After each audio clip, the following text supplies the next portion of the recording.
don't know. Oh, no, you're right. I can't. That doesn't make any sense at all, does it? You should be able to hear me. Oh, I know why. There you go. You should be able to hear me now. Can you hear me now? No. Why not? Oh. Can you hear me now? I could do for a second. Yes. Yes. Hello, everybody. Sorry. Yes. Can hear you now. No, I hadn't put the mixer thing up. That would explain it. I could hear myself because I'm going through a different mixer, but nobody needs to know anything about that. We just had a bit of a technological disaster this morning. But I think... We've got there in the end. Well, you have. I can take no responsibility for this. You've sorted it out. I think that we're all very much on air. And if we're not, I'm sure people will tell us. Because you usually do. And we're very, very grateful to know that people are listening. We're about to get underway. Lancashire 114 for 1. I'm Dave Fletcher. You've already heard Scott Reed from BBC Radio Lancashire. Unfortunately, he couldn't hear me. That might have been a bonus, in all honesty. Yeah, I think there might be a little issue with that. There are issues. There's issues. Just about everywhere. But we're here. But we're here. I'm good to go. And Lancashire are going to resume their second innings on 114 for 1. With Josh Bohannon on 30, and Katon Jennings got a century in the first innings on 51, and he's going to face the first delivery from the pavilion end from the prancing Blair Tickner. There's only one slip now. He's in and bowls. It's on leg stump. He turns it into the leg side. He's off a pad, actually. Tickner, a little half appeal. And Lancashire up and running on day 3. Lots of power to add. They lead by 221 runs, which is a lot already with 2 days to go. Yeah. The game is in Lancashire's hands here. The forecast is okay. There isn't the blisteringly hot sun that we had yesterday. It's quite a nice day, isn't it? Weather-wise, temperature-wise.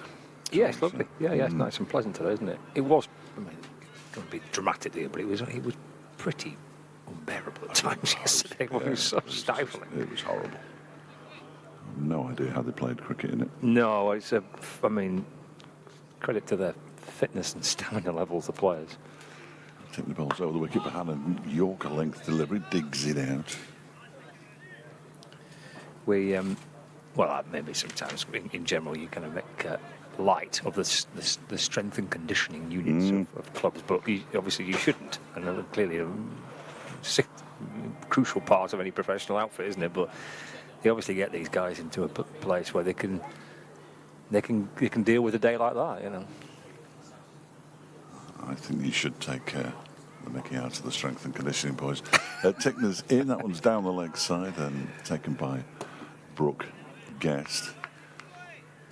We have an update, early update for BBC Radio Derby and Lancashire and Manchester as well. Then we'll get into the meat of the day's play.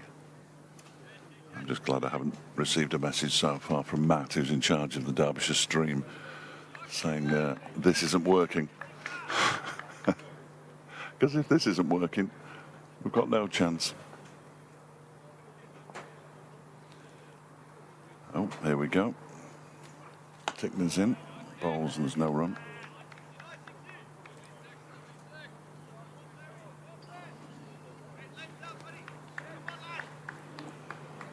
Yes, overcast today, Sally, which is quite frankly after yesterday is something of a relief. Lancashire will be batting on today. They've just added one to their overnight total. It was a leg bye, so the two batters out there, Josh Bohannon on 30 and Katon Jennings on 51, will be continuing this morning.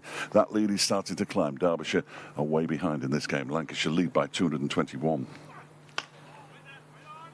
That one's turned into the leg side by Bohannon, fielded by Mitch Wagstaff, who's already got the fielding pads on. I think that tells you all you need to know about the potential of spin. And we are going to see potentially Rory Hayden today, which is very exciting. He's played a fair amount of second team cricket, Staffordshire man. He is on duty because there's a second team T20 match going on at West Horton in Lancashire, not far from Bolton. Between these two teams, second team, short delivery from Blair Tickner is allowed to go through to the keeper. And there is no run. First over done and dusted. We might be able to see what time, if they're just playing the one game or more than one game. Let's have a look and see if we can find the Lancashire. There it is. 11:30 the game starts at West Orton. We don't have any major details yet, but as and when we do, I'm sure we'll be able to bring them to you. As Ben Aitchison has the ball in his hands down at the lake end. He will bowl the first over of the day towards us as we sit just to the right of the pavilion with the Lancashire players and staff just to our left. Ground level. I've got 2 slips for Ben Aitchison by the look of it. Caleb Jewell has joined Wayne Madsen in the slip cordon. I wouldn't say it was a massively attacking field necessarily, though. Well, yeah, understandable, isn't it? With a 220 in front. A couple of slips are in there, but not much more. Pushed away by Jennings off the front foot. Away into the offside for no run. Yeah, Lancashire. Well, I mean, in an absolutely ideal position, really. I spoke to George Balderson last night, and he was talking about their intent and their kind of aims to try and really hammer home their advantage. Probably, I mean, Lancashire be wanting lead upwards of 400, I reckon. Pushed away by Jennings to mid-off, and there's no run. Will be, I'm sure, their aims through the course of this this third day. Kind of Derbyshire at the minute just doing their best to kind of hang in, aren't they? Yeah. I suppose the slower that Lancashire score, the more time they'll take out the game and all that stuff. Going to have to bat very, very well in the 4th innings of the game, the home side. Aitchison to Jennings, again advancing down the pitch, and put little loops off his thigh pad and drops that in towards the offside. Mitch Wagstaff fields at cover, and there's no run. Certainly going to have to bat better. Yeah. They might want to use their bats. Second time around, 3 players out, not playing a shot. Sort the running out. It was a run out. It was. Try not to tickle anything down the leg side. There was. Yeah. It doesn't make for great viewing, that does it? Aitchison into Jennings, who's just pressing forward. The ball comes off the inner half of the bat and deflects out towards the leg side for a single. Jennings moves on to 52, and Lancashire 116 for 1. Very exciting email this morning. Oh, right. Well, it wasn't that exciting, but it was quite exciting. All right. I'm excited now. It was, I'm trying to just see if I can find it there. It's from Jonathan. So I might get to meet Jonathan at lunchtime or tea time. He's a long-distance listener. Okay. Shenyang, Wow. China. Okay. He's over and didn't come yesterday. I think he was a bit busy with other stuff yesterday, but hopefully we'll see him today. Nice. 3rd slip in place. Josh Bahannon's the batter. It's Ben Aitchison from over the wicket balls to Bahannon. It'll snick behind. Yeah, he's gone. Perfect start for Derbyshire. They need something to get them going on this 3rd day. And they found a wicket early on. Aitchison just finding the outside edge of Bahannon's bat. And through to the keeper, Brooke Guest, who made no mistake. So Bahannon departs for 30. And Derbyshire would have wanted a nice early breakthrough. And they've got one. Nice piece of bowling by Ben Aitchison. 116 for 2. Lancashire lead by 222. Because one thing that we hadn't really discussed too much was that they will want 400 lead, but if Derbyshire can get them out for 100 this morning, it would be a lead of 300. I'm not saying it's the favourite as Ashton Turner walks out to bat, but it's in there. It's in the mix of possibilities, I would suggest, and then we might have a very interesting game indeed. Yeah. So Lancashire have to still be careful. They want to use the old bang, bang, bang, bang, bang, bang, bang, bang, bang. I can't remember how many that Lots was. of bangs, that. Lots of bangs. But yeah, it's absolutely, yeah. I don't think you'll see Lancashire kind of coming out here potentially all kind of guns blazing type approach, and that can be dangerous, can't it? Yep. On any pitch, but an outground pitch, day 3. I mean, the outgrounds aren't generally played on for 3 successive days on the same pitch in club cricket, so nobody really knows how this one's going to react. And there is going to be a positive result. I don't think there's any doubt about that, one way or the other. Derbyshire just have to try to remain positive, which can't be easy. They've got 3 slips again with a new batter Turner on strike. Here is Ben Aitchison bowling to Turner, plays forward and defends, and there's no run. End of the over. Got over that. It was a good ball that got behind him. Just a little bit of shape away. Spun him round, kissed the edge of the bat through to Guest. Nice stuff by Ben Aitchison. End of the over. 116 for 2. So Lancashire leading by 222 runs. Yeah, the wicket for the former Lancashire man, Ben Aitchison, who's still making his way back effectively from horrible injuries that he's had over the last few years. 3rd wicket of the match for him. Building up that match fitness. Even in the seconds, you don't seem to get that same match fitness. As Tickner begins a new over from the pavilion end, bowling to Jennings, who gets a short delivery, pulls it round the corner to chase on down in the distance. It's a fine piece of fielding from Jack Morley, I think it is. Yeah, it is. It's a good round of applause. Another decent crowd. There are 1 or 2 more spare seats if anybody wants to come along. I would urge you to. It could be a very good day's cricket indeed, but another good crowd. Because you're really close to the action. I mean, you feel part of it. And I feel part of the Lancashire squad just sitting this close to them. I'm going to start joining in with the applause at some point, I'm fairly certain. They're good lads. Yesterday was slightly alarming when Chris Green was sitting right behind us. a little alarming. As Jennings has straight away said 2 as he's guided that one down to 3rd man. He doesn't need to run 2 because he's gone for 4. Well, it's only Harry Kane on the offside boundary, so as long as you get it in the right place, it's 4, and he got 458. He moves on 222 for 2. It is, isn't it? Yeah, I mean, you don't need to go at it hard to get 4 runs here. With some quite a lot. I mean, both Jennings and Madsen in particular have just timed the ball beautifully. Races out towards the boundary. A very pleasant breeze blowing through. As Tickner is into Jennings, who plays and misses at that one. So there is still enough in it for the bowlers, even if it looks as though the batters are on top. Just so Puffing Billy for the first time this morning, and only 1 person on Puffing Billy this morning. Might be a good day. Might be a really good day to go on it. So few people inside the ground. I would say so few, with fewer people inside. They're still coming in. See on the hill away to our left,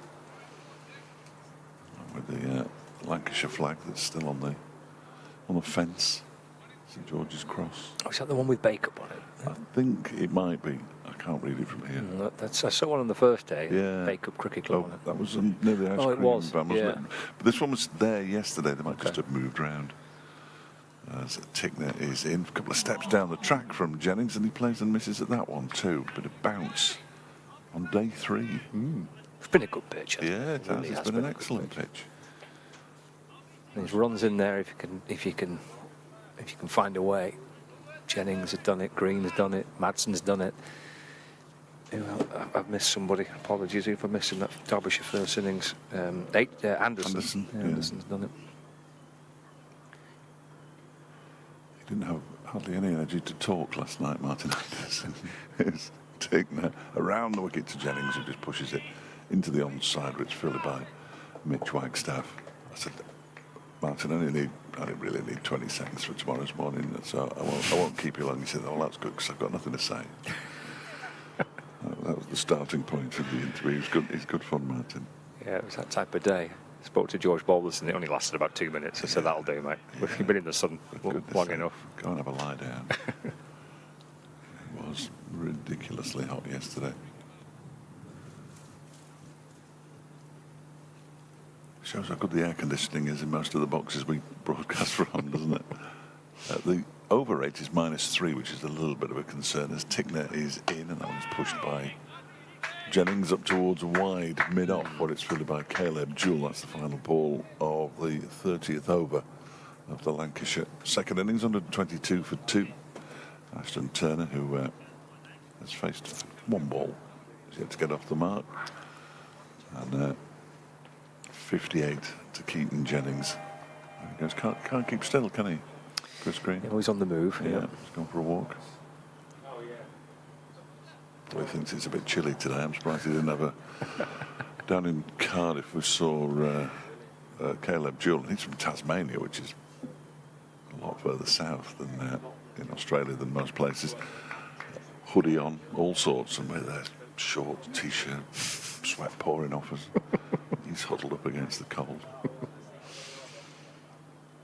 He's in his shorts and T-shirts and his sliders, having a mooch around the outfield. The edge of the boundary rope is Chris Green. 3 slips in place, Aitchison in bowls, worked away to mid-on by Ashton Turner, just leaning into it, pushing the ball, and on the move straight away, a little push and go to mid-on. Gets a single as well. Is that his first run? It is. 123.42. Brings Chris Green on strike. Sorry, it brings Katon Jennings on strike. Jennings on 58. It's a lead of 229.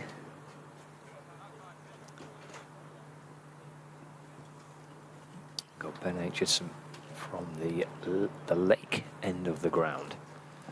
2 slips in place. Third man in a fine leg and a deep square. Has he edged? He has. He's gone after that as Jennings and nicked it behind to the keeper. And Brooke Guest takes his second catch of the morning, and Ben Aitchison picks up his second wicket of the morning. Jennings, century in the first innings, 58 and out in the second. 123.43 now. I'd be surprised if Katon Jennings thinks he's hit that. He shook his head as soon as the ball went past the edge of the bat. And then when he turns around to walk back to the pavilion, he was still shaking his head. He looked down, he's doing it again now. Look, he's not a happy man. He doesn't think he's hit that one. Katon Jennings, given out by umpire Treadwell. Finger went straight up. It wasn't a huge appeal. And stand by for a bat being thrown. We could get hit here. I don't know if Keaton's a bat thrower or not, but he doesn't look happy. He's not happy with the fact that he's only scored 160 odd runs in the match. He did not think he'd hit it. But this is interesting.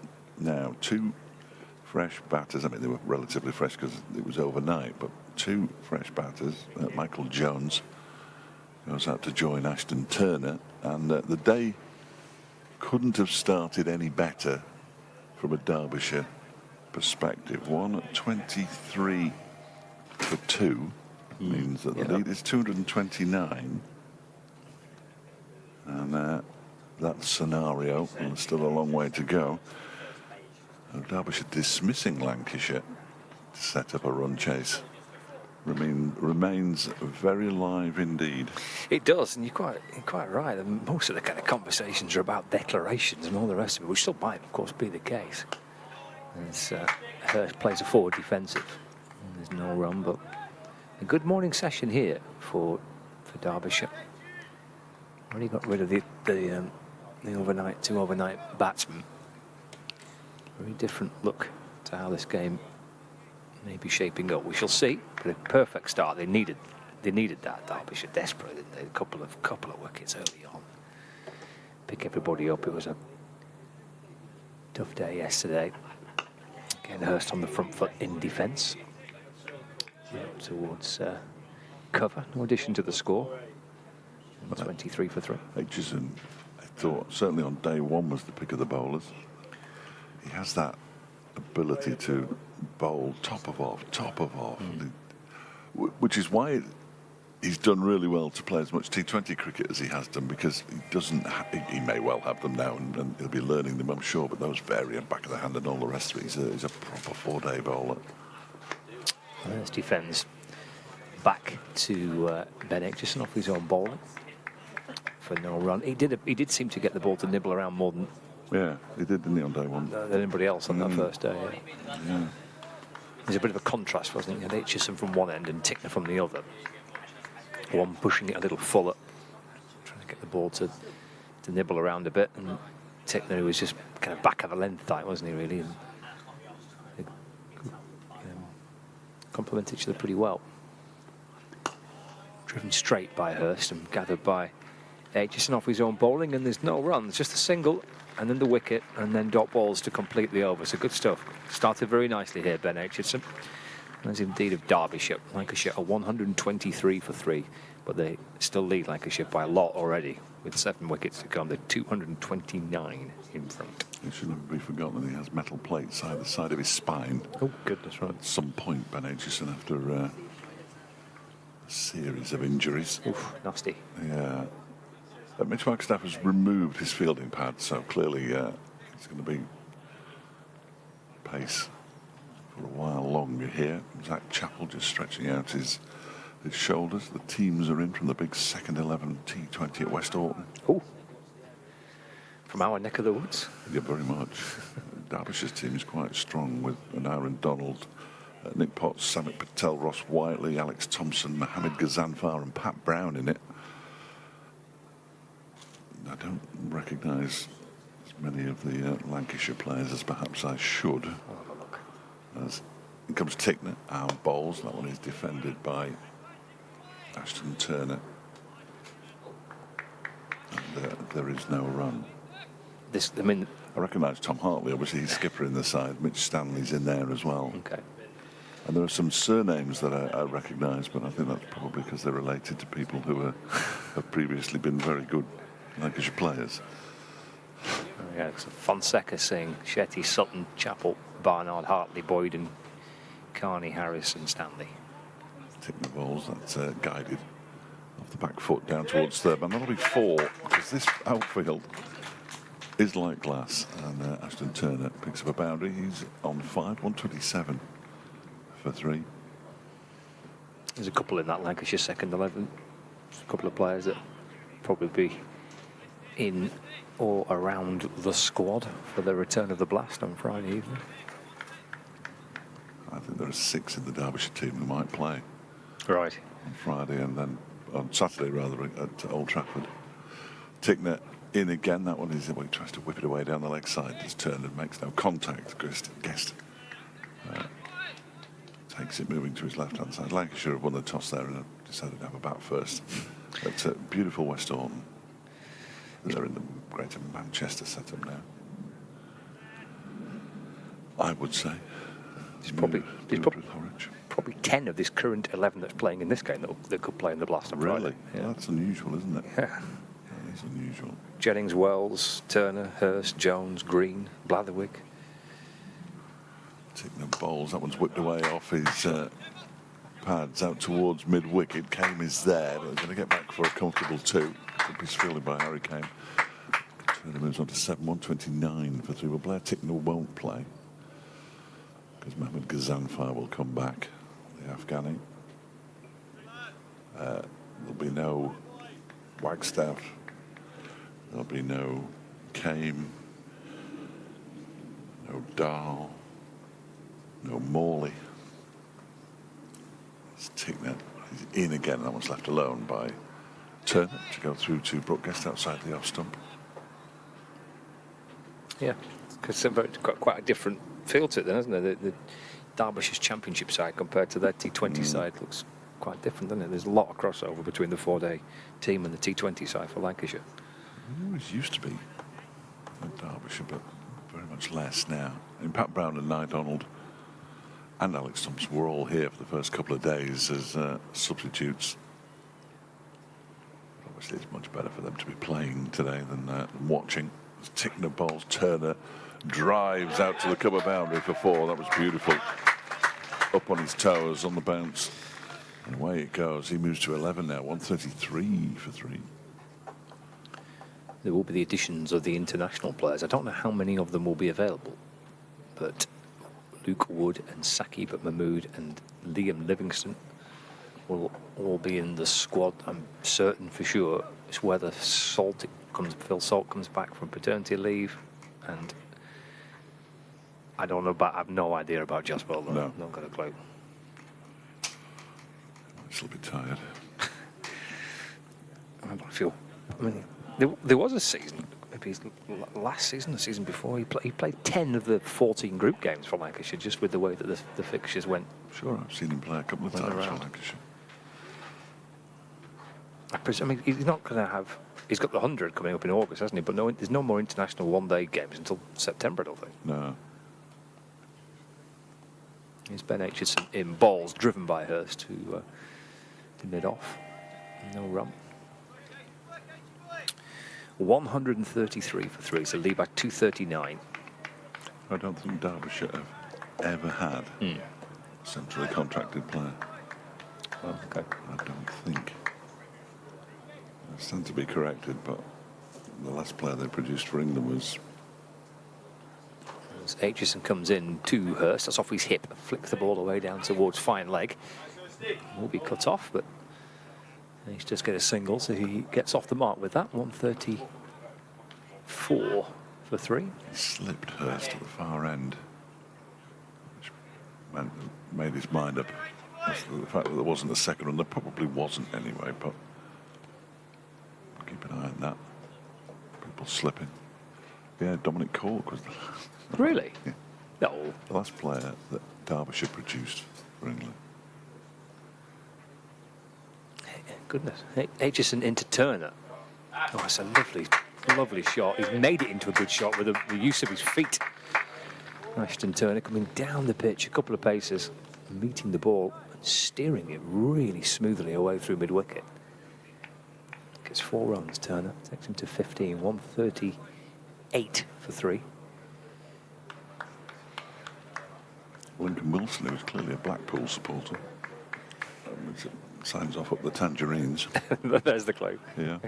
Derbyshire Cricket at bbc.co.uk. Been with us all day. He's moving his son from one student house to another in Leeds. Okay. Dear, oh dear.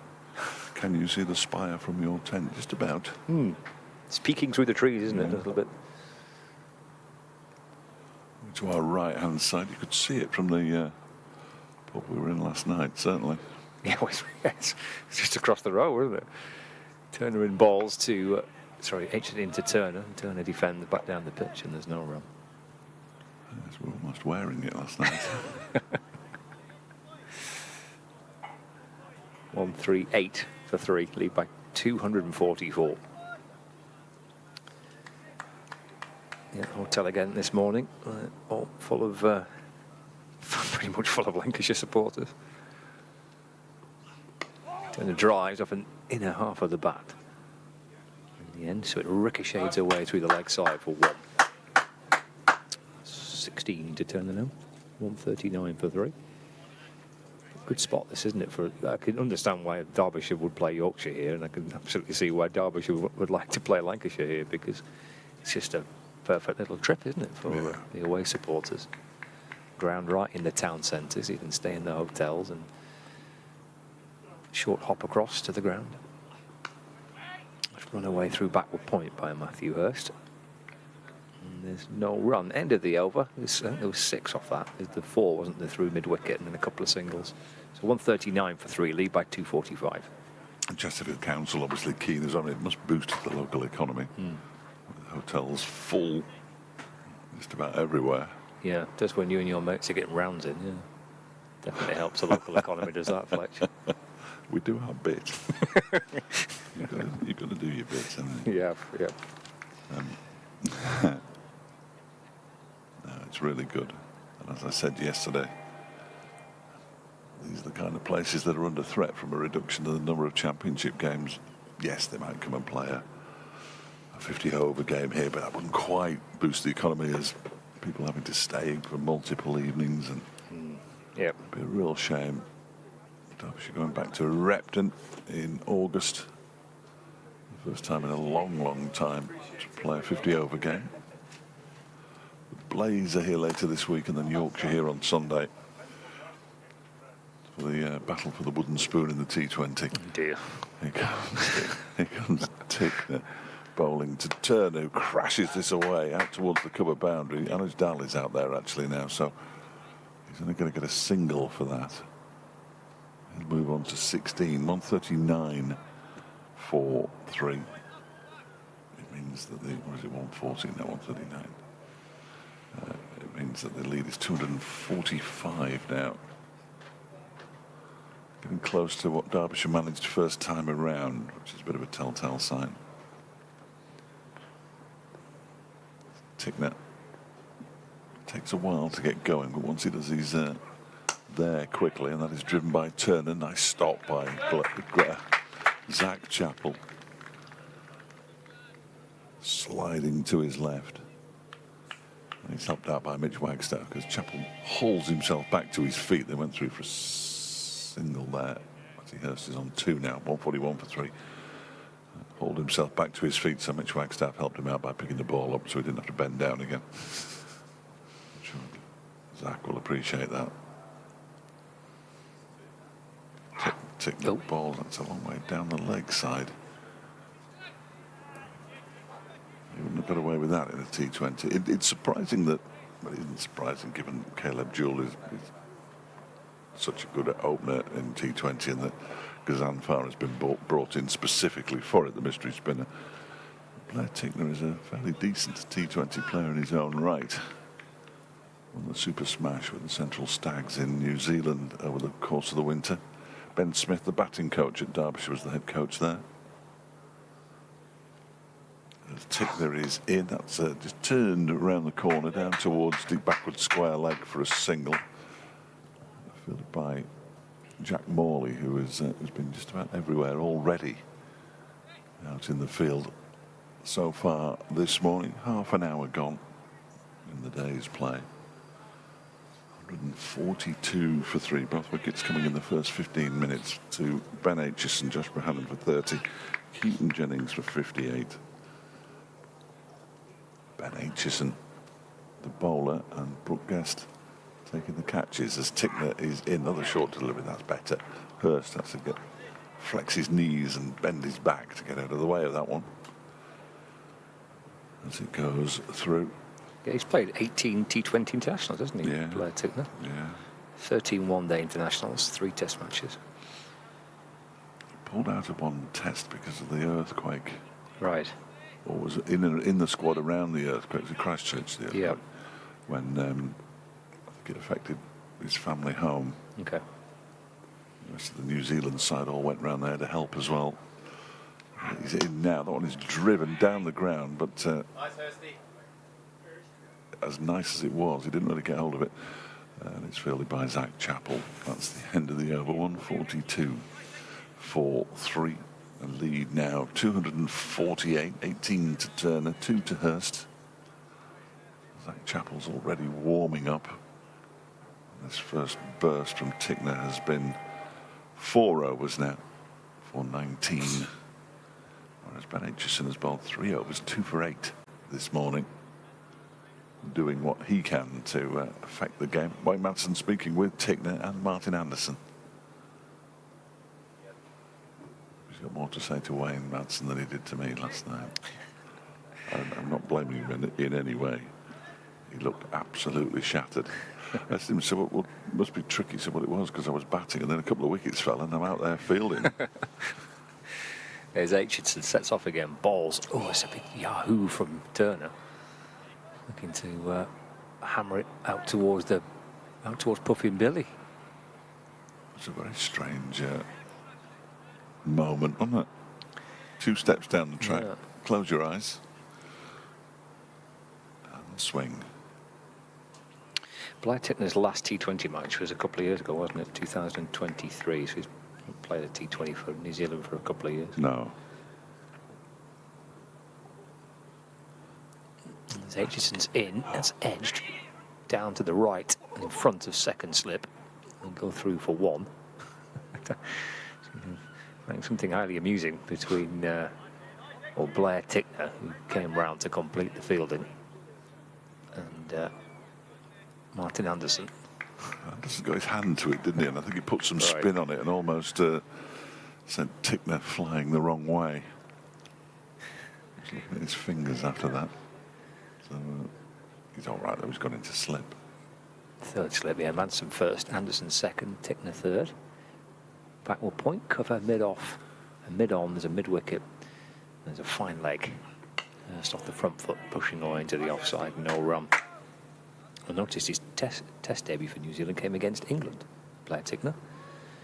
He picked up 1 wicket in the first innings. That of Ben Duckett. This is back in 2023 in Mount Maunganui, in the North Island.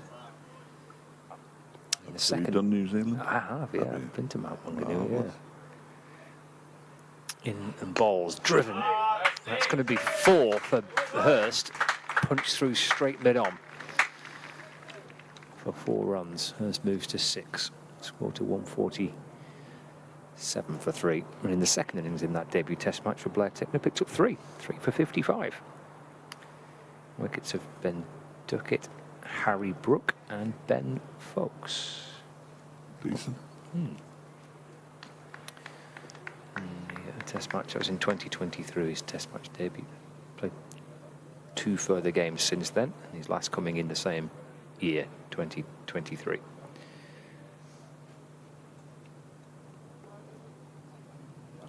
Six to Hurst. Ben Aitchison, a couple of wickets for him this morning. Run away through the offside off the back foot. Harry came sharp, isn't he? And, well, he's sharp to the ball and throws at the stumps, but with the keeper not in place and nobody there to back up, able to run back for 2. So Hurst moves on to 8.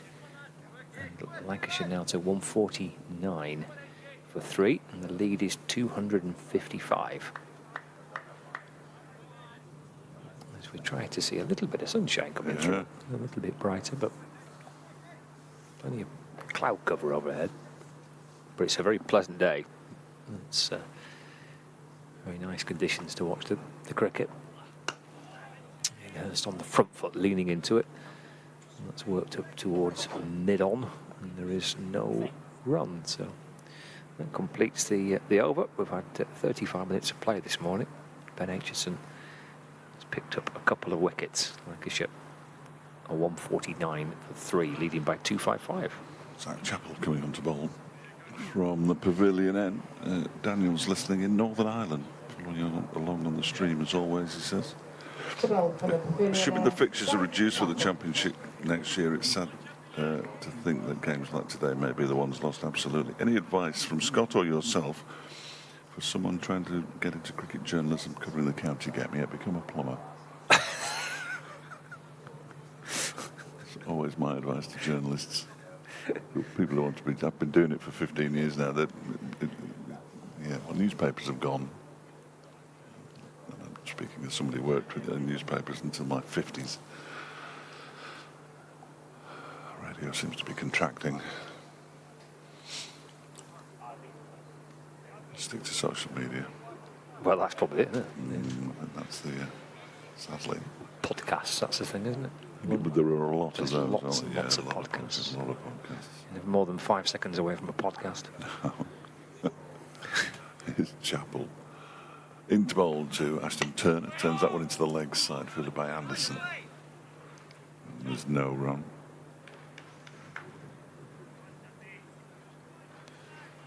No, I'll work hard.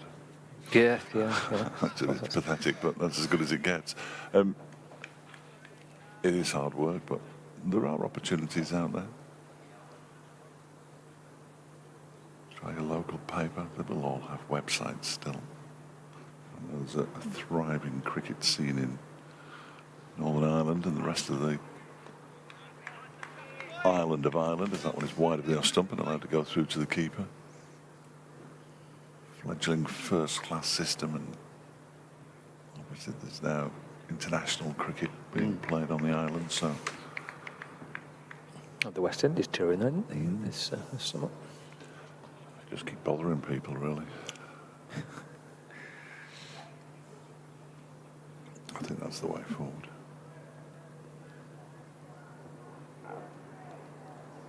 Next one from Zach Chappell. He's turned into the leg side by Ashton Turner and fielded by the knee of Martin Anderson, who gets back to his feet, recovers well. Yeah, sorry, I didn't mean to crush your dreams. Somebody just pointed out I may have done that. Oh, dear. I'm just a cynical old man. Oh, you might have been asking the wrong person. I'm more than happy to speak to anybody, but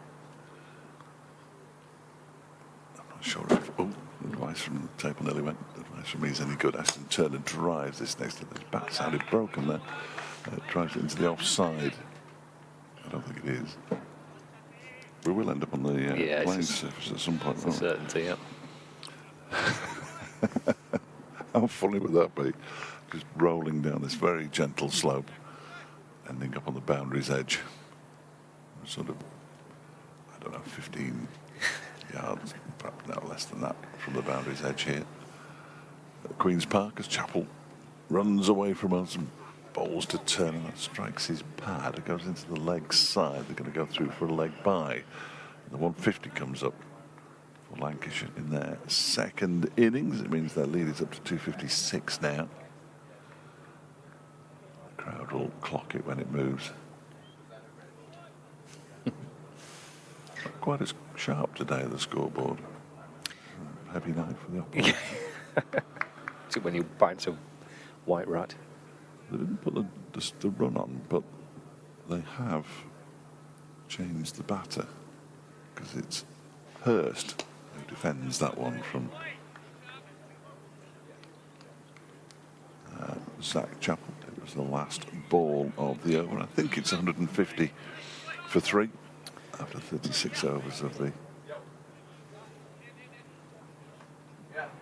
Lancashire second innings, although it says 30 overs there.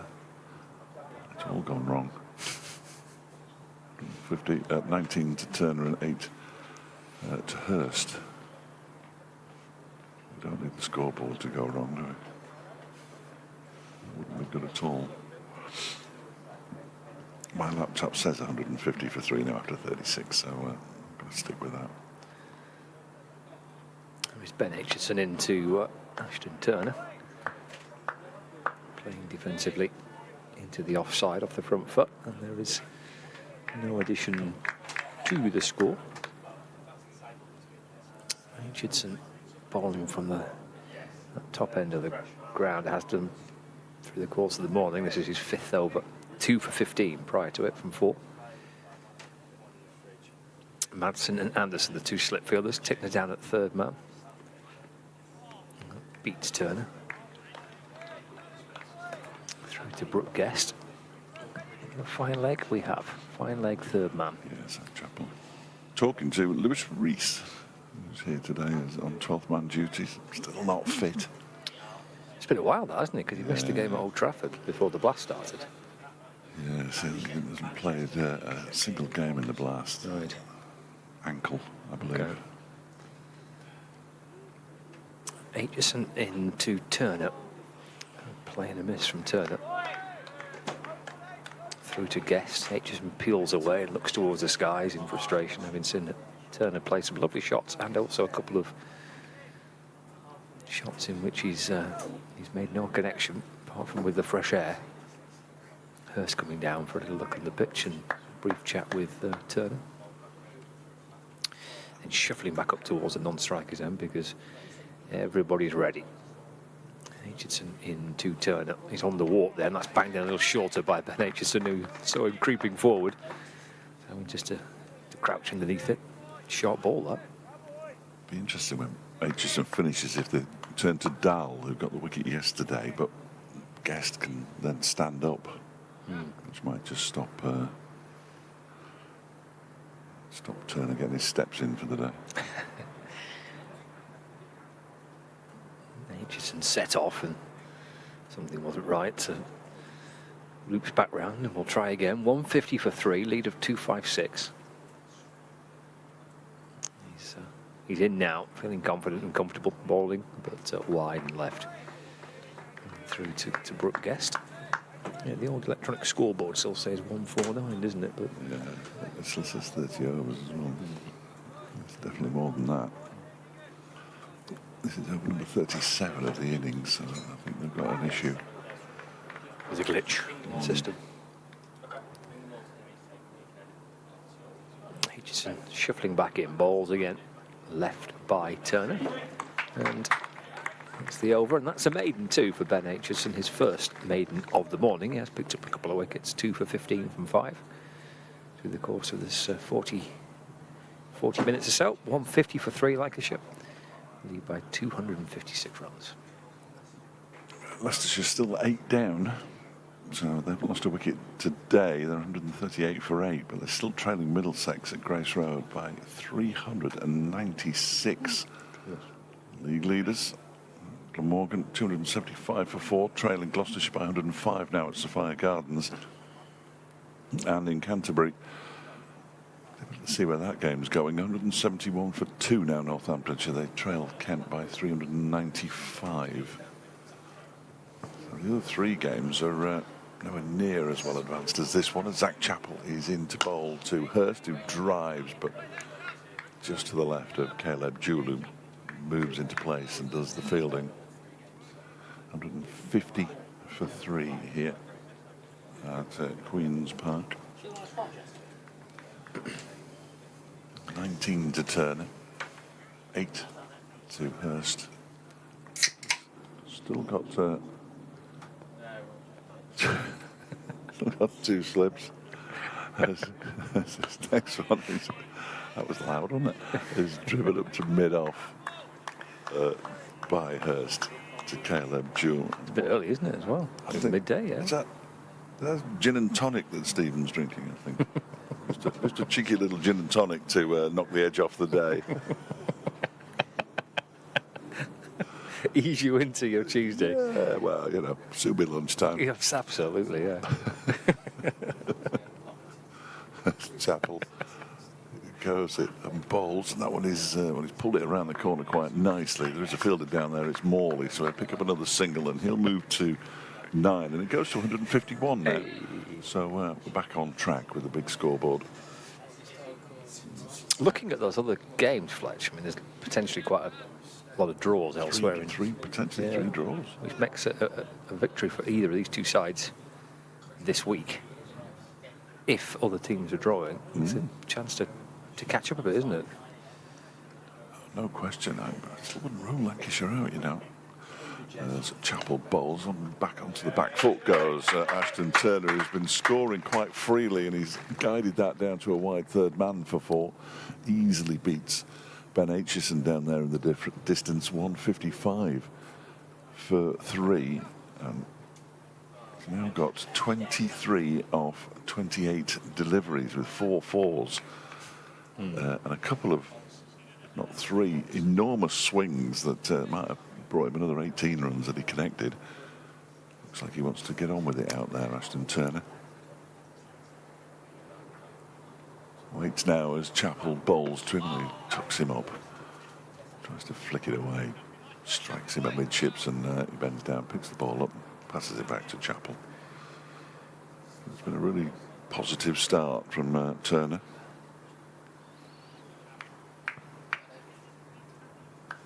There isn't any adverse weather in the forecast. That's not to say that there won't be any. I'm sure they've got the first idea what they're doing, but tomorrow, earlier in the week, looked a little bit iffy, but that seems a bit of overnight rain possibly tonight, but only a very small amount as Chappell is in, and that one is driven back to him by Turner. Fields in his follow-through. It's the final ball of the over, 155 for 3. Lancashire 23 to turn 9 to Hurst, the lead 261. But as we were learning yesterday, the new drainage here at Chesterfield, it can probably take a brief shower or 2. Certainly last season, I think it was last season, it hosed it down before the T20. Right. And the waters, because there's a slight slope on this cycle track that goes all the way around the ground, the rain, water's pouring down, and you're thinking, well, there's no chance. And got a full game in. Was the drainage done recently? 2 years ago, the drainage, yeah. Aitchison to Hurst. That would be 4. Reaching for it, but in playing the ball safely through the offside towards the point boundary. Nice shot from Hurst to bring him 4 more. He moves into double figures as well. 13 to him. 159 for 3. The pasties I bought at 9 o'clock this morning are now cool enough to eat. 3 hours ago. She said they've just come out of the oven. They might be a bit warm. I could barely carry them. No good to me now, of course, but they're there waiting for you at lunch. Oh man, one with a 12-inch pepperoni. Play back towards Aitchison by Hurst. And there's no run. They're quite sizable pasties too, those, Yeah, aren't they? yeah. She's put them in a little box for me. Oh, which that's is lovely. nice, Yeah, very nice. With a fork, I noticed, and 2 little packets of salt. Oh, Not sure I'd ever put salt on a pasty, but nice that they come fresh from the oven, though, isn't it? yeah, That's beautiful. I think that'll be all right for tea, won't they? Really, Yeah, true. Yeah, that's very true. might still be warm. 5-9 for 3. Aitchison to Hurst off the front foot in defence. And there's more addition to the score. Yeah, a little venture over to the sandwich shop for the first time this morning. What a good setup there is in there. Very nice. A lot of salad in there, isn't there? I know your opinions on it. Well, I went for extra salad I know, on my we were staggered. on my sandwich. Aitchison to Hurst. He's got him. Hurst departs. A 3rd wicket of the morning for Ben Aitchison. And Matty Hurst departs. He's gone for 13. And Lancashire lose their 4th wicket. 159 for 4, lead by 265. And Hurst departs LBW. Is that still playing up? I've got another set of headphones there. Would it be better if we swapped the headphones? Might be. Yeah, I'll go and get in there. I've got such a long lead on this, I don't actually need to. Oh, right, okay. Right. The details of that Hurst innings, and LBW for 13, 22 balls faced. And, yeah, 3rd wicket of the morning session. So 3 for 19 for Ben Aitchison. It's going to be Michael Jones heading out.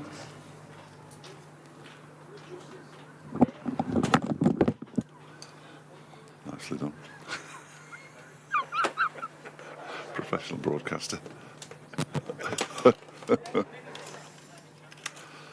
we go. I'll put these in the bin. Oh, you take them and I'll have that. Yeah, there we go. Thank you very much. There we are. That should be a lot better now. Yeah, it's been a good morning, hasn't it, for Ben Aitchison? 3 wickets in the first, 50 minutes. And Derbyshire are clinging on by their fingertips, I would suggest, at the moment. Can't really take Aitchison off at this point, after picking up 3 wickets. So, looks like it might get a little extended go. Yeah, it's quite a decent spell, this, isn't it? For the in this morning, 5.4 overs, 1 maiden, 3 for 19, super stuff. But Derbyshire needed, well, I think we signed off last night by saying they need some kind of little magical spell, a little spark from somewhere. Well, I found one from Ben Aitchison. Jones, a new batsman.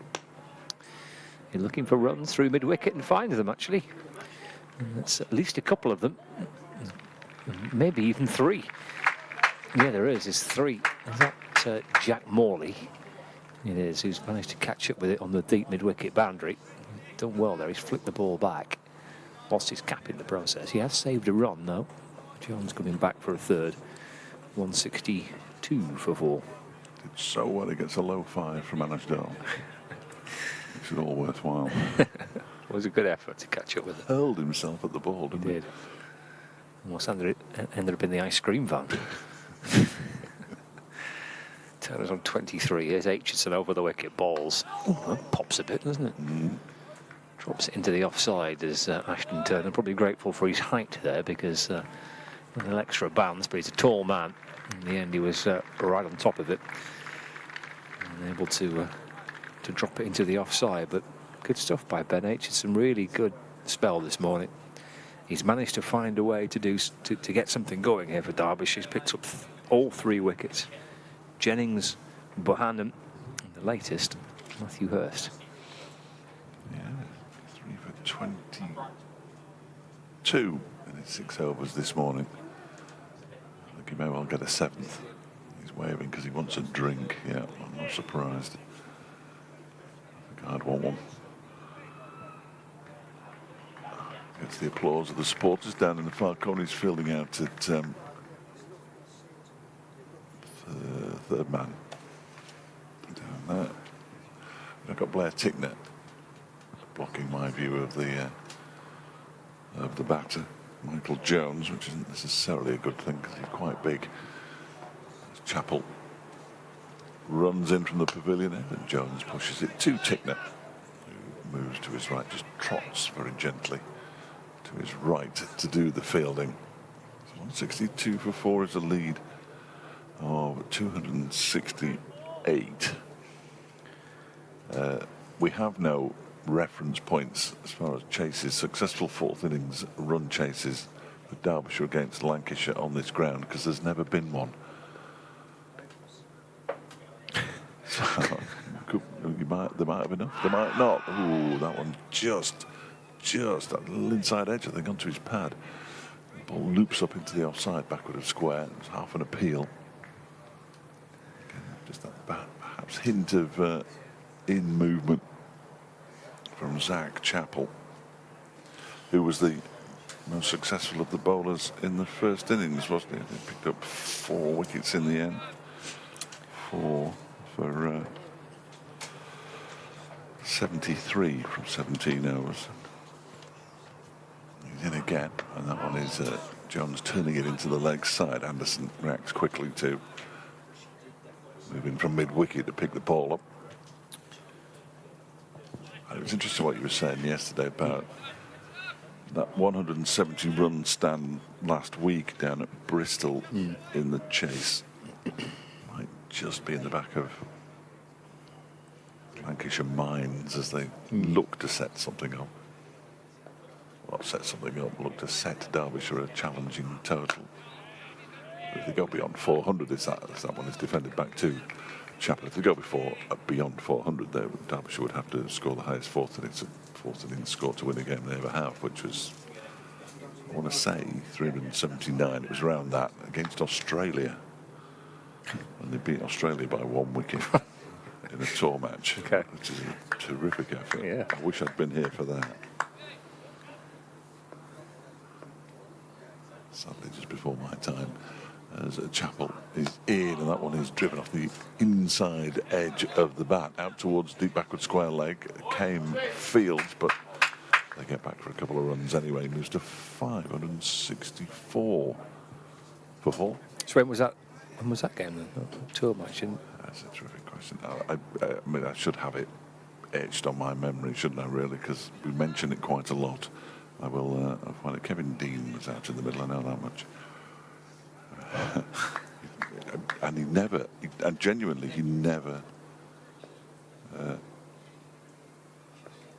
reminds me about it. And he comes, Chappell again, bowls that a stand and deliver drive from Michael Jones out to the cover boundary for 4. He moves on to 968 for 4. Of course, good shot, isn't it? Where would it be? Highest fourth innings totals. It was 371 for 9 in 1997. Australia team of Taylor, Elliott, Langer, Blewett, Steve Waugh, Bevan, Healy, Julian, Warne, Bickle and Gillespie. Whew. Good names in there. Yeah, But that was a good game. Goodness. not bad. Would have been a great crowd too, wouldn't it? Yes. Carl Cricken keeping wicket. He's now at Lancashire on the coaching staff. He was keeping wicket at Derbyshire. It was Kevin Dean and Paul Aldred who were out in the middle. Here's another over for Ben Aitchison. No surprise with that, as Turner's hopping forward off the front foot and defending into the offside. No run. I mean, it wasn't a bad Derbyshire side, in fairness. I mean, Adrian Rollins, who was here on day 1, Chris Adams, Dean Jones, Ian Blackwell, Cricken, Phil de Freitas, Aldred, Anthony Harris, Kevin Dean.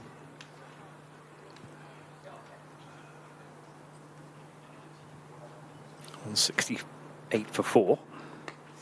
And Turner on the walk towards Aitchison. He's just spun around a bit and comes off the thickish out at half of the bat, dropping away to the offside. No run.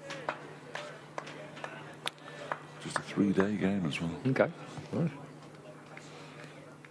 They'd have played for this beautiful Vase thing that they play for, Royal Derby. Oh, right. Really nice. Lovely. Pushed off way off the bat of Ashton Turner back towards the bowler, no run. Australians were there in the year that, hopeless with years, when Steve Smith got concussed at Lord's. Okay, yeah. I've been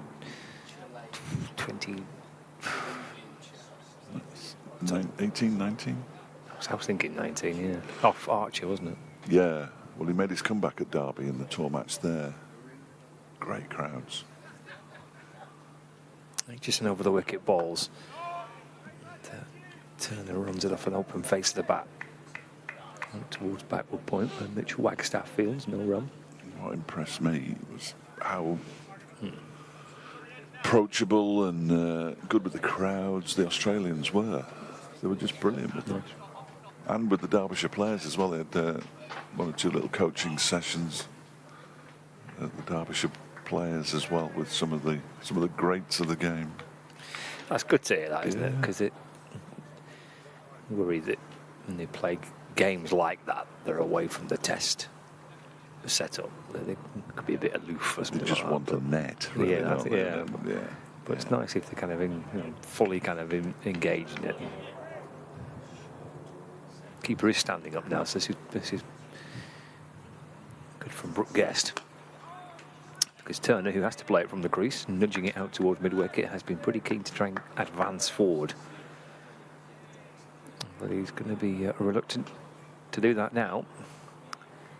And who's Darley picks out at mid-wicket. There's no run, 168 for 4. So Guest, the keeper, under the helmet, standing up. Wayne Manson at first slip.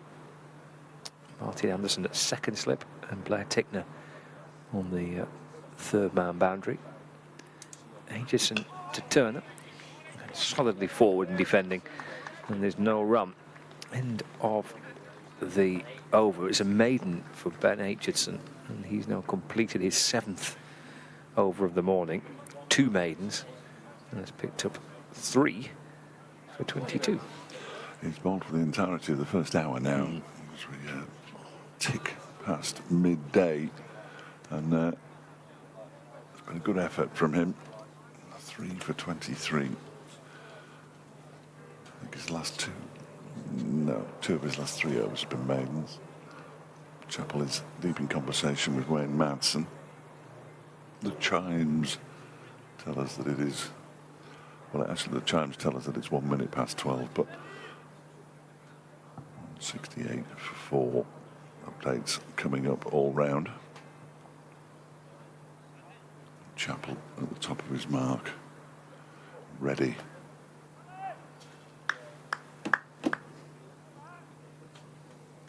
Currently the lead is 274 as Chappell goes in and bowls to Jones. Has he got him down the leg side? No. Good take though by Brooke Guest, tumbling away to his left. We have seen a number of dismissals like that so far this season.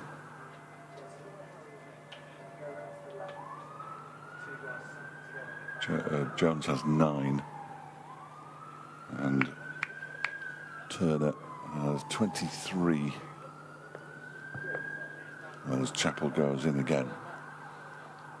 Bowls, that one is just off the inside half of the bat and to the onside for no run.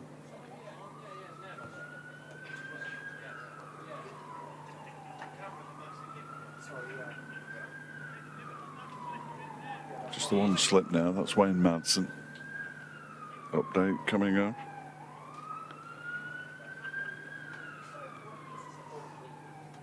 You had a pretty good first hour though, Wesley. 3 Lancashire wickets have fallen all to Ben Aitchison. They're 168 for 4 at the moment. It means that the lead by 274, but Josh Bohannon for 30 and Katon Jennings for 58 were caught behind by Brooke Guest, and Matty Hurst was trapped leg before wicket for 13. Really good spell in the first hour from Ben Aitchison. Lancashire 168 for 4.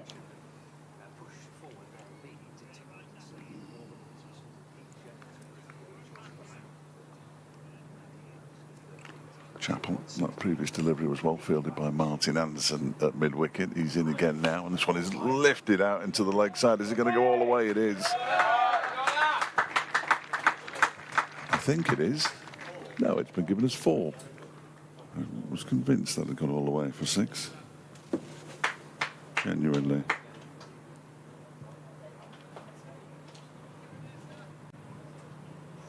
It's a 4 or 6. Well, I thought it was 6, but it was signalled 4, so it's confused me a bit. I thought it had. Yeah. Here comes Chappell. Got another one wrong. Me. And that one is driven out into the offside. Nicely fielded by Mitch Wagstaff at extra cover. 172 for 4 now. Lead 2-7-8. 13 to Jones, 23 to Turner. At least Dan appreciated the advice I gave him. He says, oh, he doesn't think he's going to be much of a plumber. He said he'd like to start a blog. That is not a bad way of doing it, actually. Do a blog. Make sure all the writing's really good, really accurate. Pop the odd opinion in there. Not that I ever do.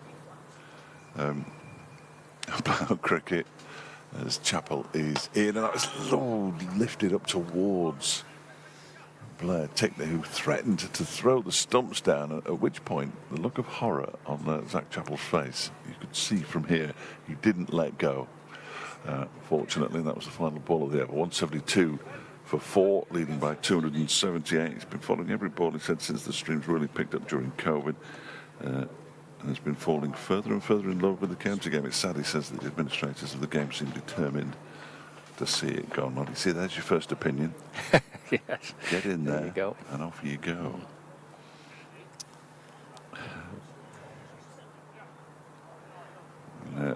This one's from Simon Bate. Oh, my word, it's long. I'll sort of read it during the over and give you the gist of it. But he's a Lancastrian who lives just south of Derby now.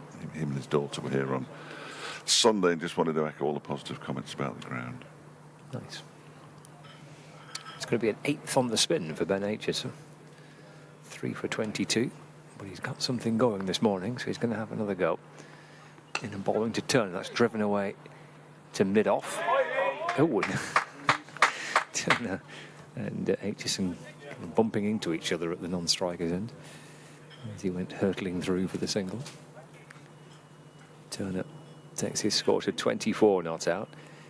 Brings Michael Jones back on strike. He's unbeaten on 13. He said he had a stroll over to say hello on Sunday at tea, but I was busy chatting. I would have been talking absolute rubbish, I'm sure, and Scott was nowhere to be seen, most likely hunting down some cake. Harsh. When was that? On the first day? On Sunday, yeah. 173 for 4 in balls. That's run off the face of the bat down towards third man, but good stop by Wagstaff. Tumbling away to his left. Jones just got a single, moves on to 14. 174 for 4. He also says that the toot of the train is much more enjoyable than the creaking marquee at Blackpool. Yeah, sorry about that, but it was getting a bit irritating. Things happen. Yeah, not a lot you can do. Wind was battering the marquee on the seaside. Forward goes Jones. He wants a quick single. That's really good running. It'll push and go to mid-on. And they've managed to steal another single. That's excellent by Turner. 25 to him, 175 for 4. Yes, the creaking marquee at Blackpool. It was lovely on the 4th of final day because the wind had stopped.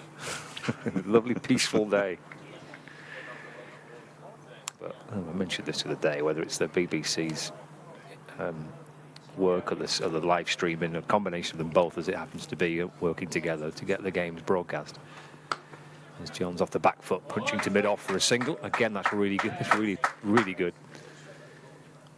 It's a fabulous effort because it's not the easiest things to do to bring coverage and the quality of the streams and the pictures and the audio when you're in a park, basically, for 4 days. Absolutely. Absolutely. 176 for 4, so a single off every ball of the over here.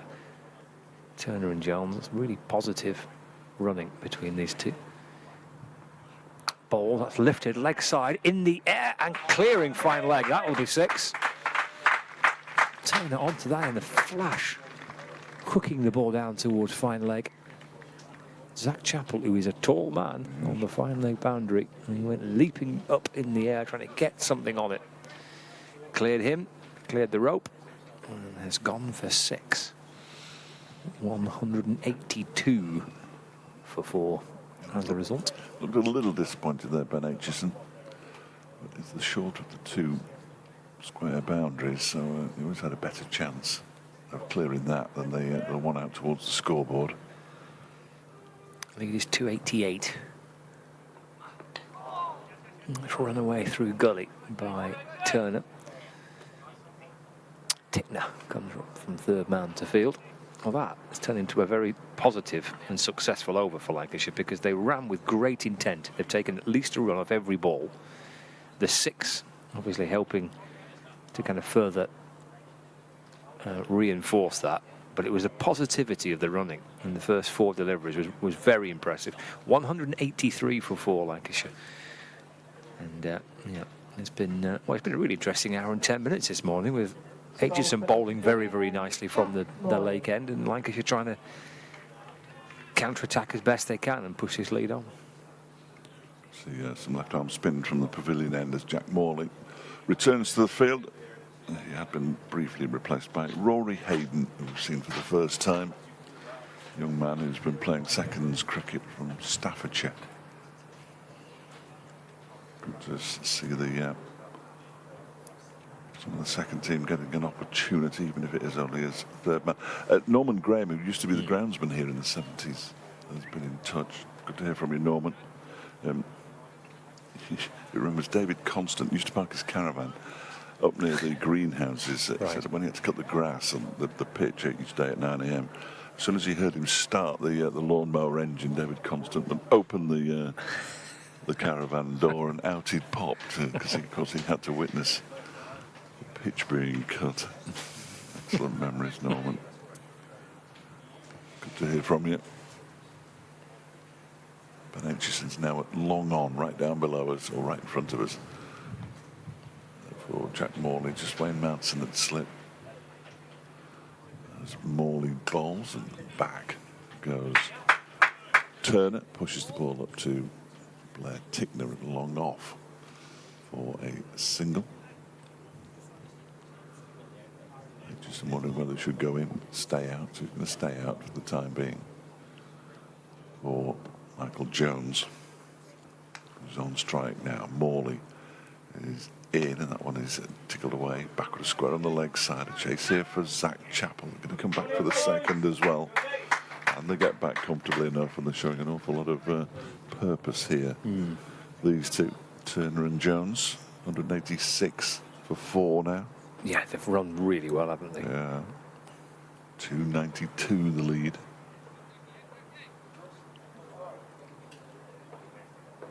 So Derbyshire already in. A very large hole. That one was there some Turner just hit his boot. Either way, he probably just hit his boot. Bounces out into the offside. Scrambling forward was Wayne Mountain. Jones goes for a little one with a square leg. Now he's ready. Morley comes around the wicket, bowls to him, goes back and defends it. Good old Jacko. They're a bit behind in the over rate, aren't they, as well? So a bit of spin won't be. It's on -3 at the moment, which is difficult to make disappear. That one is defended back to Morley again by Jones. A couple of medics just stood in front of the scoreboard for a moment and stared into the window. I don't think there's anybody in there. Sure, they were looking at, perhaps they were thinking, oh no, they must have fallen over. They're not in there. That one is short of a length and pushed into the offside by Jones. No run fitted by Caleb Jewell. End of the over, 186 for 4. 292 the lead, 33 to Ashton Turner and 17 to Michael Jones. 40 a hoverfly. I do like a hoverfly. They pretend to be nasty wasps and things like that, but they're entirely harmless. Okay. Probably. There's a big bumblebee buzzing around. Yes, There's there was. earlier on. Yeah. Big fat bumblebee. Bowling change. So Aitchison's spell has come to an end. So this morning he's bowled 8 overs, 2 maidens, 3 for 33, and wicket to wicket. The dismissals of Jennings, Bohannon and Hurst. He picked up 3 for 18 in 30 balls. Nice. Yep, fine work from Ben Aitchison, keeping Derbyshire as best he can in the contest, really. Yeah, they're clinging on here, aren't they? They're clinging on. Anus Dahl is the replacement for Ben Aitchison. Brooke Guest will continue to keep standing up. Oh, now he's doing his little warm-up. It's an unusual one, I think Blair Tickner likes doing it, actually. Right. But yeah, as he rolls his arm over, the ball just goes basically straight up in the air. He's always done it. Must be a little force of habit now. Can't possibly start bowling without doing at least one of those. Yeah. What's he set here? He's got Madsen at slip. He's got 2 fielders on the leg side boundary, deep square leg and a fine leg. Anderson's down at third man, but not all the way down to third man. That's played off the front foot to Caleb Jewell, who's at cover. And there's no run. There's a mid-on, which is a little deep. It's a mid-wicket. There's mid-off, and then a deep point fielder as well. 186 for 4. Turner on 33. Here's Dahl. And bowls, and that just deflects off the face of the bat. Doesn't go reaching for it, Turner, just hangs back in the crease and allows the ball to come to the bat. Pushed out towards the offside. And there's no run. Really quite still today. There has been a breeze, but you look around at the trees now, and I don't think there's any movement at all. Many of the trees surrounding this this picturesque outground. It's Dahl in and bowls to Turner. That's lifted over mid-wicket, bouncing out towards the boundary in front of the ice cream van, and it's gone for 4. It's like a pitching wedge shot, that, wasn't it, from Jones? He's very strange. Scooped it high, leg side. It's square enough to not be in any danger, because there's a man on the mid-wicket boundary and a man at long on. Once it had gone over the head of Ben Aitchison, who's currently walking backwards, shaking his head. It was always going to be safe, but of course there's no hint of a plug on this outfield because it's like concrete.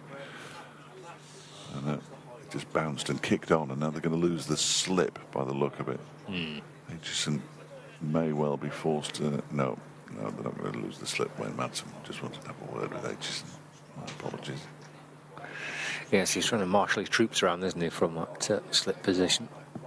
I don't actually see anything that's changed massively, but there we go. There's Dahl in balls to Jones. Real intention by these two. They're keen to try and keep it ticking over. He just dropped it into the offside, but they're both quite alert to the idea of trying to force singles as well as hit boundaries. 191 for 4. Lead is knocking on the door of 300 at 297 in front. Dahl to Jones. That will push them a little nearer towards the 300 lead as he rolls it out through the leg side for a single. Jones moves to 22, and the Lancashire score now to 192 for 4.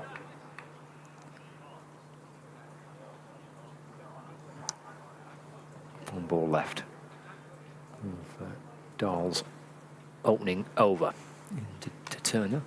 It's cut away down to third man. That'll be 4. I mentioned that Anderson is at third man, but he's quite fine. He's 10 yards in or so from the boundary, and that's gone away to his right-hand side. He managed to thread it through third man and gets 4 more. He moves on to 38, and that pushes the lead beyond 300 now for Lancashire. 196 for 4, and they lead by 302 runs.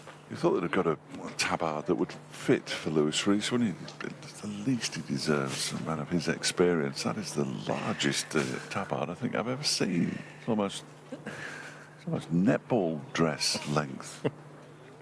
Rory Hayden is on. Let's see where he went. He's gone to backward square leg. He's wearing the paler blue hat. As Jack Morley starts a new over. That one is driven by Jones for a single.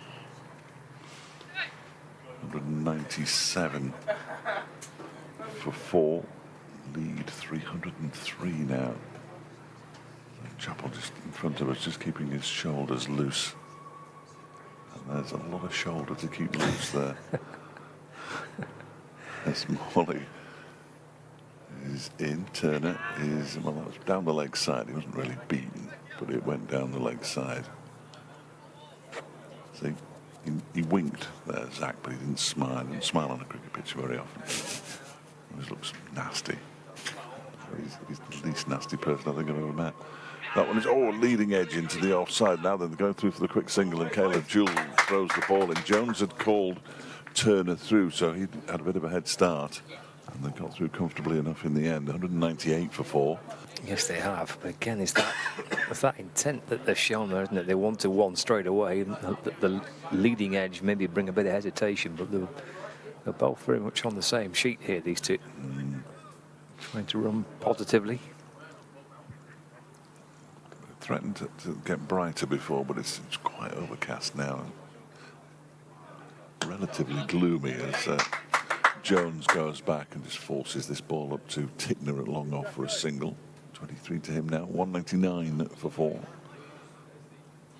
39 to Ashton Turner from 46 deliveries.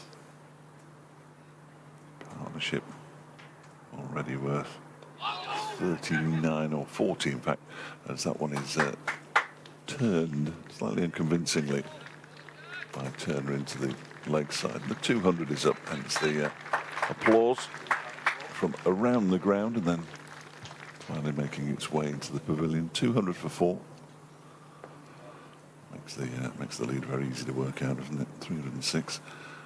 And that one is a full delivery from Morley, which is just pushed back to him by Jones, who then practices a wild swish into the leg side. 200 for 4 at the end of the over. 23 to Jones, 40 to Turner. Lead 306.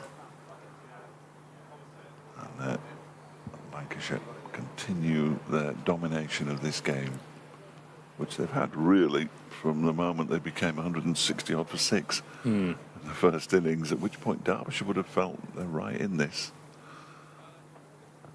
Recovered to make 367. Had a 100-run lead in the on first innings. And who's Dahl sets off, balls to Turner. Play back towards him. Again, they sneak through for 1. Yeah, 44 for 4, and then 6 down for 130. There's moments on that first day. Derbyshire are on top. Lancashire have found ways of changing it around a bit.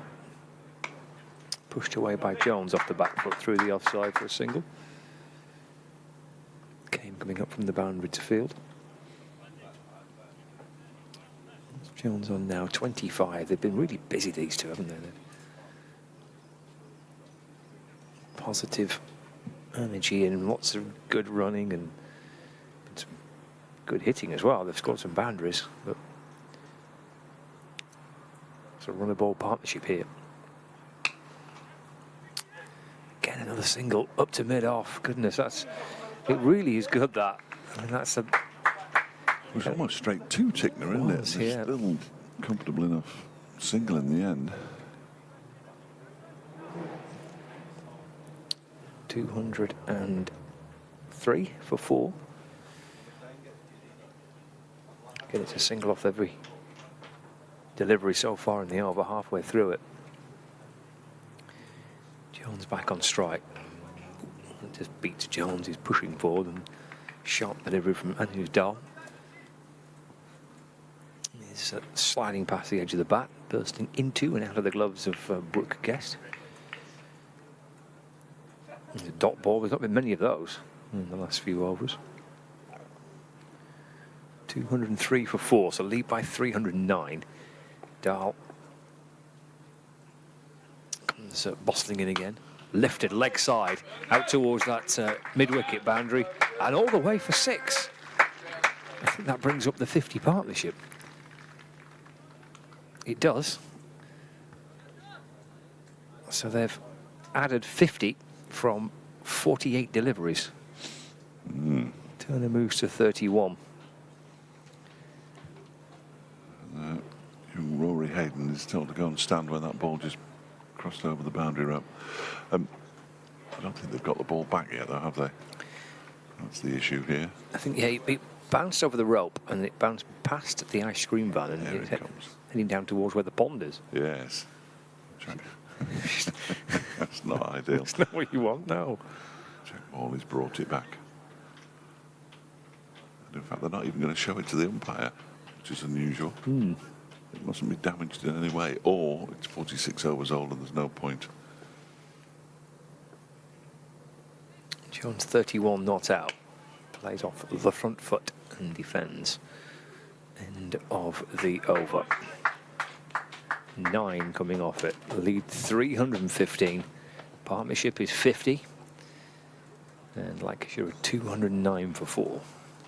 Leicestershire are now 155 for 9. They still trail Middlesex by 379 at Grace Road. It seems a long way back for the division leaders against a side who've struggled a bit this season, I think it's fair to say. Morgan 4 down, trailing Gloucestershire by 64 now in Cardiff.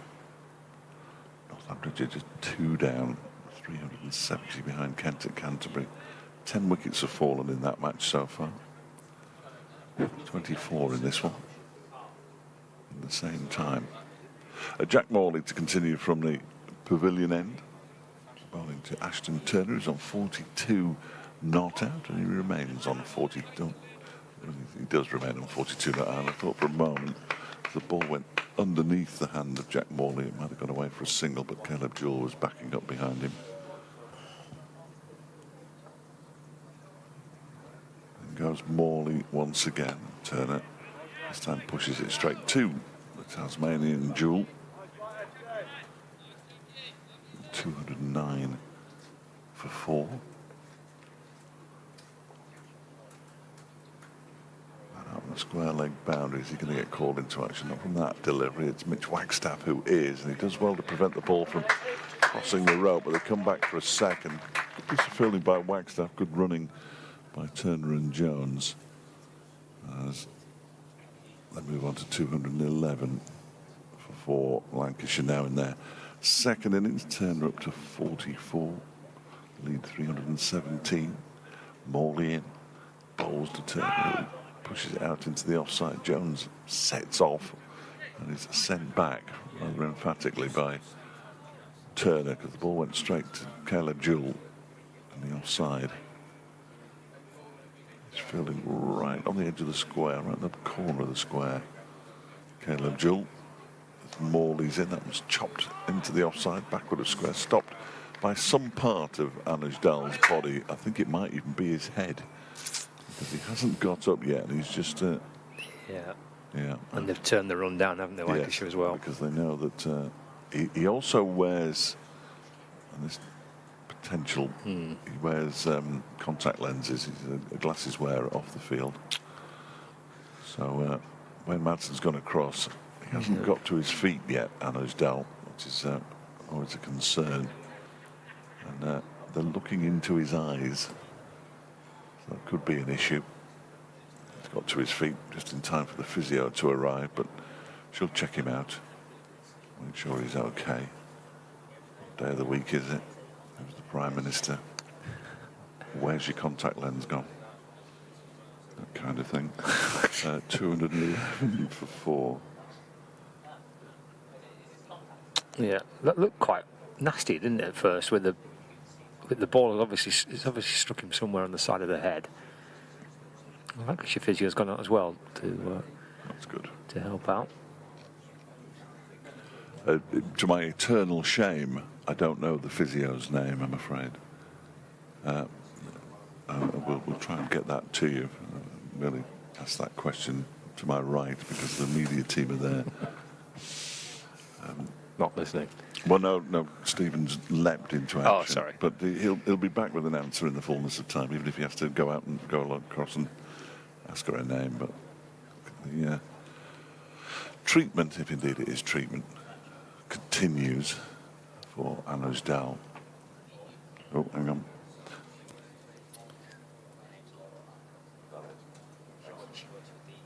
Sam Byrne is the Sam Burns, the Lancashire physio that's out helping out as well. I think Anuj Dal's okay, just being checked out, isn't he? We've got Laura. It's enough, isn't it? Definitely is. Actually, I wasn't here for days 1 and 2. Certainly, she does a lot of second team physioing. I do think that he might be putting a new contact lens in, actually, right. by the look of it. She's just reached into her bag for something very small. Unfortunately, Laura is standing in between us and Nudge out there. Mitch Wagstaff just goes through his bowling action, but the leg spin, he bowled 1 over, I think, in the first innings, and he is windmilling his arms now as well, so that's interesting. Now will Nudge have to come off to sort himself out? I think so. He is coming from the field, and Wayne Madsen just goes to check exactly what the situation is. He has been bowling, hasn't he? He's in the middle of a spell, isn't he? Yeah. So that will change Wayne Madsen's plans a little, and he's just holding his. I was going to say he's holding his left eye, but now he's dabbing the right-hand side of his brow. The ball just popped up and banged into his face, which is never ideal. So Nudge is off, and Rory Hayden is back on the field. He's over there in the far distance at a sort of fine leg-ish. Yeah, he bowled 2 overs of this spell, Anuj Dal, 2 overs for 19. So hopefully it's not be too long. I've had a series of messages from the station sound operators giving me all sorts of lines to say ahead of the T20. That's very exciting. Well, not really, because I'm in the middle of a cricket commentary here. Yeah, don't do them now, but It would save time if I just said them. yeah, it's true. Be a bit random, but I quite like it. Morley bowls to Turner, back foot shot, fielded off his own bowling by Jack Morley. And that was a long wait for the final ball of the over, and that was the final ball of the over. 211 for 4, lead 317 now for Lancashire. And no Anuj Dal on the field, so we're going to get a change in bowling, and it looks as though we're going to see some leg spin from Mitch Wagstaff. Yeah, so, well, hopefully Anuj Dal's okay. I think it looks like he was. He just got maybe just a bit of a glancing blow, isn't it? Yeah. Gone off to just to get it further checked out. So I always wonder how, I mean, never having worn contact lenses. I know you see footballers, don't they? They lose a contact lens and all of a sudden they have to put a new one. And I imagine if you take a blow from a cricket ball, your contact lens could be dislodged. Yes. Yeah. And then your vision's completely affected because one eye can see perfectly and the other one's... Yeah. I do wear contact lenses, and they can sometimes get kind of... They can drop and get trapped. Move around a bit. Yeah, it can be a bit awkward. Here's Wagstaff then in and bowling, driven away. He's got his man down the long off boundary there. So I think that's Blair Tickner. Yeah. So just the single for Jones, picking out Tickner on the long off boundary. Run off the first ball of the over. Half an hour to go before the lunch break. 2:14, correction, 2:12 for 4. Wagstaff's leg spin in to Turner. Drops into the offside, and there is no run. The line I've been given is fairly straightforward.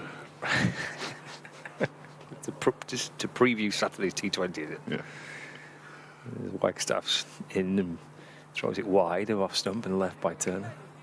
I think even I can manage that. You by 3:18, Lancashire.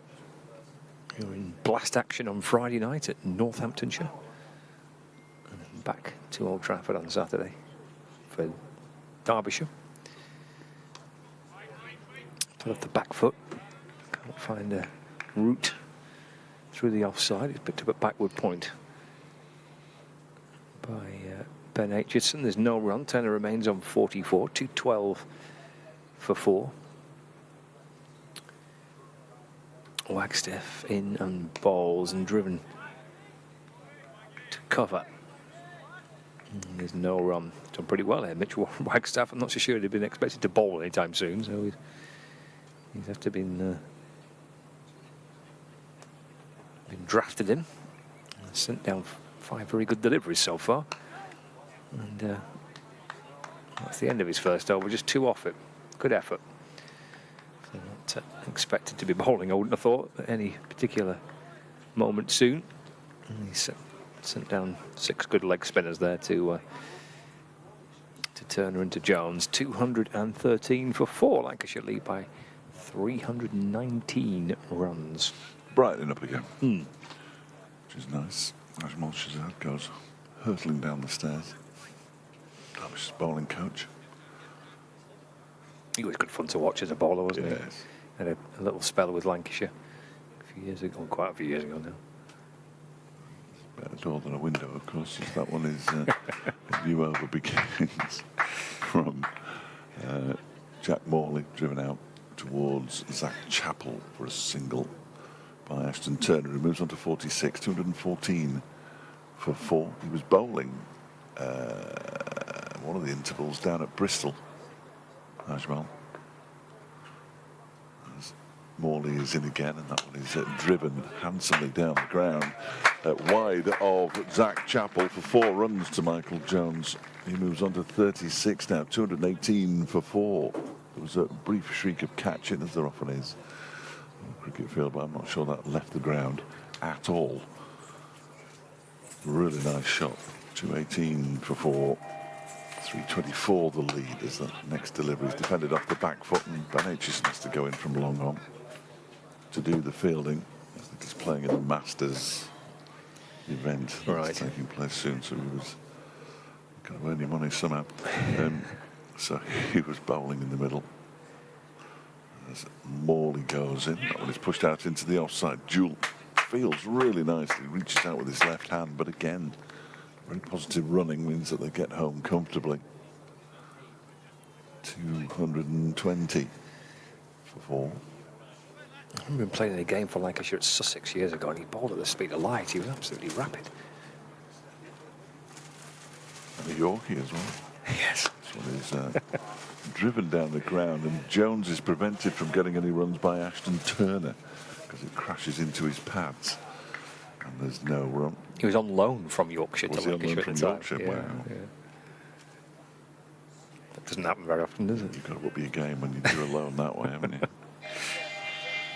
You get some fearful stick. Goes Morley again, and this one is driven out into the offside extra cover region. 4 more.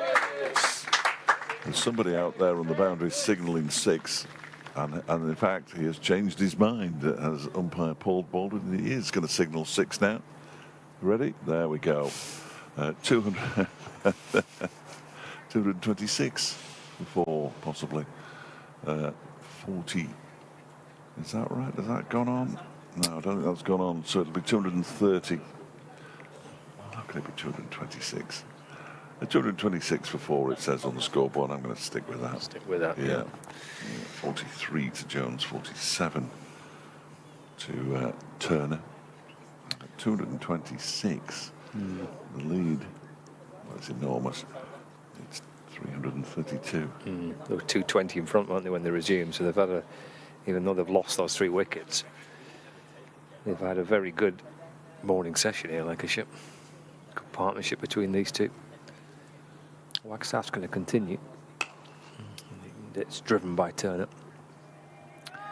Down the ground for 1. So he's nudging his way towards the 50. Takes him to 48, not out. 227 for 4.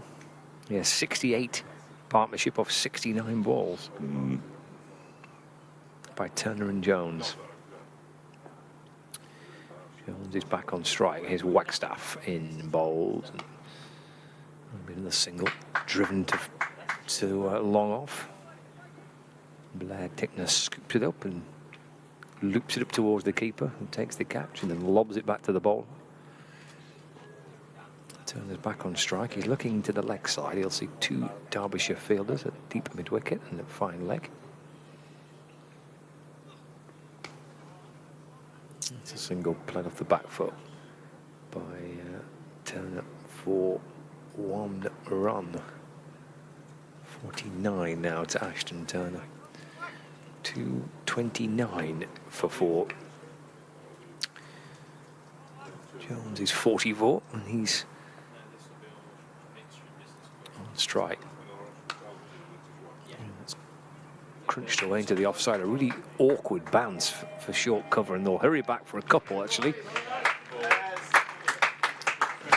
They took advantage of a horrible bounce there for, is that Caleb Jewell, maybe? Short cover, thank you. And it bobbled up in front of me. He's done well to stop it. It was a horrible ball to try and feel when it bounced like it did. And the deflection saw the ball disappear beyond behind the umpire, and able to come back for 2 more. Wagstaff in again.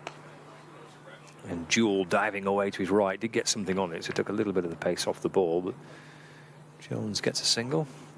Goodness, he's been busy, hasn't he? He's 46 from 37. Balls is Michael Jones, 4 fours and a couple of sixes. 2, 3, 2 for 4. Turner in a run away from 50.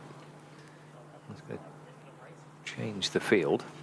Mid-wicket coming into the offside. So 2 short covers, deep cover, long off, backward point and a slip, and then 2 on the leg side boundary. It's a long on as well. It's off the front foot, and he just plonks it into the offside by Turner and takes off his gloves. He's dropped his bat. He's going for a chat with Michael Jones, but he's discarded his gloves and his bat for the time being. Oh, he's got to tie his bootlaces up. End of the over, 232 for 4, Lancashire. And that is a lead of 338. Yes, it's a lot of runs. Derbyshire's highest successful run chase, as we all know, is 371. I've just seen the partnerships flash up on the pitches on the live stream, and this is the biggest partnership of the innings for Lancashire now. It's come in double quick time as well. That's been the key, hasn't it? The lead is 338. The 100 runs would probably be enough. Halfway through this afternoon, stick Derbyshire in. Try and roll them. Morley begins a new over. Nice use of the feet from Jones, who advances and then clips it up to Aitchison at long on for a single. He moves to 48, 233 for 4. It was Derbyshire's first 45 minutes. The days are following very similar patterns. That one is played off the back foot, just pushed, eased into the offside for a half century for Ashton Turner. It's been terrific entertainment from Ashton Turner. 5 fours and a 6, 67 deliveries. He's already put on almost 75 now with Michael Jones, who's not far behind him. He's on 48 not out. Jones plays the next delivery straight back to Jack Morley. That's a sort of relentless batting lineup that Lancashire have got. You get rid of a couple of things. Oh, here we go. There's Michael Jones and Ashton Turner.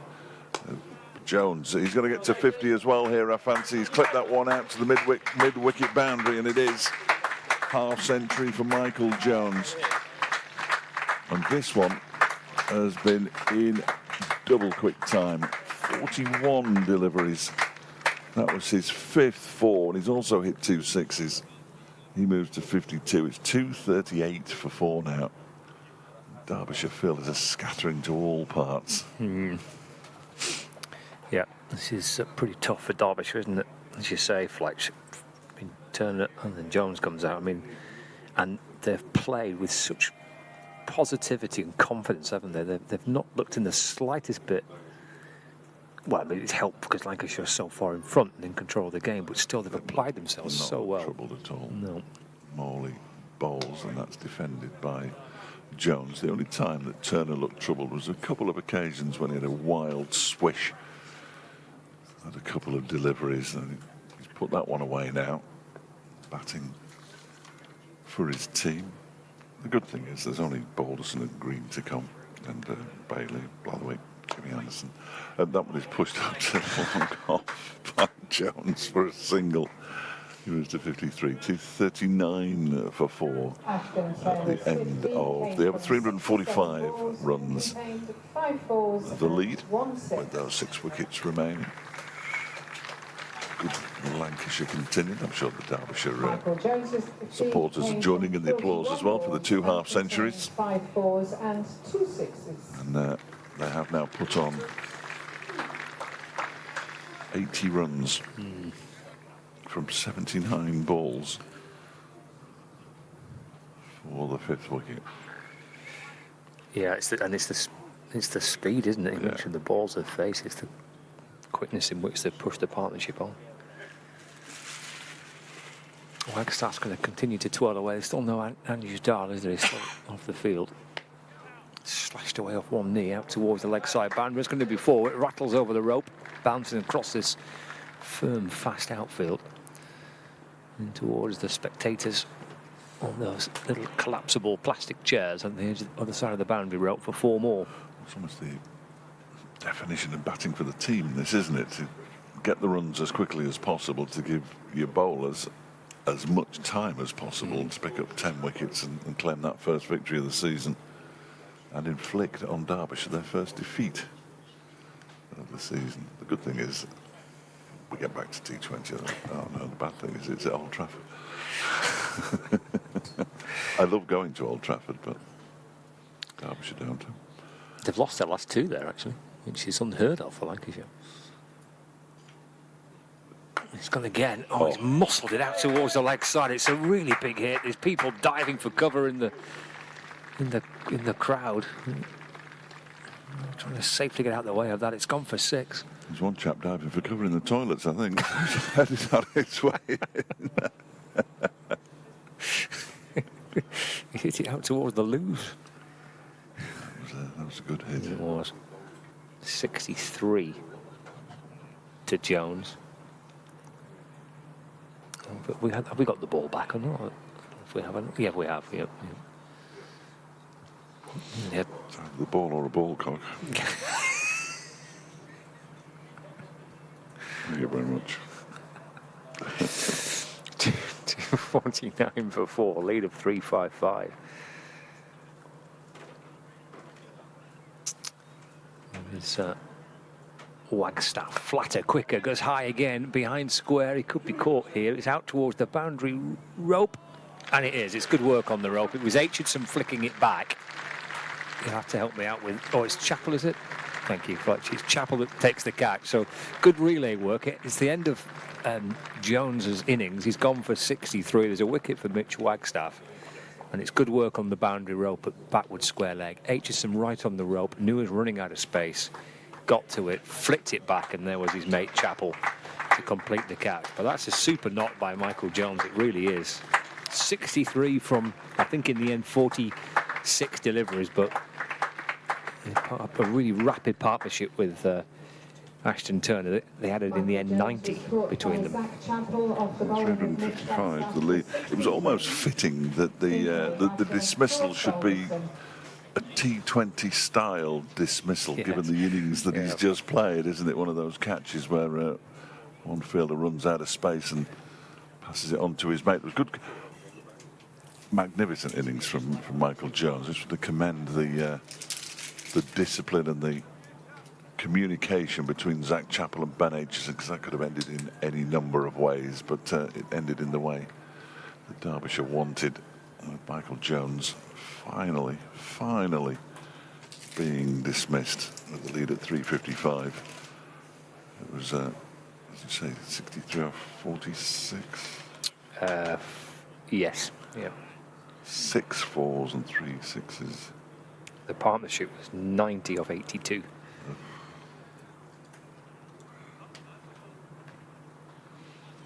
George Balderson's a new batsman. It's a 5 down, Lancashire. Lead is 300 and something, 355. There goes Puffing Billy, tooting away. Not as busy as it weekdays. No. It's like every 4 minutes of the weekend, but there's a reduced service midweek. Plus replacement halfway around. In comes Wagstaff, balls to Balderson. That's off the front foot and defends out into the onside, and there is... That'd be terrific, wouldn't it, when you went out there and you stopped halfway and you got on a little minivan. to complete. Carried on. Your journey will be completed by bus. Wagstaff to Balderson, right back in the crease and nudging the ball away to the leg side. And there's no run. 10 minutes to go before lunch. Just dropping mid-wicket back, pushing the man at point back. 2:49 for 5. Wagstaff is in to bowl. Balderson lifts it in the air, leg side, bouncing in front of Aitchison, who just dropped a little deeper at mid-wicket. And he gets a single, so he's on strike again. So Balderson gets his first run. Lancashire bring up their 250. 250 for 5, lead by 356. I think Mitch Wagstaff's 5th first-class wicket. Hasn't played an awful lot, it's fair to say. Had as many opportunities as I'm sure he would have liked. When the ball was sailing through the air, he must have thought, "Oh no, not again." I'd gone for 6 earlier in the over, out towards the conveniences. They were scattering, though, scattering in the crowd. I just put my hands on my head and hope for the best. And again, you can imagine T20 when that bank is absolutely packed. There's nowhere to go. Diving for cover. Oh, it must be. You've got to keep switched on, haven't you, if you're in the crowd? It must be horrible. Morley begins a new over with a full toss. That's excellent fielding from Ben Aitchison. The ball, for all money, looked like he was going to get past him. He put the dive in and clutched it into his right hand just to keep them down to a single. Balderson off the mark. 251 for 5 with about 10 minutes to go until the lunch interval. Started the day on 114. So they've piled the runs on this morning. A reverse paddle, beautifully played by Ashton Turner, and he picks up 4 for it. Rory Hayden, the substitute fielder, unable to get there. Really nicely played. Wasn't it? Yeah. Another of the T20 shots. A reverse paddle. Yeah. It just ran away, didn't it? Down the hill. Yes, quite. Such as it is. The young lad almost ended up in the crowd, didn't he? Trying to Well, he was, yes, he needs to do that slightly better. Does Rory Hayden. Next one is an orthodox sweep. It's probably outside the line of off stump at 255 for 5. Doesn't appear to be a lot of turn for the spinners. They really want turn and bounce, but I'm not sure they're getting either. As that one just tangles Turner up a touch as he tries to turn it into the leg side. Ball lands at his feet. I mean, I have no idea because we're not straight on and we're at ground level, so the batters aren't making it look like it's turning square as Turner pushes that one up towards Caleb Jewell. Feeling extra cover. And Madsen at mid-wicket and everybody else on the leg side pretty much on the boundary. As Morley is in, Turner goes for the reverse again, but this time Rory Hayden is down there, so he doesn't have to charge towards the boundary rope. He'd be pleased about that. Sends the ball back in. Single is taken. 55 to Ashton Turner. 256 for 5 at the end of the over. 1 to George Balderson, and the lead is 362. The one thing we're not going to get, and it might not be particularly relevant, is runs required on the scoreboard, which is a little bit disappointing from a maths idiot's point of view. Yeah, You have to be pretty sharp on Sunday to work it out. You could do with a scorer. Yeah. I'm hoping that Greg Cork can keep score, keep tally. Yeah. That's a one drawback of an outground with a small scoreboard. All the information you normally get is just not there, is it? And you're scrambling about. Well, I am. Minor complaint. Wagstaff is going to twirl away from the lake end and turn it on the paddle again. Fine down towards the fine leg boundary. It's worth a couple. Aitchison as well to sweep round to field. So he takes 2, Ashton Turner. Moves on to 57, 2-5-8 for 5.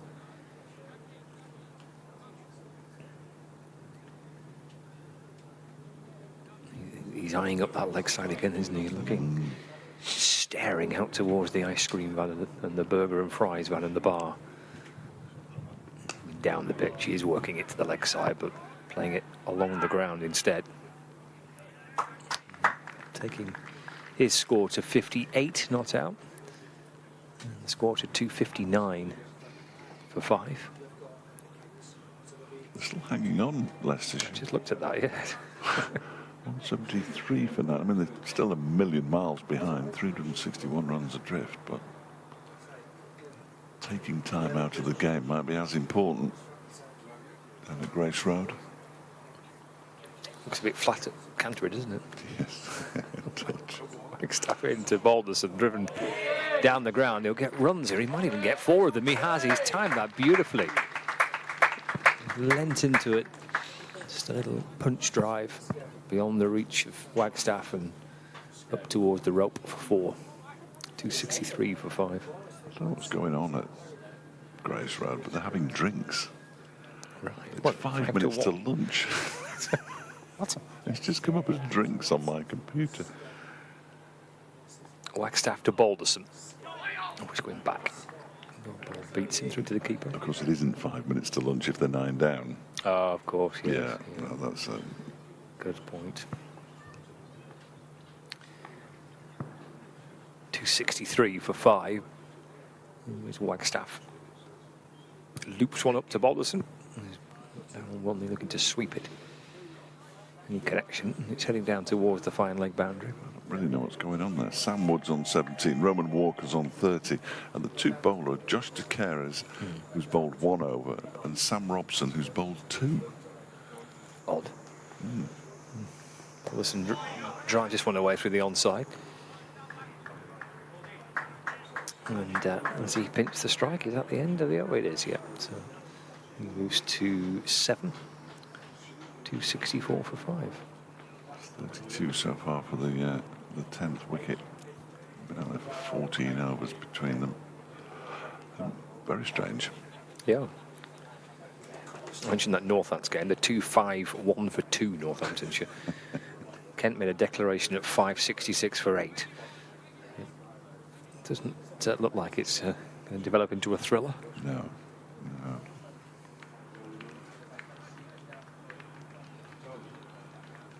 They seldom do. Anuj Dal's back out on the field, which is good news, just before lunch. So the applause you can hear is both for him and Rory Hayden, who's just walking around the boundary's edge now. His time out there has come to an end for now, as Jack Morley begins a new over. Ignore the cries of catch. The ball goes out towards long on. It was equidistant between Morley and Caleb Jewell, who were about 25 yards apart. So unless one of them had been 12 yards tall, wasn't going to be a catch.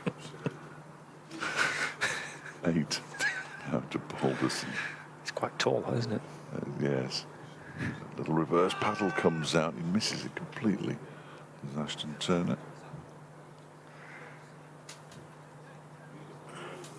Guest comes from behind the stumps to do the film. The pizzas have arrived. I noticed, yeah. You're pleased with that, aren't you? Well, I've got an alternative I know you have. lunch today. Next delivery, reverse sweep this time out towards it's Mitch Wagstaff in the distance there. Yes, it is. Turner picks up another single. Goes on to 59, 266 for 5. So they've now scored more than Derbyshire managed in their first innings, which means they're going to have to score an enormous amount of runs to win this game, Derbyshire. And the odds are very firmly against them. Lancashire heading towards their first championship win of the season, it would appear, as Balderson plays that one into the leg side. Matson fields. 2 minutes until lunch. Surely they can't get another one in here. They won't want to, I don't think. Balderson plays the ball back. Well, yeah, that's it, Jack. We need a change in the field and a long conversation with Wayne Manson here, I would suggest. They did come out, and it's now 12:59. I think this will be the last over before lunch. Goes Morley again. It's an appeal for leg before. He appealed and then went, well, why not? Well, because it was probably down leg side. It's 2 leg buys, 268 for 5 at the end. Oh, we're going to get another one. That's no good to man the beast. We'll get another over in before lunch. There's another lot of pizzas come as well. They're mine. 24 pizzas. Yeah, well, there are 10 of us. There's the guys on the cameras, of course. I know, yeah. Don't worry, lads. Plenty of pizzas here. And the bloke who came yesterday and demanded his food. Whatever organisation he was working for. So we're going to have one more then. Yeah, that's not good, is it? Wagstaff. I'll start it, but I can't promise I'll finish it. Yeah, no, I understand. 268 for 5. Here is Wagstaff in and balls. And let's play back towards him by Turner. 5 of them would be useful. 372 the lead. I'm saying it out loud to try and get it into my head. Turner's 59. 5 balls until the lunch break. Here is Wagstaff balls to Turner forward in defence. And there is no run, so a couple of dot balls to begin the final over of the morning. Plenty of boundary riders, long off, long on, deep mid-wicket, deep backward square leg. And that's chopped away into the offside. Martin Anderson scampering away to his right from behind square to get a cover point to field, and there's no run. So a third dot ball. Come on. 268 for 5. Wagstaff to Turner. It's off the back foot, run away. Just gets beyond Martin Anderson, out towards the point boundary. Harry Kane fields, but Turner does come back for 2. 3, in fact, two balls left. I'll leave you to it. Updates coming up as well as the lunch interval here at 270 for 5. 376 the lead. There's Wagstaff balls clipped into the leg side. 377 with, I think, 1 ball to go until lunch.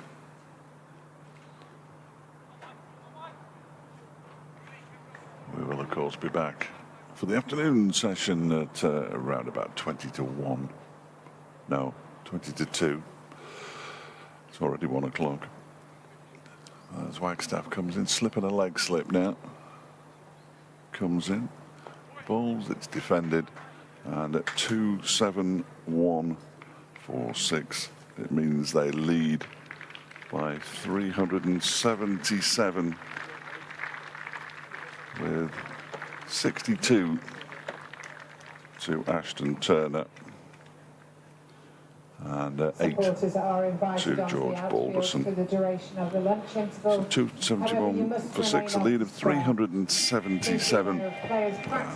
And we will return for the afternoon session on the stream and on the BBC Sport website and that in about 40 minutes. Why don't you join us then? In the meantime, update coming up.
And we're back in the room.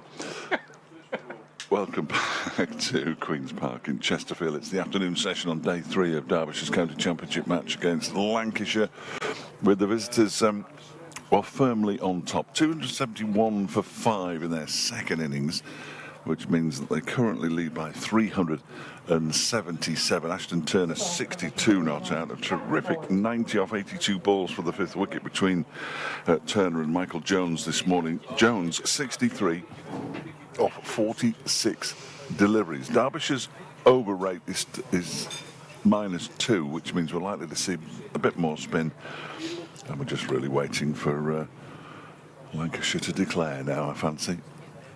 When they do that, heaven only knows, it's going to be Jack Morley from the pavilion end in bowls. First ball of the afternoon session is pushed away for a single. It's 272 for 5. I'm Dave Fletcher from BBC Radio Derby. And this is Radio Lancashire's Scott Reed. Hello. Hello. Hello. George Balderson on strike. Yes, declarations. Back to that for a decent chunk of the morning, we're discussing about the possibility of bowling Lancashire out, which of course could still happen. Now back to kind of declaration talk. Yes. Morley bowls to Balderson, who pushes this one into the onside, which is fielded by Wayne. It's getting quite cold now. Wonderful. How wonderfully British. Too hot yesterday. Cold now. Far too cold. Driven by Balderson, but straight to Anderson. Oh, it's beautiful. Don't get me coat. That was summer yesterday. Yes. There was a bit of that. Next delivery turned down the leg side by Balderson. They're going to get one. Is he going to come back for the second as Wagstaff gets to the ball now? Yes, he is. And he moves into double figures. Balderson 274 for 5.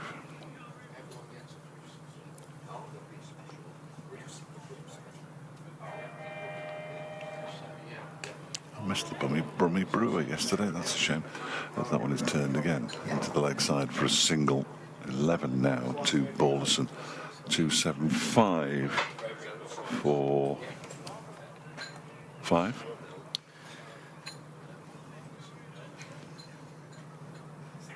I met Jonathan at lunchtime from China. Okay. As this next one is reverse paddled by Ashton Turner for a single. He moves to 64 and keeps the strike. 276 for 5 with Balderson on 11 with his wife and partner. They brought me a couple of presents. A nice football scarf. Lovely. The local team, who I can't pronounce. Right. And some Chinese tea. Some Chinese tea. Yeah, which is in a really nice tin. I'm not sure how to make it. It looks like don't you just put hot water in it? It's sort of, they're not tea bags, though, I don't think. Oh, I But see. a loose tea, but in sachets. But they've been freeze-dried, not freeze-dried, they've been vacuum-packed. Got you. I'll give it a go. So you might need some kind of like little Tea strainer. tea, that's the word. That's off a thickish edge from Ashton Turner as Mitch Wagstaff starts off after lunch from the lake end. There's no wrong. So yeah, a little tea strainer. And some beautiful ones. You see them on the telly, but little like infusers and that kind of thing, don't you? I haven't got one, obviously. Let's get Tetley's. Forward goes Turner to defend no run. Or some such. So you might need to do a little bit of an investment then to use these. Yeah, but I'll show you them in a minute. You'd be interested. Scarves, silk. Silk scarf. Oh, beautiful. Wagstaff in, balls off the back foot by Turner, no run. Right. So it's from his local football team or something. Let me get it for you. You stay there. I'll stay here. Yeah. That's all right. I can't remember where I put it. It's a good start. Oh, I know. Wagstaff bowls and Turner looks to sweep and gets a little thin bottom edge on that. That might run all the way to the boundary. It does. 4 more for Turner. So he moves on to 68. The score's 280 for 5. Look at that nice little tin. Okay, that's Red lovely, tin. yeah. What do you make of this?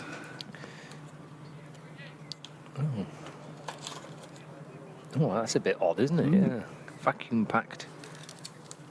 I think the instructions might be tricky to follow.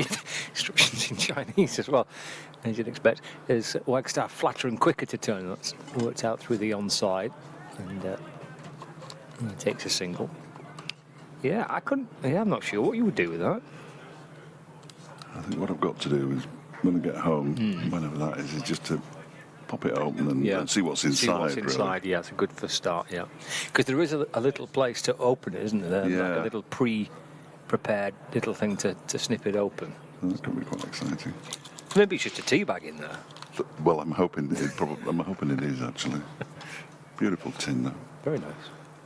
That's a nice gift. Yeah. Wagstaff in bowls. Bowlers and drives through mid-off for a single. Moves to 12, 282 for 5. And a silk football scarf. You don't often see silk football scarves, do you? That's it. Check this out. Do you know the name of the team? Not a clue. Right, okay. Lianing Tieran, they're called the Tigers. The Tigers, yeah.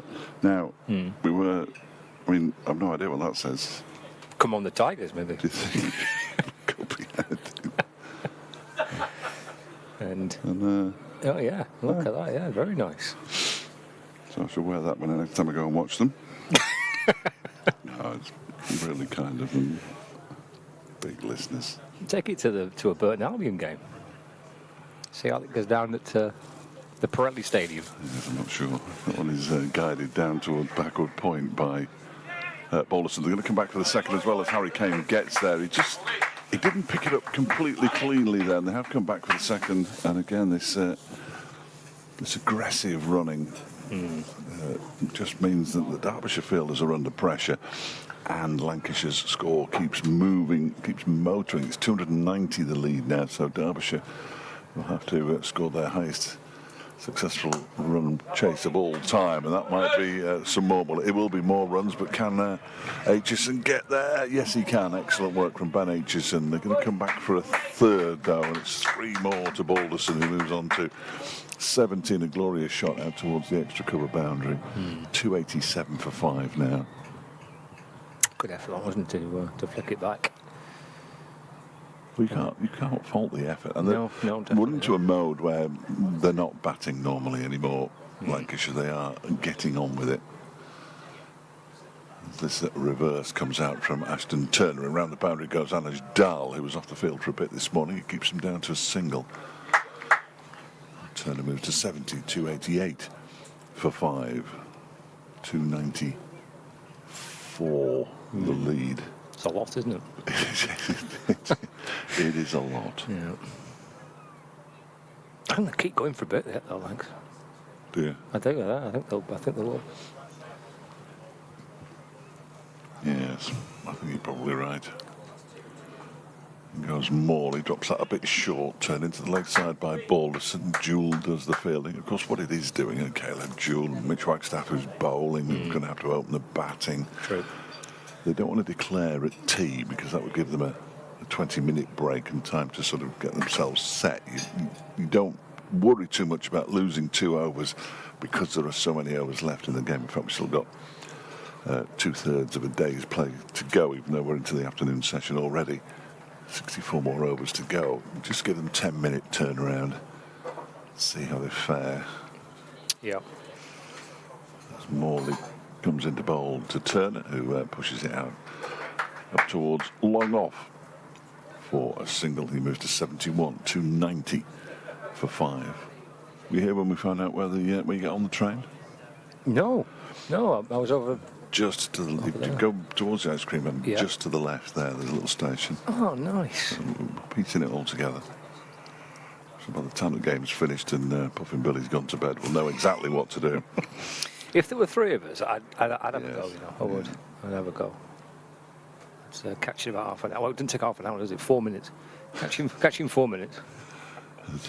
This one is driven out towards the point boundary by Balderson, who moves to 19. Kane does the fielding, was the final ball of the over. 71 to Turner, 291 for 5, 398. 7, the lead. He seems to have been a bit more frequent this afternoon. It was very slow service this morning. Well, I didn't think he was up and running today. No.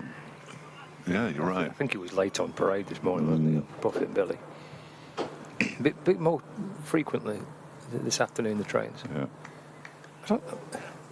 He just goes round the lake, I presume, does it? I believe so, Okay, yes. right. I think that's exactly where he goes. Right. Nice. That's a lovely scenic view as well, isn't it? Yeah. Very nice. But he goes around twice. Wagstaff in balls, looking for the LB as Balderson goes down on one, they're looking to sweep.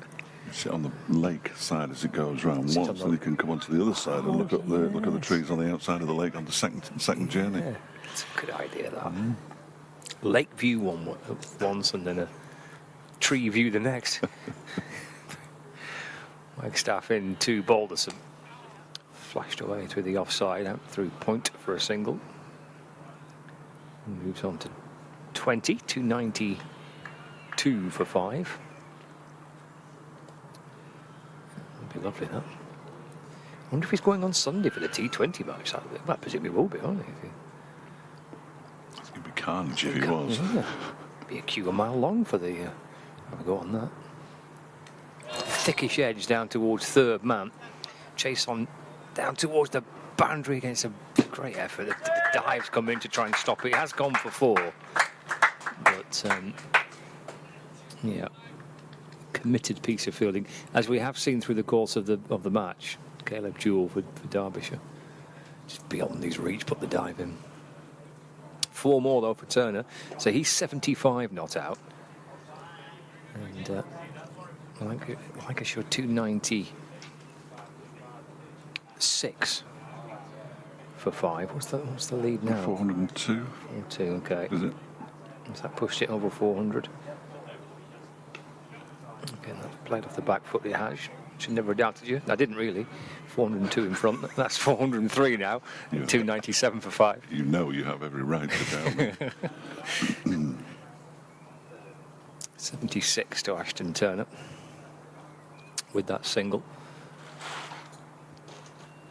There is Wagstaff in bowling. Cut away, late down towards through backward point. Just for 1 for Balderson. He moves on to 21. 298 for 5.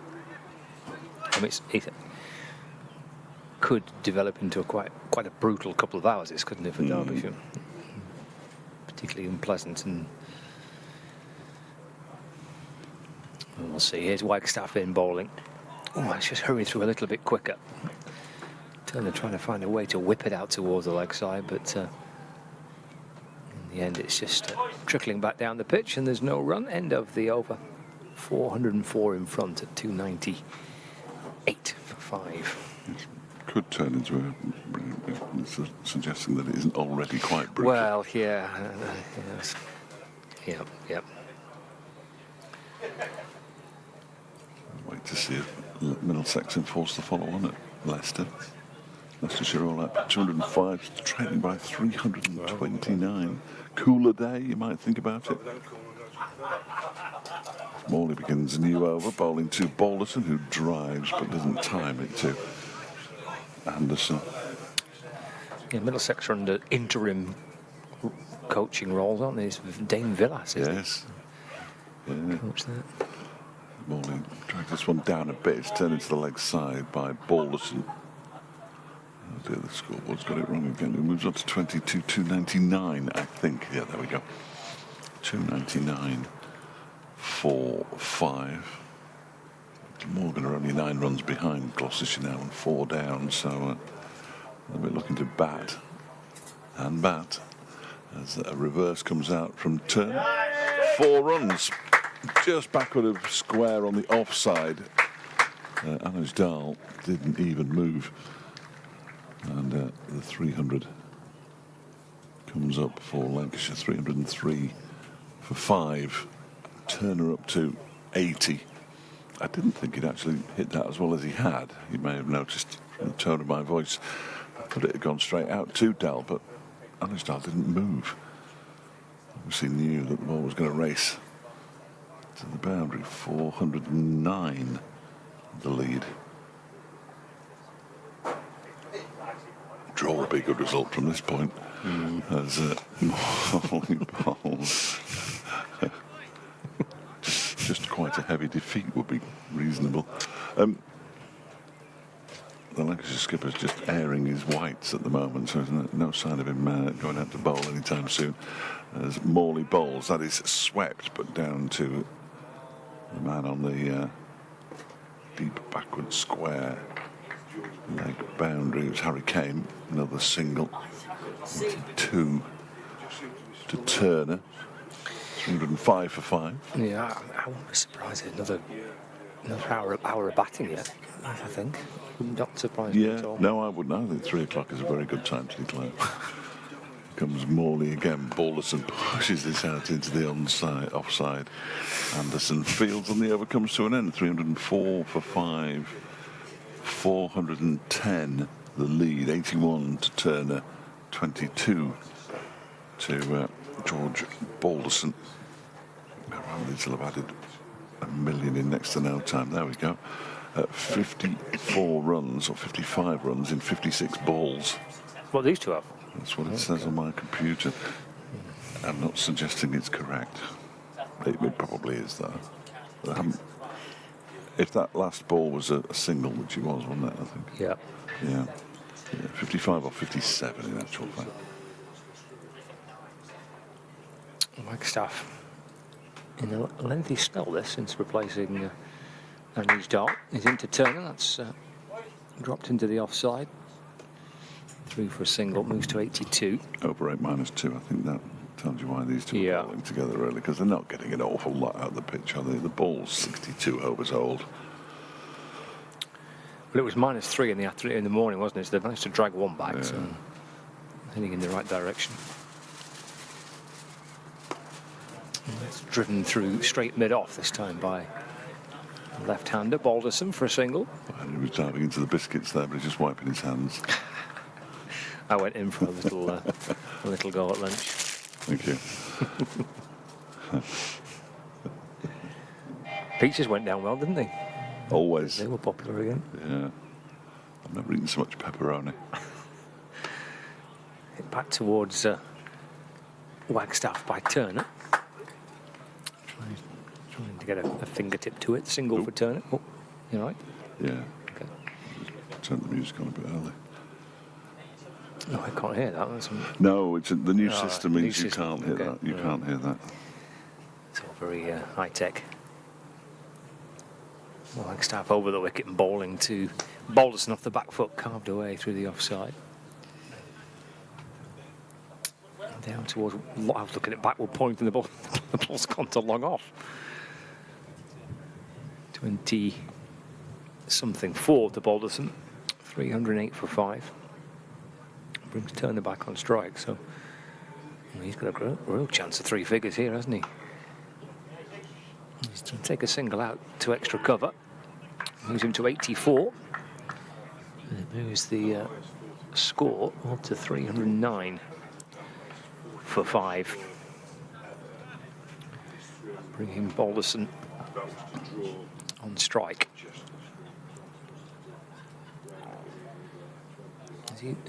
There's a change of approach here. I'm saying he's faced Wagstaff before, but he's taking guard from the umpire. But there's a change of line by Wagstaff to Balderson, the left-hander. He's going to come and bowl around the wicket instead. Oh, it's hit back over his head. It's going to be 4. Wagstaff thrust his right hand up to try and stop it, but it rattles its way to the boundary rope. And Balderson to 28 not out. Lancashire 313 for 5, and the lead moves to 419. Jonathan's just explained how to use the T, so we'll do that after the news bulletin. Thank you, Jonathan. I'm just slightly baffled, but it all makes perfect sense now, and I'm going to give it a go. 313 for 5. 419 the lead.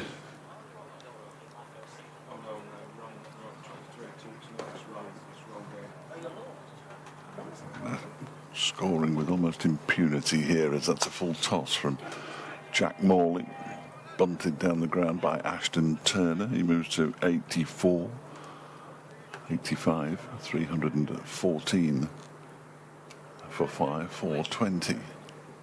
The lead when the 64th over of the innings.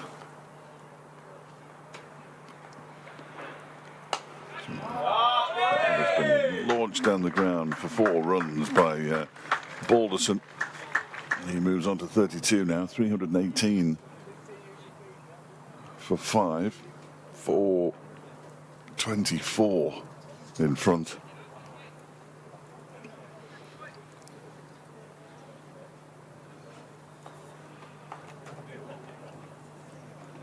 Update coming up. There's 4 more.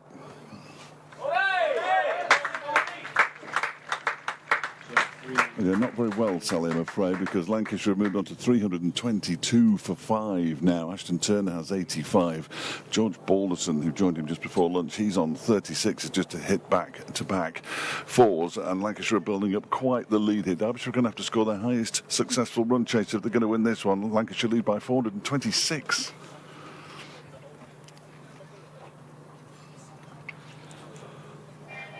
Which is a lot of runs. I think it's 426. I'm hoping so. As this one is pushed out into the offside, it might be more. See now, 426. High UV index, so be careful out there, everybody. 322 for 5. Balderson turns that one gently into the leg side for a single. Moves on to 37. 323 for 5. Fielders scattered around the boundary now. Ben Aitchison, who had a really successful morning, is right in front of us. He's at long on. There's a mid-wicket, there's a deep backward square leg, there's a third man, there's a point on the boundary, there's a long off. In fact, the third man's coming up now, so...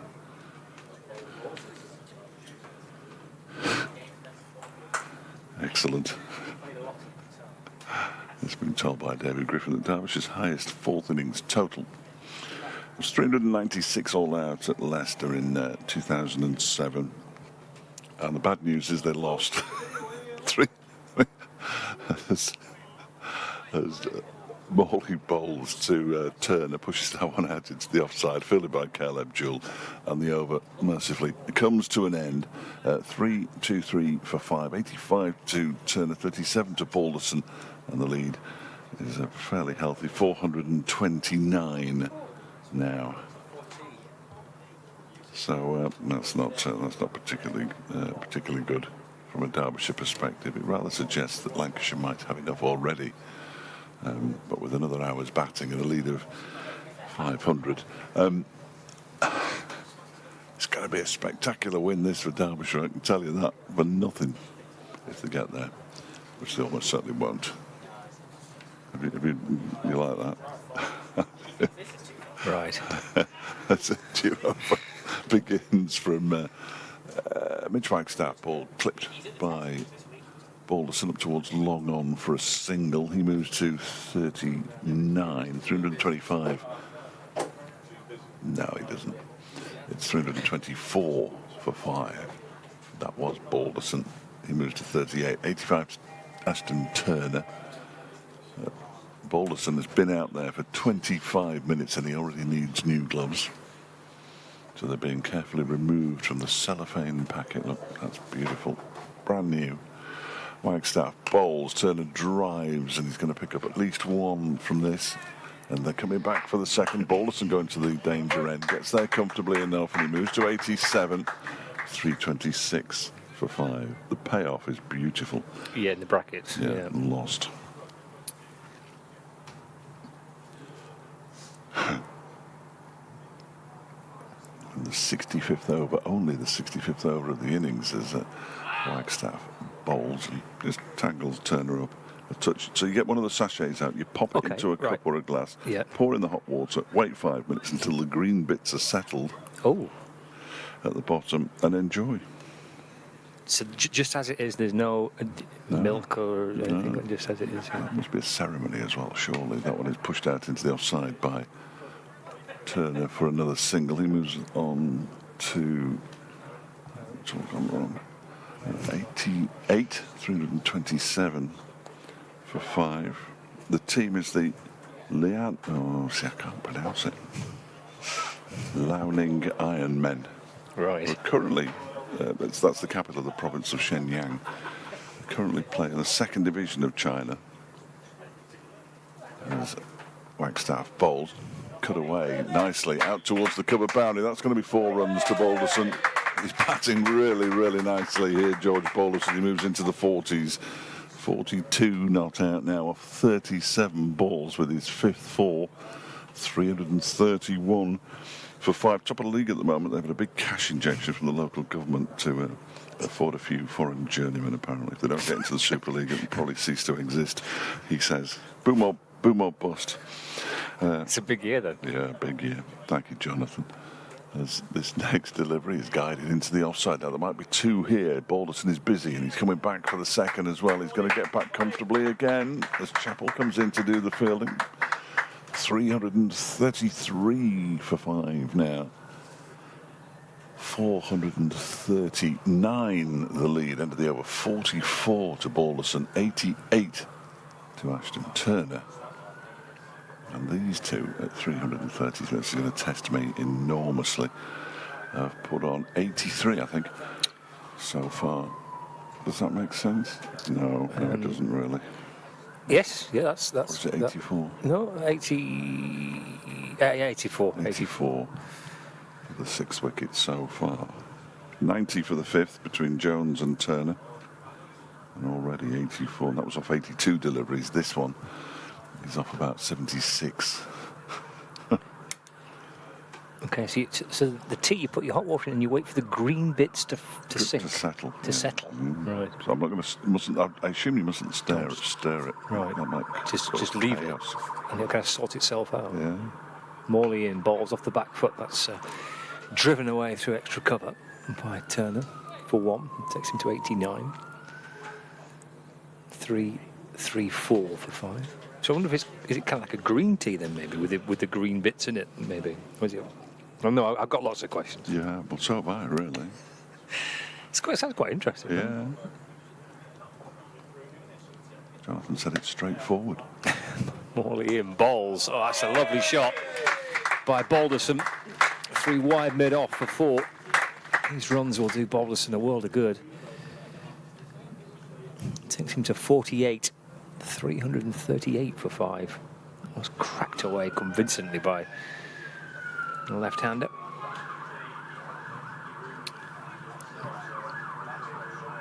This walks out towards the leg side and he's back in his crease now. Morley's left arm spin, having been over the wicket, and now be coming from around the wicket to Balderson. He's twirling his arms in, Morley, in and balls. And that's punched off the back foot for a single. Takes him to 49.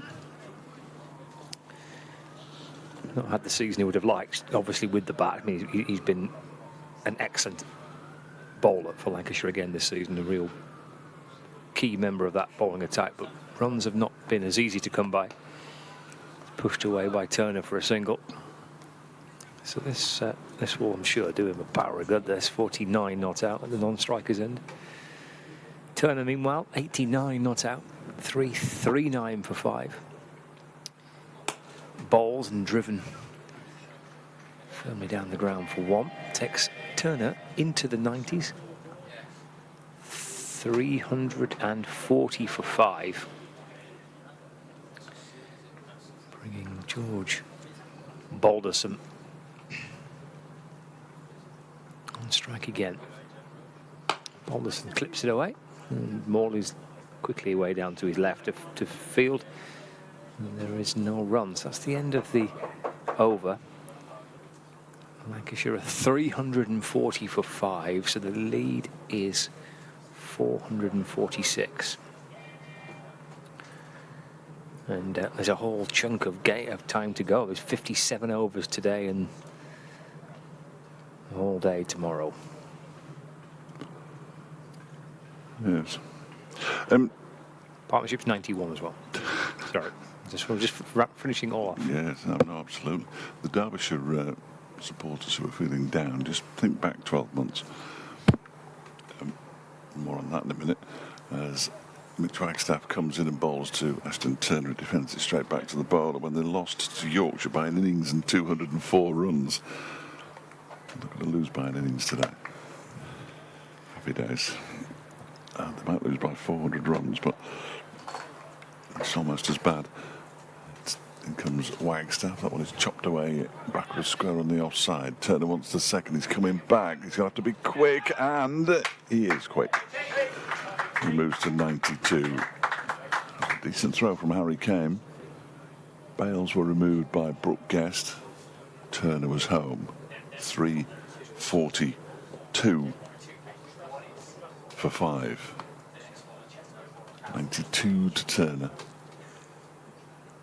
To call another Lancashire century. I've never called so many centuries. This one is pushed back to Wagstaff by Turner. I've only called one so far, but with the irony.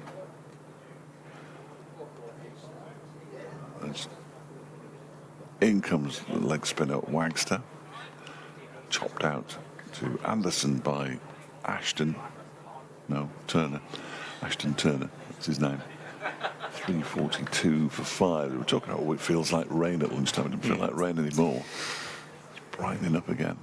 As this next delivery is clipped down the ground by Turner and towards Jack Morley. He's bowling from the pavilion end and fielding in front of the lake, which is, it couldn't be further away, really. All the way down there in the distance. Well, the radar on the Met Office website. Is there a band? There is. Oh dear.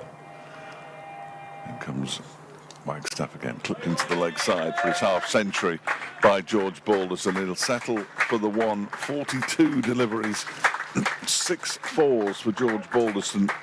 It's been a really, really good innings as he's motored along Lancashire's score. 344 for 5, the score now, which I believe means they lead by exactly 450. Yeah, nicely battered, George Balderson. As I said before, I think this will do him power of good.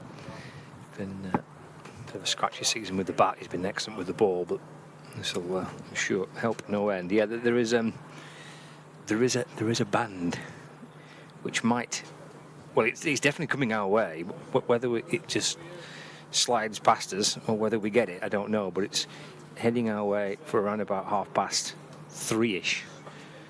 It would suggest, and it's quite heavy, with yellows and red colours. Ooh, that's not good. Morley in bowling, and swung down towards fine leg off the under edge of the bat from Balderson for a single. So yes, that as I say, it might miss us. It might just catch us, or it might get us in full throttle. I don't know, but it's for about 3:30ish is when it's likely to be heading up from the southwest and reaching us here. Worked through the leg side by Turner for a single, and he moves on to 94. So he's a blow away from, well, it would be a second century in 2 matches, wouldn't it? Because he got 154 in Blackpool, Turner, last week. Balderson's gone big. He's gone out towards the leg side. It's a lovely shot from Balderson for 6 out towards deep mid-wicket. Caught that beautifully. Did George Balderson, down on one knee, lifting it high over the leg side boundary for a 6 to bring up the 350 for Lancashire in their second innings. The lead moves to 458. Halfway up the bank. This time it's cut out through the offside, running out towards deep backward point. Down towards the boundary. Good effort by Blair Tickner to get to it. Balderson runs 3 to take him to 60. Yes, and the score to 3-5-5 for 5. It brings Turner back on strike. He's 6 away from the century. Not much of a twirler of the bat, isn't Ashton Turner, but there was a kind of a semi-twirl then. Wallace from around the wicket and ball. He plays calmly off the front foot and defends. There is no run. 355 for 5, lead of 461 for Lancashire. Morley's arms swinging back and forth, in balls, and Turner push it through the offside for a single.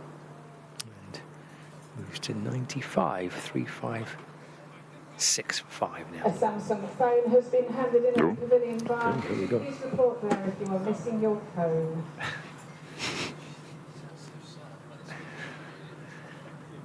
Everyone frantically checking their pockets to make sure their phones in place. But they've just reminded me in a tweet that it's a month before they play their first league game of the season. That's far too early.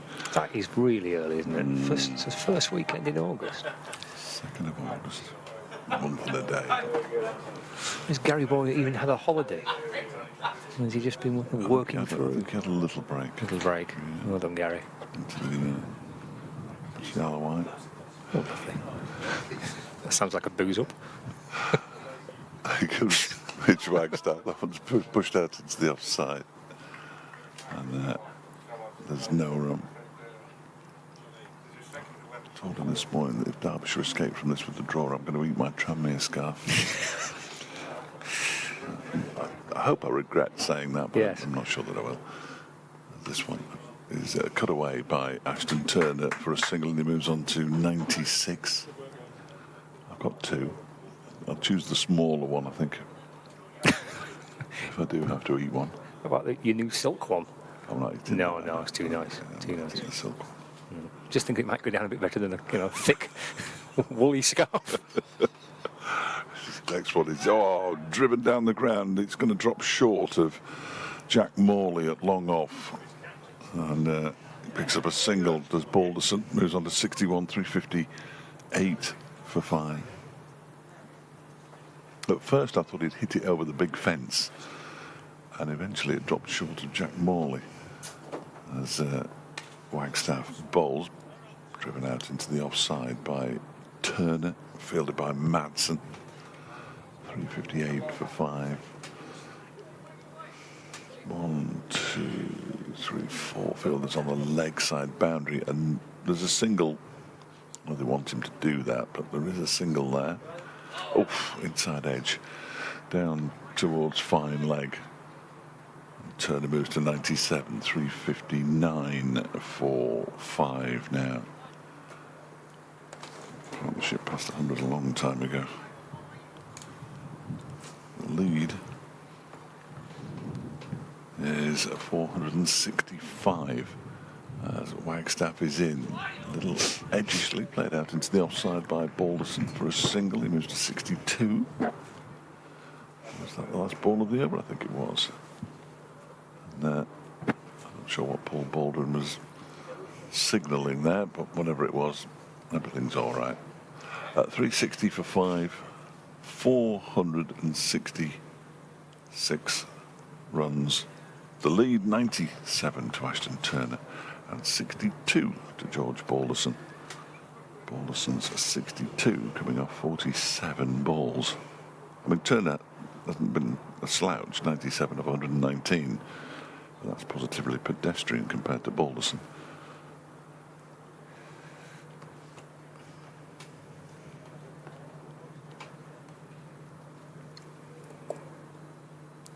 Only in to Balderson. Looks like he's come off the pad with Balderson, just trying to work it away down towards fine leg, but yeah, leg by has been the call. So remains on 63. Score moves to 3-6-1. Gets Turner back on strike. 3 runs away from his 2nd century for Lancashire. Comes into the onside where Wayne Madsen's at mid-wicket to field. No run.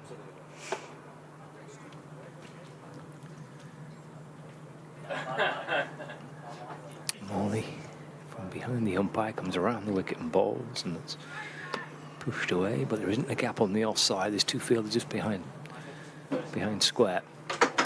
Backward point, wide gully.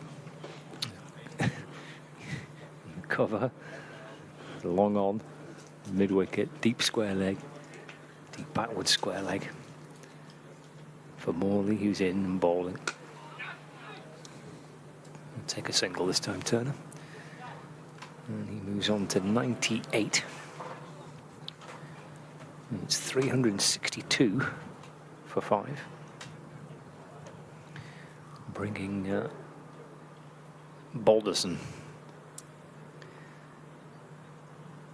back on strike over the wicket to Balderson. And played up towards Madsen at straight mid-wicket. No run. So a couple coming off the over so far. 6-2, 6 for 5. Over 8-0. Job done then.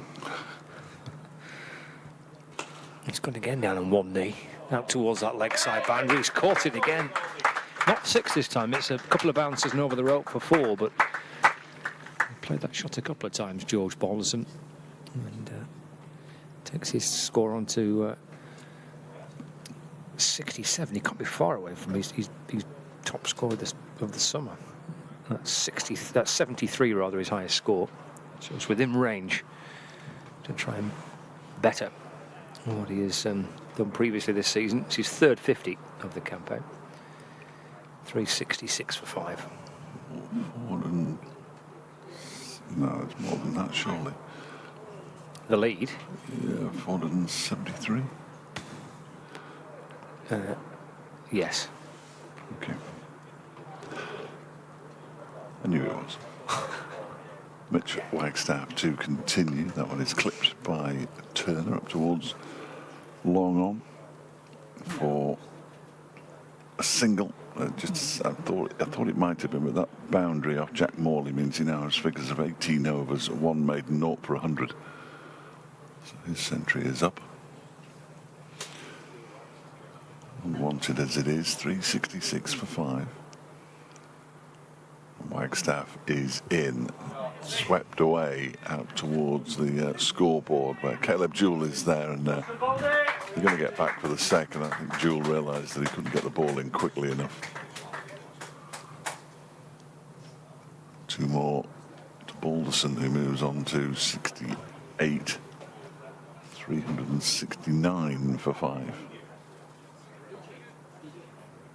475 the lead. Wagstaff with a fairly straight run, and that one has been launched back over his head. That's gone an awful long way, all the way for 6, landing just about on the title sponsor's advertising board. And it's 375 for 5 now as Balderson moves on to 74. Yeah, best score of the summer, this. Highest score this season for George Balderson. You might be thinking of I'm sure he is, of 3 figures. I don't think that there's any doubt that he'd be thinking that. He goes back and cuts, and that's out towards the backward point boundary. Picks up another single. Here we go then. Here we go. Ashton Turner, 99 not out.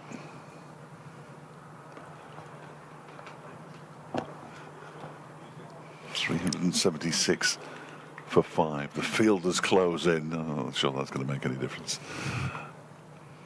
And Wagstaff is in and bowls, and he's lifted it over the infield, and he's going to get his century as it bounces away to the boundary at the far end of the ground at wide long off. A century for Ashton Turner. 124 deliveries. That was his 10th boundary. He's also hit 1-6, and he's helped take Lancashire up to 380 for 5. A lead of 486. Outstanding knock, isn't it? Yeah. It's just been breathless, really, from the word go. He's come out and cracked on with it. This time he pushes the ball up to long on, just for a single this time. Yeah, 124 balls that's pretty quick. Yes. Ashton Turner's 100. The problem is 124 goals and it won't seem very quick by the time Balderson gets to 3 figures himself. Now, with the over 8 back to 0, Martin Anderson's coming on for a trundle from the pavilion end. He's a bit more than a trundle, obviously. Martin Anderson. to bowl from the pavilion end. Well, he made his first-class debut for Lancashire last week against Kent. He obviously played through the course of the T20 Blast campaign, but it was his first-class debut for Lancashire last week. He got a century on debut against Kent in Blackpool, and he's backed that up the following game with another century. So he always scores a century, that's what you're saying? Well, currently that Yeah. appears to be the case.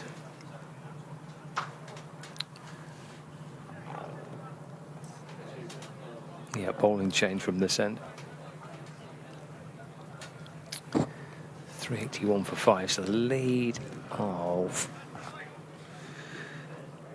plenty.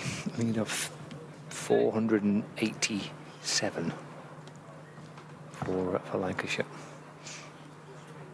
Martin Anderson then as Turner. Waiting, here he comes in and bowls to Turner. Short and pulled out towards the leg side and pulled for 4. Moves to 108 not out. 385 for 5. Short and wide and dispatched emphatically for 4 through mid-wicket.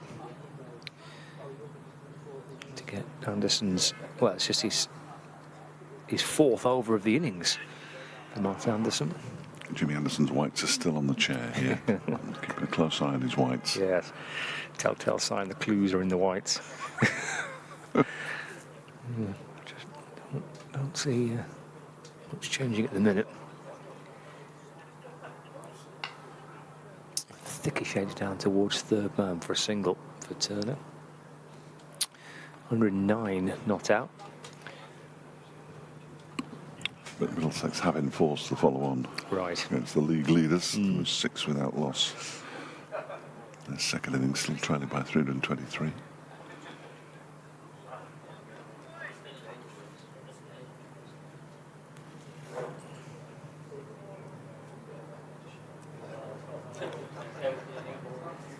Balderson on 75 not out.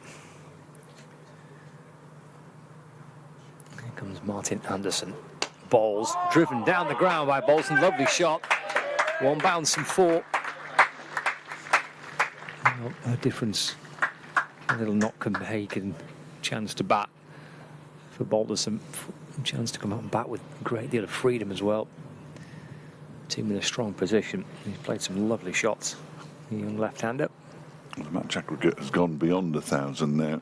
1,018, 7th successive match. Anderson to Balderson, carved away through the offside for 1.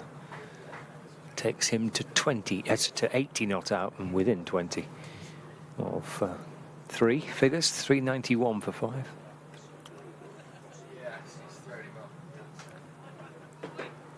Brings Ashton Turner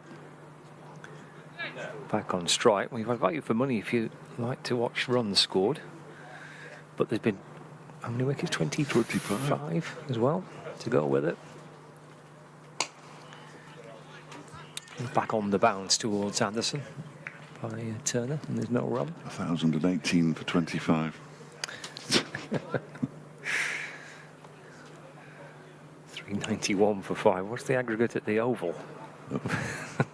That's also beyond 1,000. But Sorry, got nearly 1,000 They did. themselves, didn't they? I think they only had 2 innings of the game, though, and not even 2 completed innings of that match. It's cut out through the offside for 1 run. It's the end of the over. 392 for 5 now. Yes, my maths suggests that it's 1,005 for 12 at the Oval. Right, sounds like fun. It's 880 for 12 at Southampton. I mean, who'd want to be a bowler? 15 wickets have fallen at Taunton, and they've scored To bowl at the lake end, Jack 750 odd Morley. runs. Jack Morley's coming on at the lake end. Taunton's sort of known for being relatively fast scoring.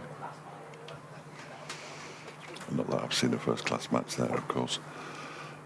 Why would I have, covering Derbyshire? Leicestershire lost a wicket, 7 for 1. Innings defeat inside 3 days for the league leaders. Here we go. Incoming. 392 for 5 here. Of course, the team in second place have been unable to take advantage, it would appear. As Morley is in, and Ashton Turner guides this one out into the offside, but it's fielded by Kame, and they go through for a single. 393 for 5. 2 men on the leg side boundary for George Balderson. A couple of players come in a bit on the off, but there is a man sweeping on the cover boundary. As Morley is in and bowls, and he tries to heave that into next week. Gets a toe end of the bat on it, and it dribbles up to Wayne Madsen. Almost put his back out there, George Balderson. He's on 80 from 56 deliveries. There's Morley bowls to, oh dear, that's horrible. That's going to be a wide, surely. They're going to go through for a single as well. That's a shot at the stumps from Caleb Jewell that misses by a yard and a half. It's just been given as a bye. Looked very wide to me, that. From here, at ground level.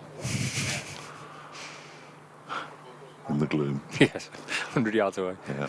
Next delivery. Oh, has he got something on that? If he has, it's a sort of half chance, really. The ball goes away. He did get something on it. Ashton Turner.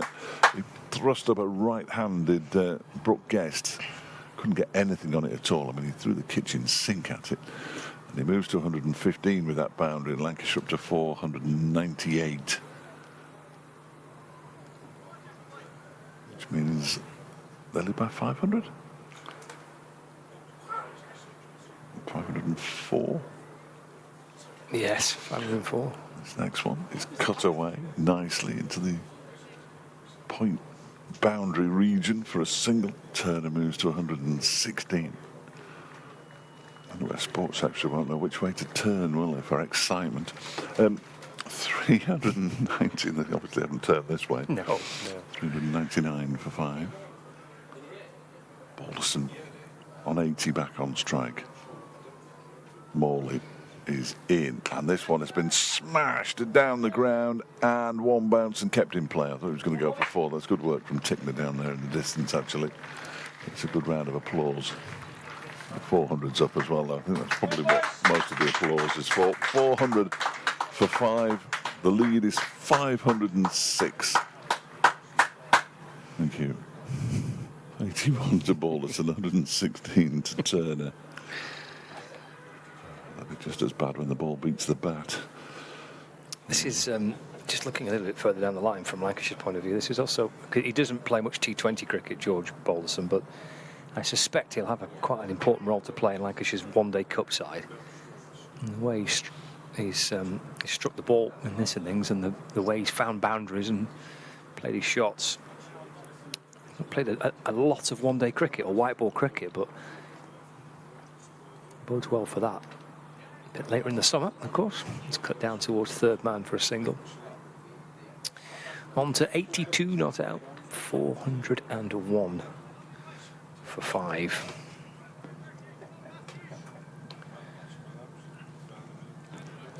Turner's back on strike. 508 to win at this point. Probably they need 4 players to get centuries, don't they? Anderson comes in and bowls for Derbyshire. That's defended by Ashton Turner. Well, Lancashire have 3 Centurions in the match, haven't they? Indeed. Jennings, Green and Turner. And George Balderson will be hoping to join that list, but he's still got 18 more to get. Turner's the man on strike. 116 not out. 401 for 5, leading by 507 in the afternoon session on the 3rd day. Creased away with the offside. 4 more. This time for Turner. He just leans into it and hammers the ball away. Such a tall man, and He kind of stands and has such presence, doesn't he, at the crease? And it makes that shot look even more emphatic. Bang through extra cover for 4. 120 not out. 405 for 5. Listen to Turner. It's whipped away to square leg where Harry Kane fields. Just for a single this time. 406 for 5. Chris Green on 121. About to become, or he will become the highest scorer in the match. Once I've checked all the Derbyshire Centurions. Yep, none. Martin Anderson in to George Balderson. And he's hit it straight to cover, where Blair Tickner takes the catch. And that's the end of Balderson, falling short of 3 figures. Is that the end of the innings? I think it is. Yes, it is. So Balderson's out for 82, falling short of his century, but batting very nicely, and really, for his own personal kind of confidence this season, especially with the bat, that will do, I'm sure, a world of good for Balderson. Lancashire have declared 406 for 5. It leaves Ashton Turner unbeaten on 121. And the declaration means that Derbyshire, or that Lancashire lead Derbyshire by 512 runs. 513 to win then, everybody.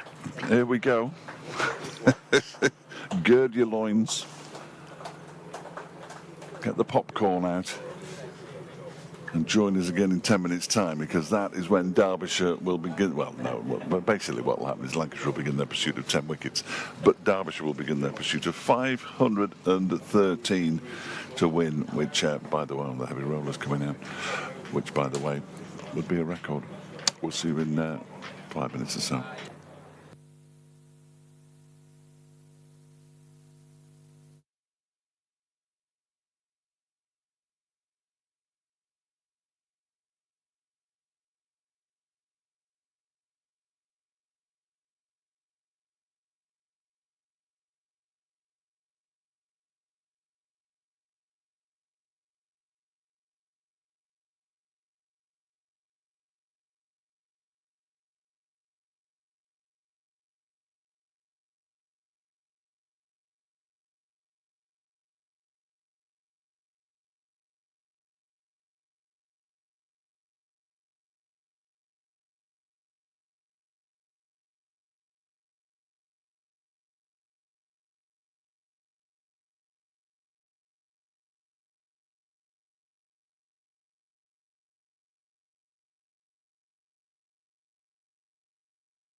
Get this crowd bouncing. Dispatched. Oh my goodness me!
bouncing.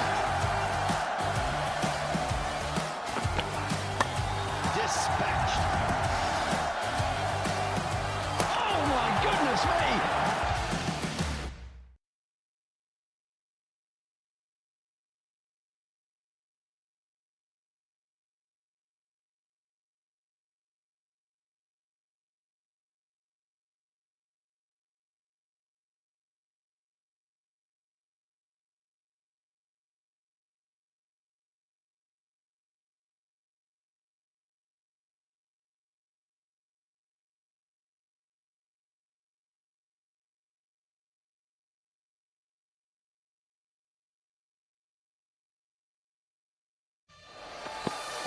Get this crowd bouncing. Dispatched. Oh my goodness me!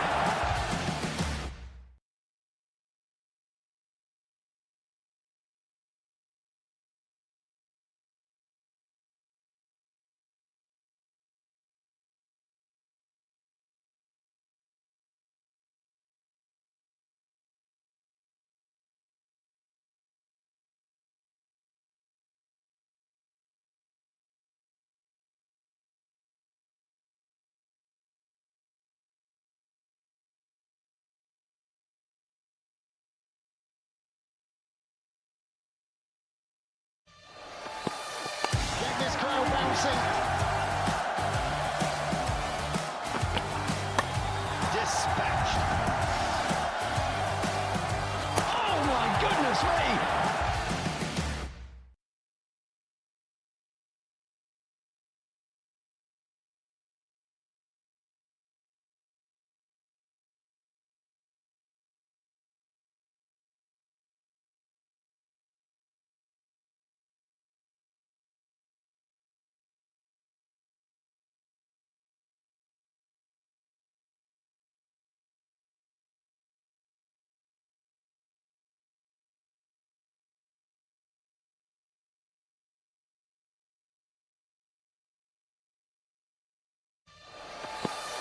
Get this crowd bouncing. Dispatched. Oh my goodness me!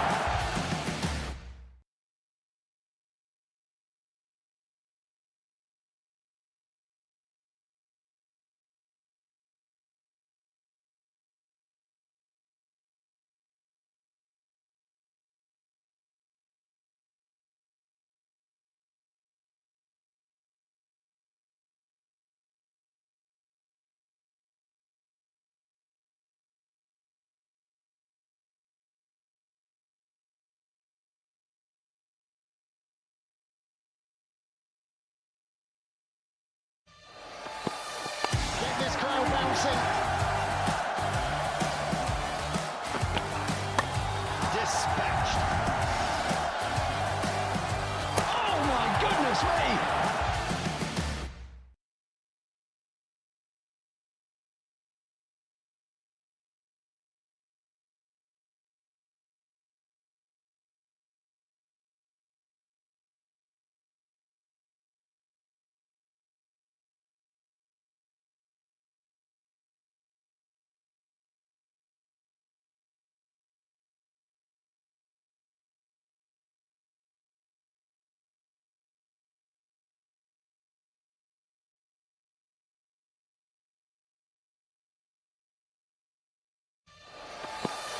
Get this crowd bouncing.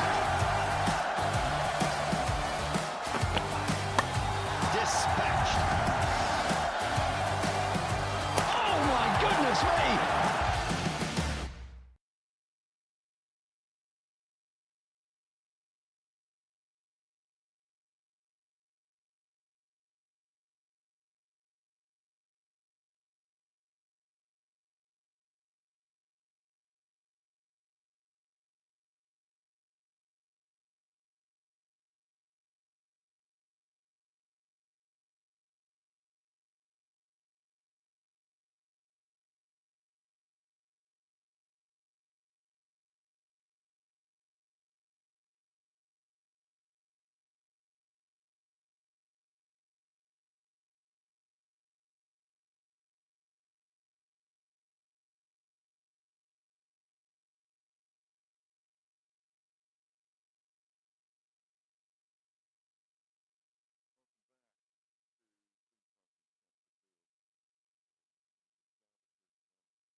happens. Will it be today? Will it be tomorrow? And I'm basing all this on history, not just my feelings. Clearly, the Derbyshire scored 261 in their first innings. They've got to score almost twice as many runs in the last innings of the match. The alternative, of course, and there's one of your problems, the alternative is to bat for 143 overs.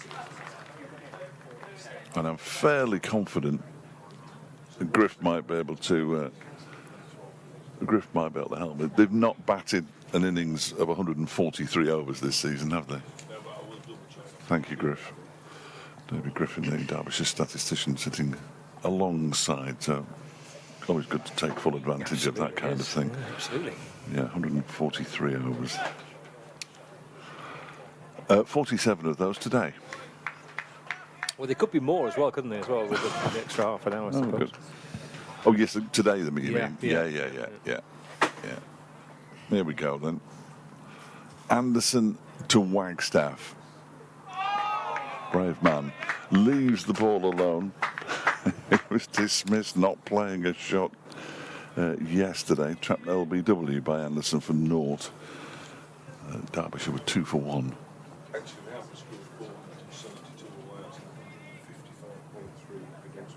Against Middlesex, they did bat for longer than 143 overs. It's possible. Again, they drew. Here comes Anderson again from the lake end. That one's down the leg side. Yelps. I think we're going to have a lot of yelps between now and whenever we finish. And 140 overs, when we made 5, it's 87 again. yeah, but 140 is no good. They'd lose because it's 143 left in the game. But they have proved that who was that against? Kent. And a win against Kent. Yeah, won by an innings. So they have batted for 143 overs. It is possible, I suppose. Of course.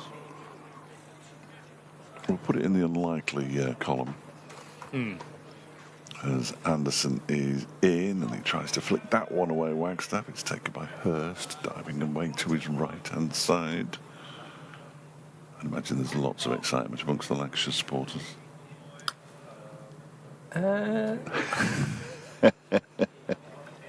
Well, having seen quite a few games this season that have been dominated a couple of times by Lancashire and have not been able to force a win on the fourth and final day, perhaps not just yet.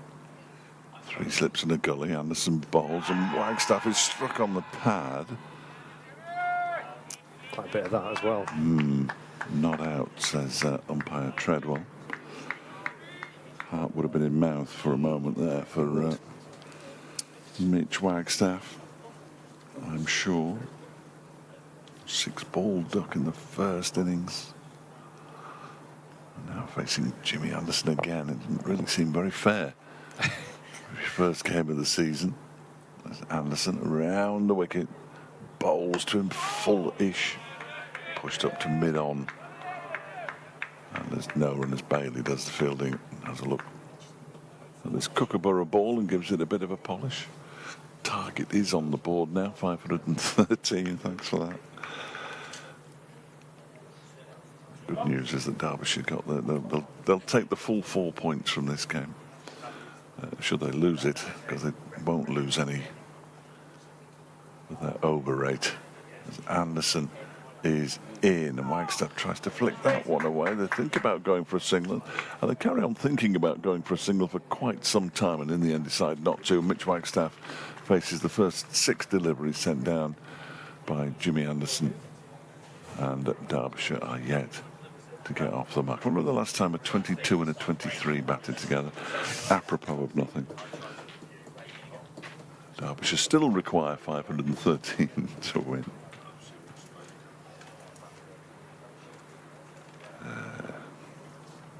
You never know, though. Well, that's it. That's the beauty about the whole thing, isn't it? You're never 100%. I think if you set your expectations quite low, then you're not going to be crushed. There is an element of that amongst most sports fans, isn't Yes. it? where you think, you know what, we're going from a pretty low base.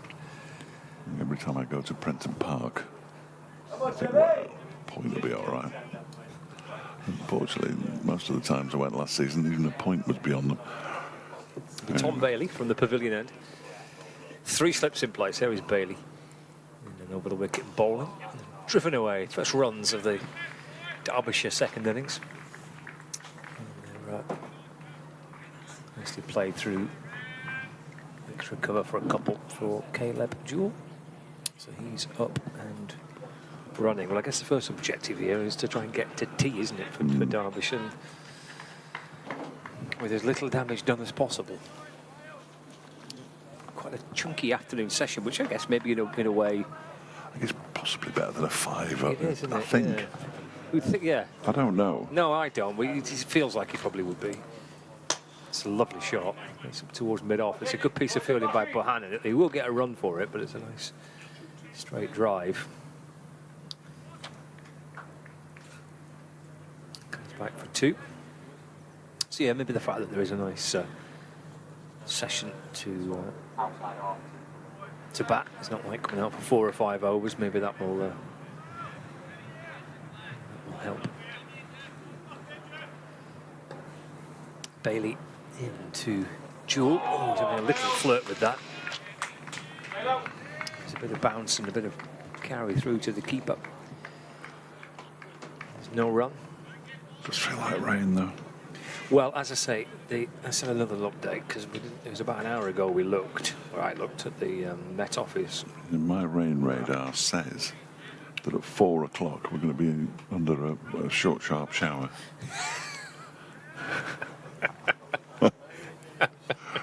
Not quite enough to finish us off for the day, but enough to irritate everybody. Bailey in, bowls, defended, and there's no run. What have you got? Yeah, roughly about the same, yeah, maybe a little bit before according to the Met Office, but... Those yellow and red bits, I don't like them. Yeah, they're quite heavy, aren't they? Yeah. In fact, that might even be enough to see us off for the rest of the day. Oof. Looking at maybe 5 o'clock potentially, when if it goes to plan. This isn't a great place, the gazebo, to be in. Is it when not? It's hammering it down. No. I might have to just leap up there and join the lads in the building. That's down the leg side by Bailey and taken by Matthew Hurst. So yeah, that Met Office was suggesting about 3:30, and it might be 5 o'clock before it clears. Wow. Good drainage though, and much better drainage than it has been in past years here at Queen's Park. 4 without loss. Bailey comes over the wicket, balls again forward nicely, calmly in defence is Caleb Jewell to mid off, and there's no run. End of the over.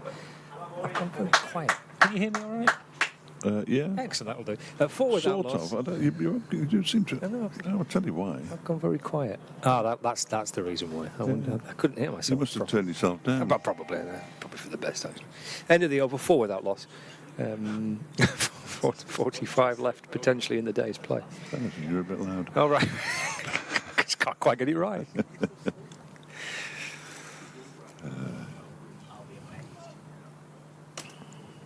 we go then. Jimmy Anderson again. Lake End, Mitch Wagstaff. Plays the first 6 deliveries. Now he's facing his 7th. He gets struck on the pad. Anderson half appeals. Arm in the air, turns around and then stops. Not much from the slip cordon, in fairness. And as a result, of course, Mitch Wagstaff survives. I don't think you do survive an Elbin, but you do, sort of. But if it wasn't out, it didn't look great, the appeal. 4 without loss. As Anderson is in, Wagstaff gets bat on ball there, pushes up to mid-on. There's no run. Never be a better time for a century, Mitch Wagstaff, than this match. Caleb Jewell's already got one. It was a big one, 232 he scored against Kent in that innings victory before the T20 started.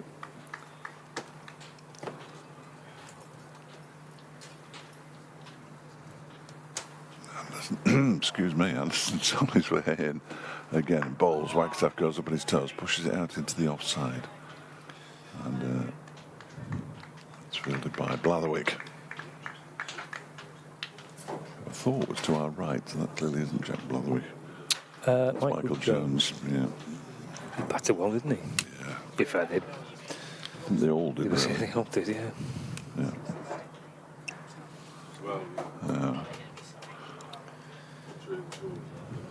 All without loss. Anderson's on his way in. Bowls to Wagstaff. Oh, that one keeps. Well, he makes it look like it kept a bit low on him.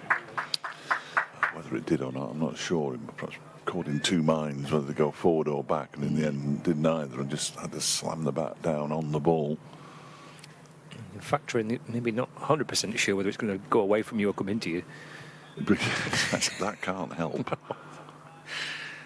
Oh, it's not fair, really, is it? It's astonishing to watch him operate. Here he comes in bowls. Oh, and there's a play and a miss there from Wagstaff. Looking for the big drive down the ground. And then has to turn around and see that the wicketkeeper's pouching the ball behind him. Our friends and colleagues who are operating the cameras on the live stream are picking out the dark clouds around the. The good thing is there's plenty of darkness to look into, to see the rain in the trees, but I can't see any at the moment. No, I can't either. As in comes Anderson and bowls to Wagstaff, who pushes this up to mid-on. He's now faced 12 James Anderson deliveries. Mitch Wagstaff yet to get off the mark, but he's still there.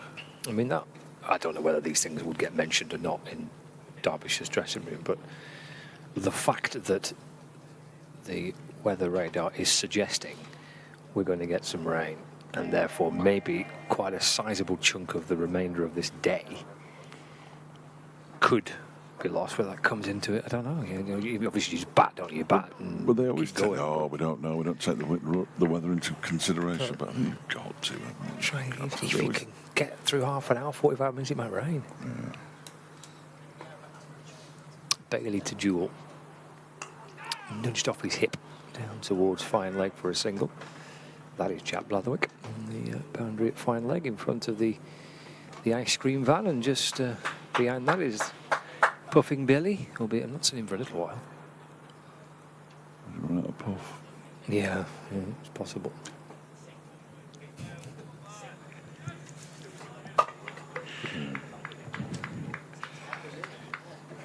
Come to us all at some point. 5 without loss. So Mitch Wagstaff's on strike. 3 slips in place. Bailey over the wicket, bowls. Rocks onto the front foot. And how's that one to go past? Through to the keeper, Matthew Hurst, and there's no run. 3 slips in place. So we've got the slips. That'll be Ashton Turner at first. Katon Jennings at second, and Chris Green at third. Oh, there we go. Right on cue. Thank you very much. There's a backward point. Yeah, it's one of the great parts of coming to watch cricket here, if I've been honest. That train that keeps lapping the lake. As Bailey comes around the wicket balls, defended by Wagstaff to mid-on with no run. Wells at cover, Bannon at mid-off, Anderson at mid-on, Bollerson at mid-wicket, and Blatherwick at long leg. 5 without loss.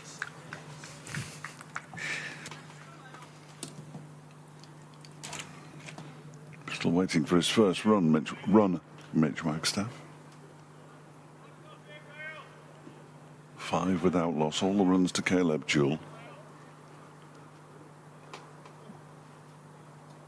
In goes Bailey and bowls, and that one is defended by Mitch Wagstaff.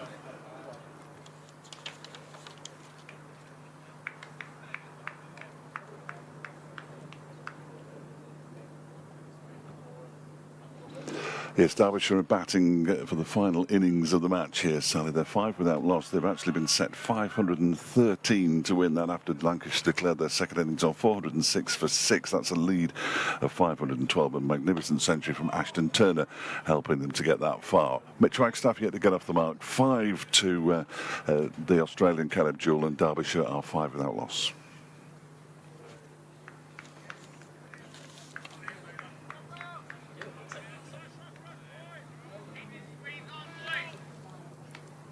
That went on a bit long. I apologise to Sally for that, because I forgot Caleb Jewell's name. 5 without loss. Wagstaff waits. Bailey bowls. He pushes it. He wants his first run. He's going to get it as well as it goes out towards Josh Bohannon. He is off the mark now. 6 without loss.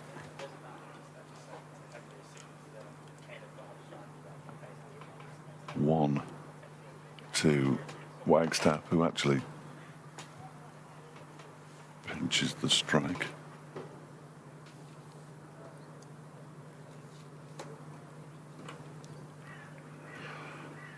Relax, everybody, we haven't lost anything.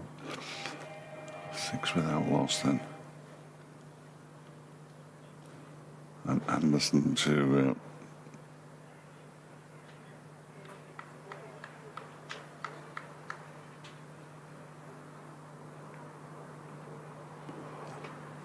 Anderson to continue from the lake end, bowling to poor old Mitch Wagstaff again. I think he's faced every single delivery that Anderson has bowled so far in this innings, and he pushes this one out into the offside.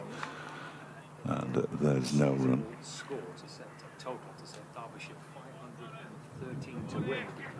406 for 6. Already knocked 6 runs off.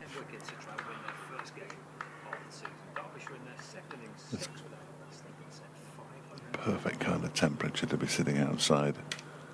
Bit of a breeze, very pleasant. Anderson bowls, and that's a nice shot from Mitch Wagstaff, and he might get a boundary here. It was a valiant attempt by George Balderson to stop the ball, but Mitch Wagstaff picks up a boundary, and he'll be feeling a whole lot better about life now. He joins Caleb Jewell on 5 and Derbyshire 10 without loss. Won't be long before it's below that psychological 500 barrier. The run chase.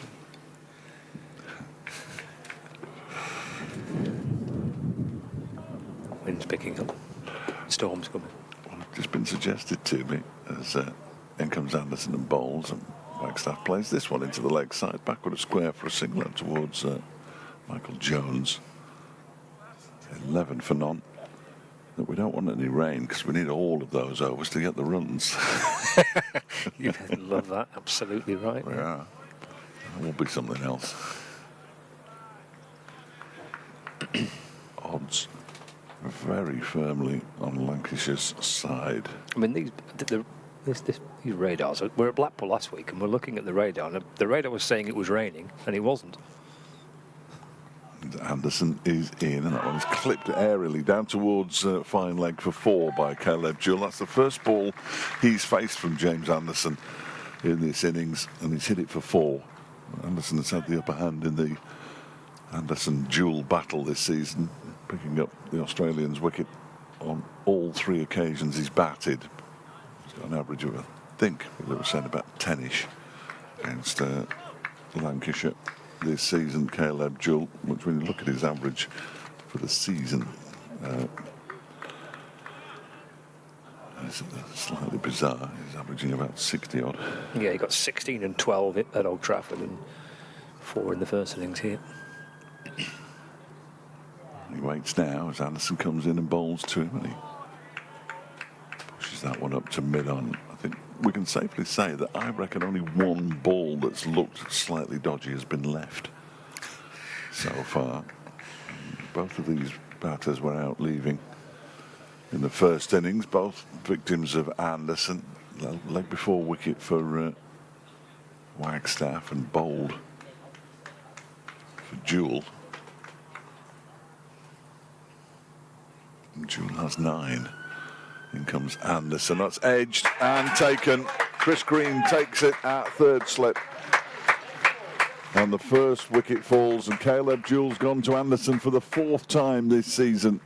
He's out for 9, and the Derbyshire are 15 for 1. Jewell was caught by Chris Green. Yeah, Green about stomach height, wasn't it? Took the catch, got everything behind it, both hands, his entire body, to make sure he clung on to that. And for Caleb Jewell, well, he's not the only batsman in world cricket to be a regular victim to Jimmy Anderson. I think Anderson got 10 Dalker quite a few times, so I wouldn't be too downcast. But yeah, it's not been too good fun for Jewell against Jimmy this season. Indeed not. Harry Kane is the new batter. Jewell hasn't had the best of times against Lancashire. He's not the only one this season.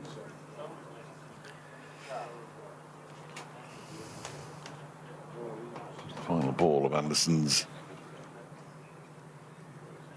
second over, third over.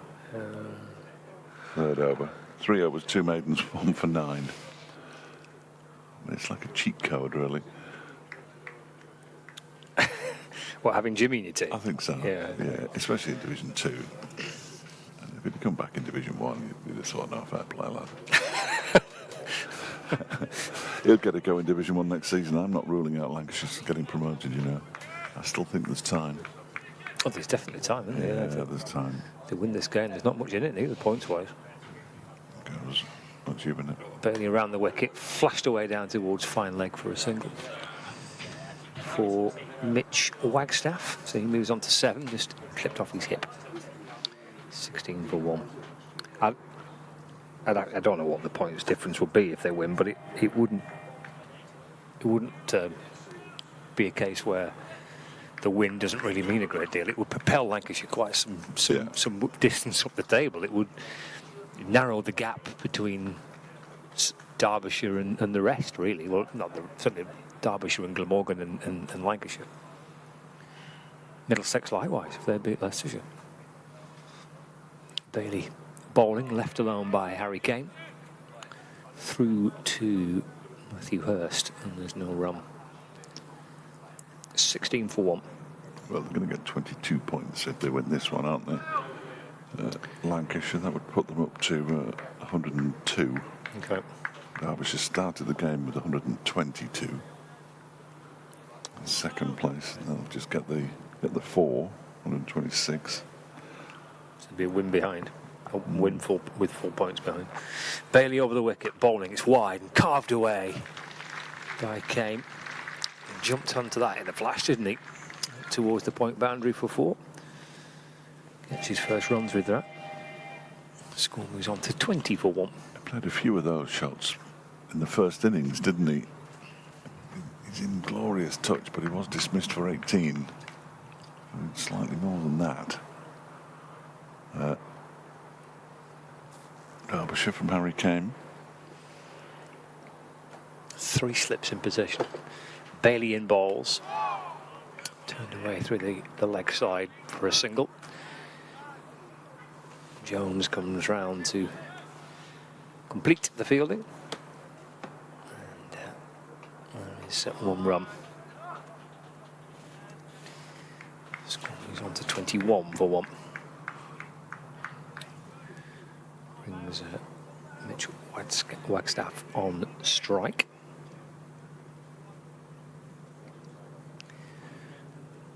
Bailey in balls left. And through to the keeper. Walks out towards square leg.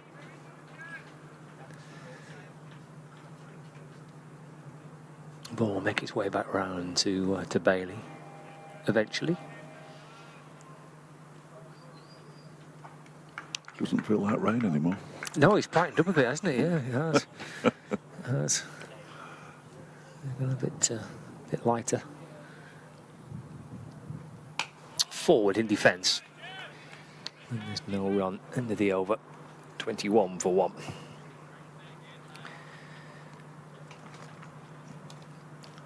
Okay, make at Old Trafford.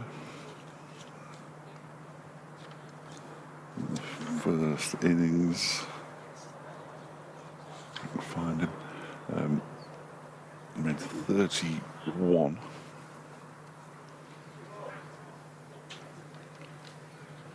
The second, he made 63, so relatively successful time of it at Old Trafford for Harry Kane. He's on 5 at the moment at 21 for 1. Leicestershire have lost a second wicket. They're 36 for 2 following on against Middlesex, still 293 behind. That's the league leaders. Anderson in, and that one's left alone by Kane.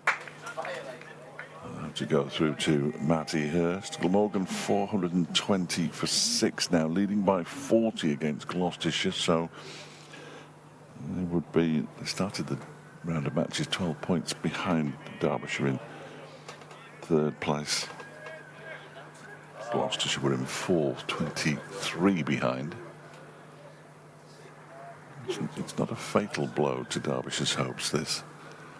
As Anderson is in, and Kane gets right behind that one, pushes it out into the offside. And there's no run. But the next game is against Leicestershire at Derby, and then they go to Northampton to take on Northamptonshire before the final 3 matches in September, which are at Lords, at Derby against Glamorgan, then at Canterbury. 21 for 1. As the sun tries to come out, Anderson bowls to Kane, who defends this into the onside with the inner half of the bat. A game where Surrey scored all those runs, 820 for 9 declared. Durham at 244 for 3. In reply, I mean, they're still 576 behind, and they're doing all right. They've got to get to about 680 to avoid the follow-on. That one is clipped nicely by Harry Kane for 4 out towards the straight mid-wicket boundary. 680 to avoid the follow-on. It's absurd, isn't it? Yeah. Kane moves to 9, 25 for 1. The Essex-Yorkshire game, that's not going very far at York. Essex 368, Yorkshire 319 for 8. So just 49 behind. The game between Somerset and Nottinghamshire is not really going anywhere. 379 Somerset, Nottinghamshire 404 for 5. So I suppose they've got power to add as Anderson bowls a full delivery. It's driven straight back to him. He claims it in his left hand, and then just for a split second, all those juices were flowing, and he thought about throwing it at the stumps, but then realised that that's a bad idea these days. So didn't.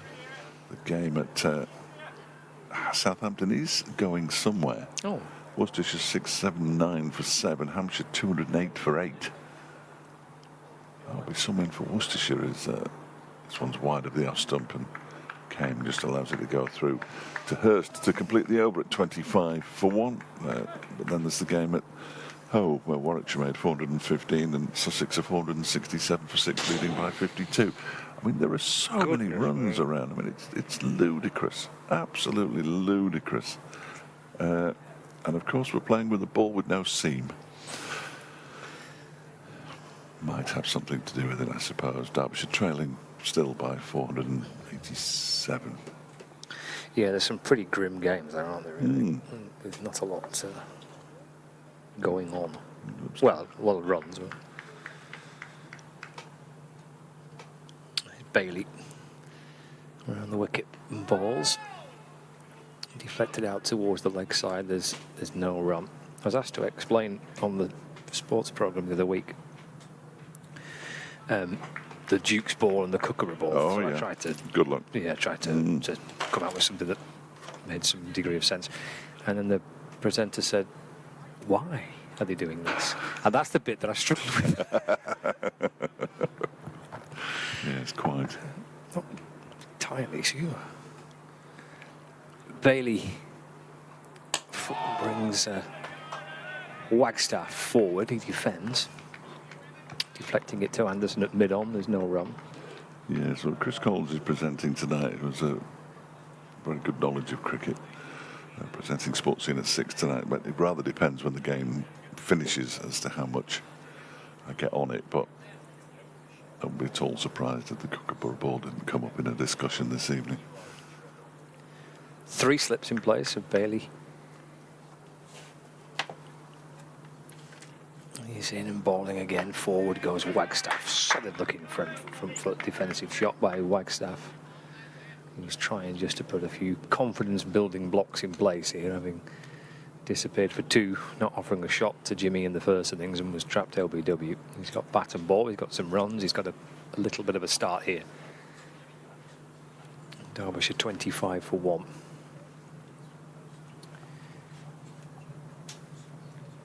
There is Bailey. In the balls to Wagstaff.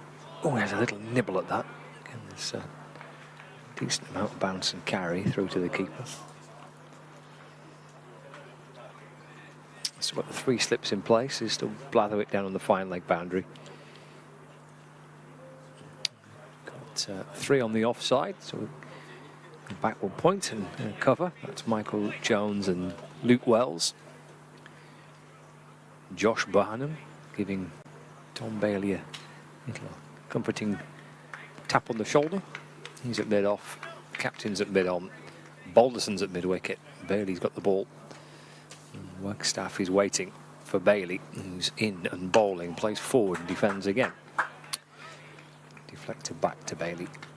And there's no addition to the score, which is 25 for 1. Sun's out. Yeah. 2 out now. It's brightened up, hasn't it? Yeah. I tell you, these radars. Said it. Blackpool last week looked at it and it said it was chucking it down, and it was. Well, I wouldn't say it was sunny, but it was certainly dry. Bailey balls again. Forward goes Wagstaff and defends. And there's no run. End of the over. Was that felt like a maiden? If it was. Yes, it was. Okay, thank you. Maiden over 25 for 1. Yes, the rain that was on the rain radar now isn't on the rain radar anymore. It's disappeared. I just think they put it on when they think put it on there, just frighten everybody. And, keep everyone on the see toes. what happens. Yeah. Yeah. George Balderson It is, yes. coming on to bowl in place of James Anderson. He bowled 4 overs, 1 for 13 in that first spell, taking the wicket of Caleb Jewell for the 4th time this season. The 4th and final time this season. That's it. But no, could do on Saturday, I suppose. He could, yeah. Played quite a bit of blast games, hasn't he, Jimmy? But didn't play at Derby, which is, everybody was disappointed about. They didn't really need him. Balderson in and bowls. That's left alone by Kane to go through to Hurst. as I said earlier, I think they'll have Luke Wood and I presume Saqib Mahmood available. So he might not. Could he might join not make Derbyshire for a game? Not any chance of that, do you think? I think he was at one stage the leading wicket taker in the blast. I don't know whether. But he used to. He basically bowled all his overs up front, didn't he? He did, yeah. First 3 he bowled in the power play, which is ridiculous. As Balderson bowls, and that one is pushed back towards him by Harry Kane. And he generally seemed to pick up 3 wickets. It seemed to me. Yeah, that's about right. Yeah, every time he played, he picked up 3 wickets. Well, having missed that last game, he's just dropped down. So Jimmy no longer in the leading wicket-taking shots. He'll get back up there. Balderson in from the lake end. Kane turns us into the leg side. It's filled by Luke Wells, no run. Still plenty of shorts in evidence. I'm not sure whether anybody's. There's a gentleman very far in, almost straight in front of us, who's got his top off. Oh, goodness. I hope it's a gentleman. There's quite a bit of that yesterday, wasn't there? There was a lot of that yesterday, and possibly the most dangerous time to do it. Yes. Today is probably the day, isn't it? Put a bit of sun cream on and hope for the best. But as Balderson is in, that's left alone again by Kane to go through to Matty Hurst.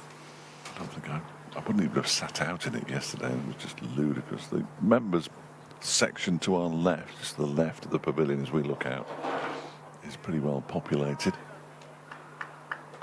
They're used to sitting on that balcony at Derby, so different vantage point for them. Not right behind the bowler's arm, but not far away. As Balderson is in, Kane defends. And we're heading towards back-to-back maidens here for Lancashire. Think about a day like today. We're going to see some good cricket. I don't think there's any doubt. You're definitely going to get a seat. No queues for the ice cream. Ideal. It's perfect, isn't it, really? I know a lot of people work and people are listening while they're at work. Some might say pretending to work. Great time to come to the cricket. Oh, and that goes past the edge of Harry Kane's bat this time. It left a couple. It is back-to-back maidens for Lancashire. It remains 25 for 1. Derbyshire 9 to Kane 7 to Wagstaff. Crease occupation. 6 overs to go until tea now. Love a bit of crease occupation, which is what today is probably about. Definitely is, yeah. They can get to the close 3 down. That would be a pretty decent effort in itself. Yeah, well, I mean, if they get to the close 3 down, that gives them a chance tomorrow, doesn't it? To try and see if they can bat through the day. Yeah. Look at what we said in the end. 143 overs. Left alone by Wagstaff.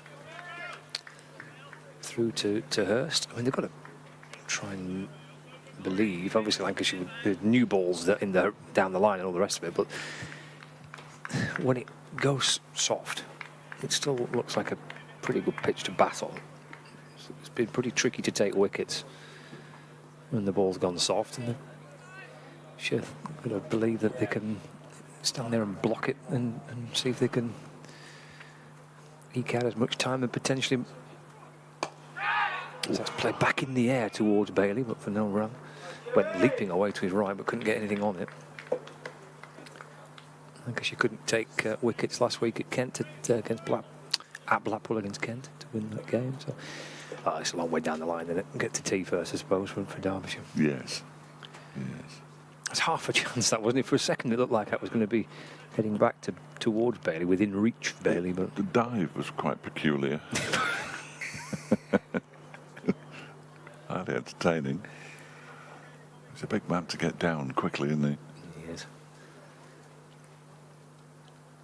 And balls forward. Oh, a little inside edge, and it had Wagstaff completely unsure as to where the ball was going. Bit fraught there was Wagstaff. Thinking, is that going to come bouncing back onto the stumps? That's the last thing he needs. He's not had a. He bowled very admirably today, but drop catch off Chris Green and out for 2 in the first innings. He could do with it. It was out for 0, wasn't it? Was it? I wrote 2. You could be right. Is it not? There were 2 for 1. I'm going to double check. I might have written it down wrong. Bailey into Wagstaff. Oh, that's a lovely shot. That'll bring him 4 through mid-on to the right of Anderson, trying to get to it. It took a little bit of a bobble too, so Anderson trying to cut it off, but the bobble beat him, and it's gone for 4 for Wagstaff. He's into double figures now. My listeners won't be surprised to hear that I was wrong. He was out for 2. I've written 0 down there. Well, that's I can't trust anything else I've written since then, or indeed before. Or indeed before, yeah, for the rest of the season. Yeah. It was quite hot. Yeah, for putting down to that. Bailey in forward again. Defends into the offside, no run. Just drop the man back towards the boundary at square leg like a shot. That's George Bodson, so he's at deep square leg. Blatherwick's at fine leg. Still 3 slips. 1 ball to go of the over. 29 for 1. And then it's 5, I think, isn't it, till tea? Yep. Bailey. And again, And Wagstaff on the front foot and defence. End of the over. That 4 runs coming off it. That's a lovely shot by Wagstaff before. And it means that 10 overs gone of Derbyshire's second innings. 29 for 1. Wagstaff on 11 and came on 9. Derbyshire, some joy, won that first T20 between Derbyshire and Lancashire at West Orton by 5 wickets. So, cracking out the open top bus for that one. And Aaron Donald was run out without facing a ball. His Balderson is turned into the leg side when you can't catch a break. Harry Kane picks up a single. He moves into double figures as well now. Yeah, out for naught, off no balls. Carney to Hartley. Keeper coming. Samet out for 12. Ross Whiteley made 31. Alex Thompson, one of the not-out batters at the close. Fairly sure they're playing again this afternoon. Yeah, there's a second game, wasn't it? Lancashire batting in the second one. 42 for 2 after 5.5 overs.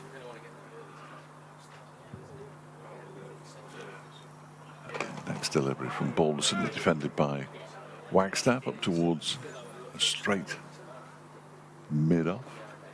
It's comfortably fielded by Bailey. Jones down at long leg as a mid-wicket. Josh Bohannon. Anderson at mid-on. 3 slips. Balderson bowls, left alone by Wagstaff.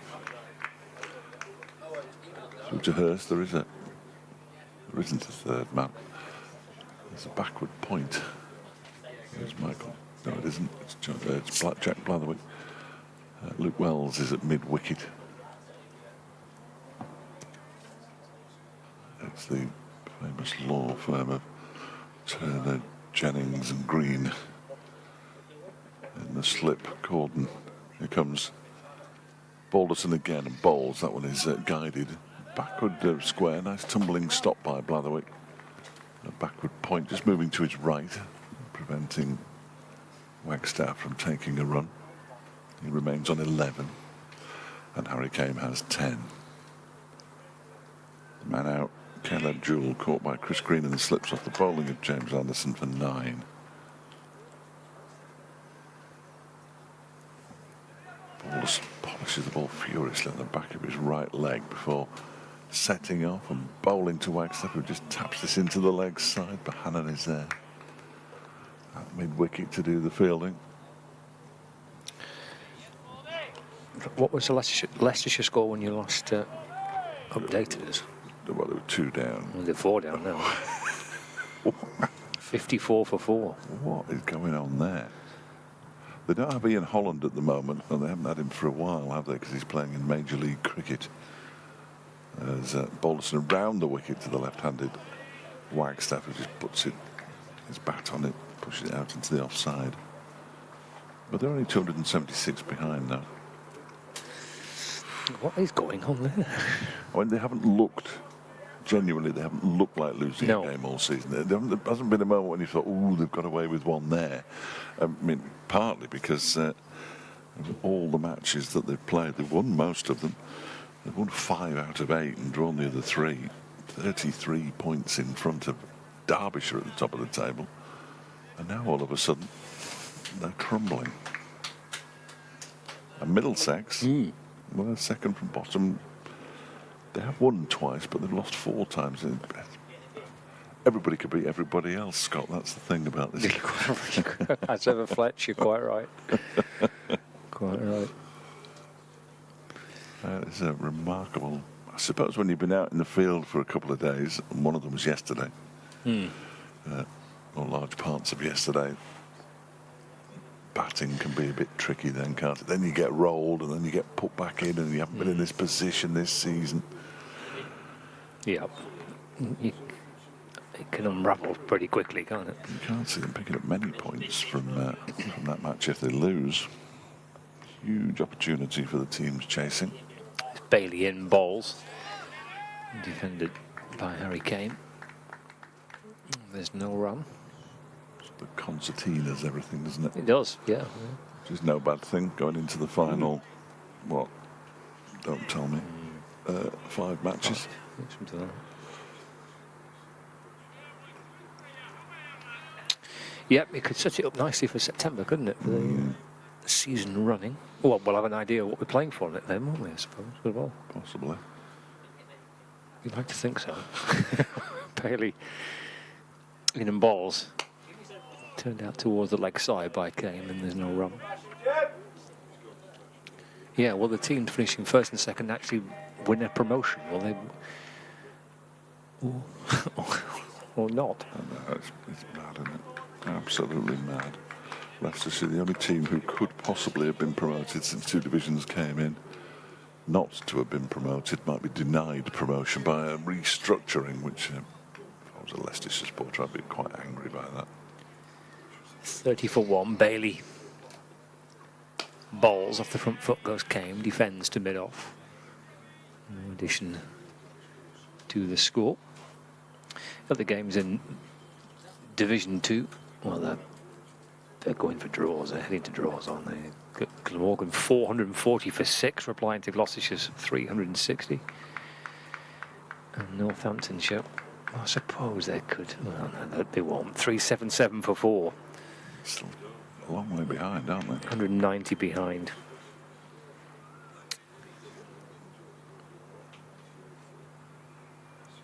Bailey bowls into the pads of Kane. There's a half an appeal, mainly from behind and not much from Bailey, which might tell its own story.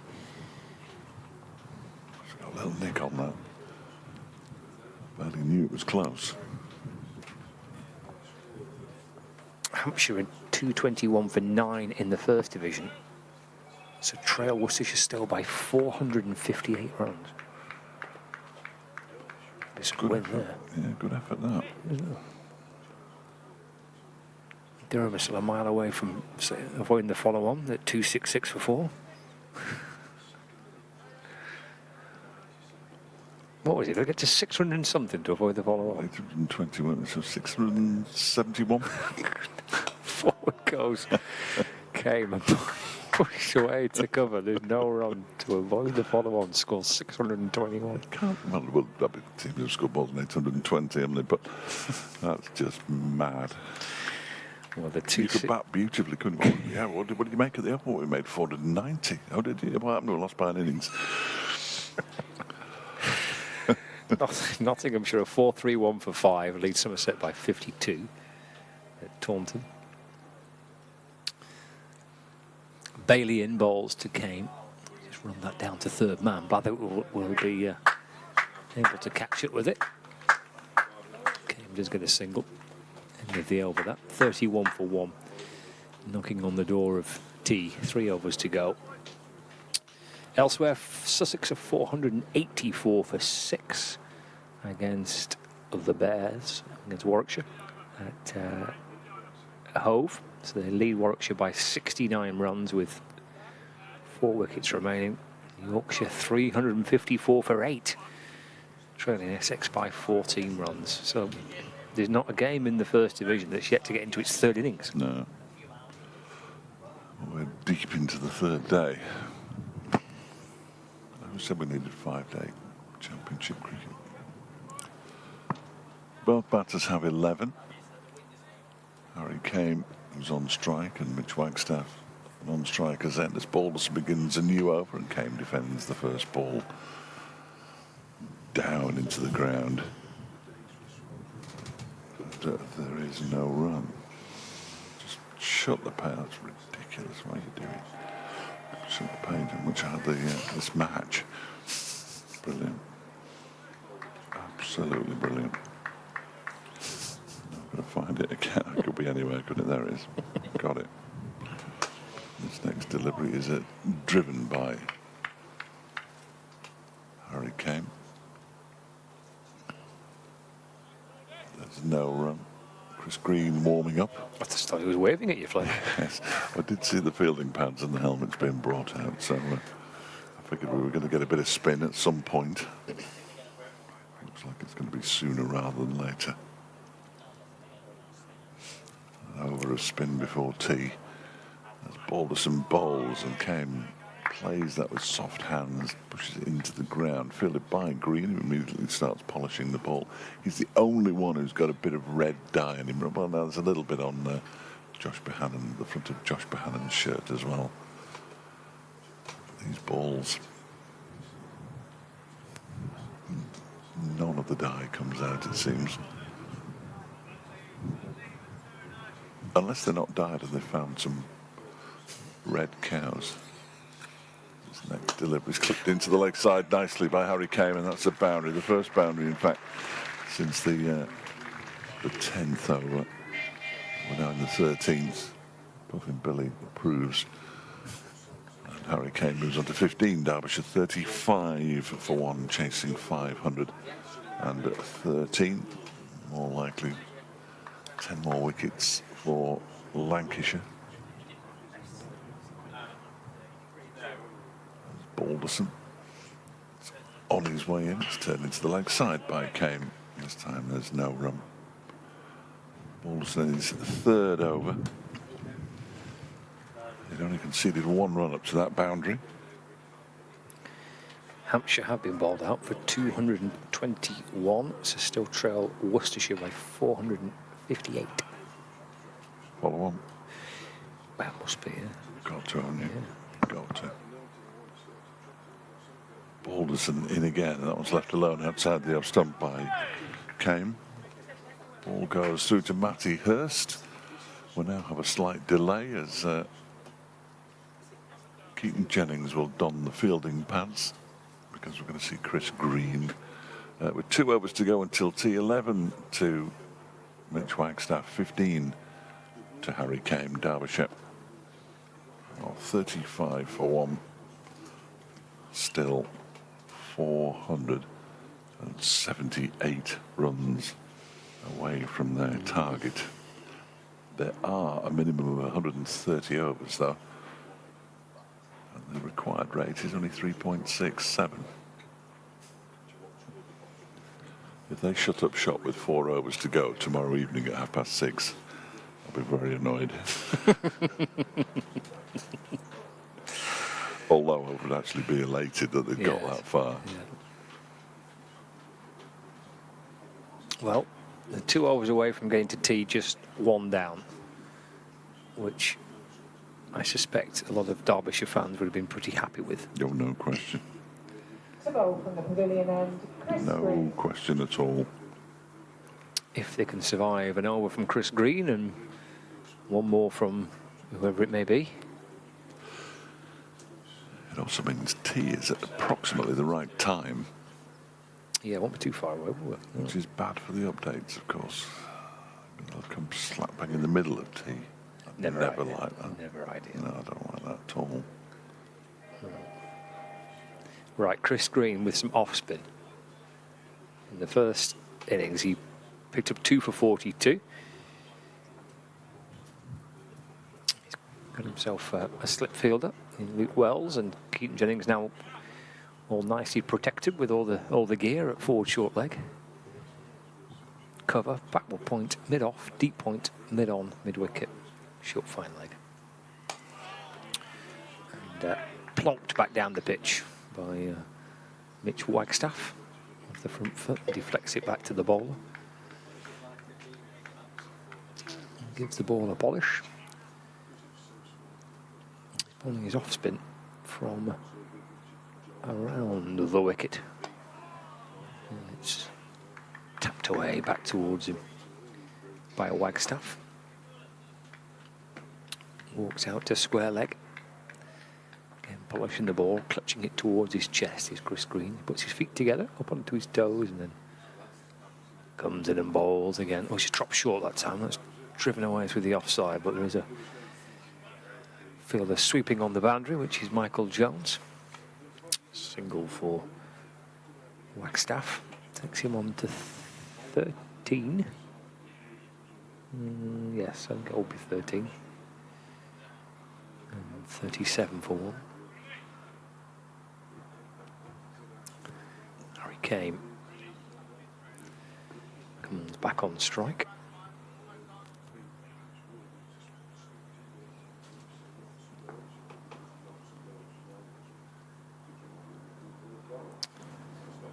Yeah, it's in a bowling green to Kane. It's defended into the onside. There's no run. Bowling green.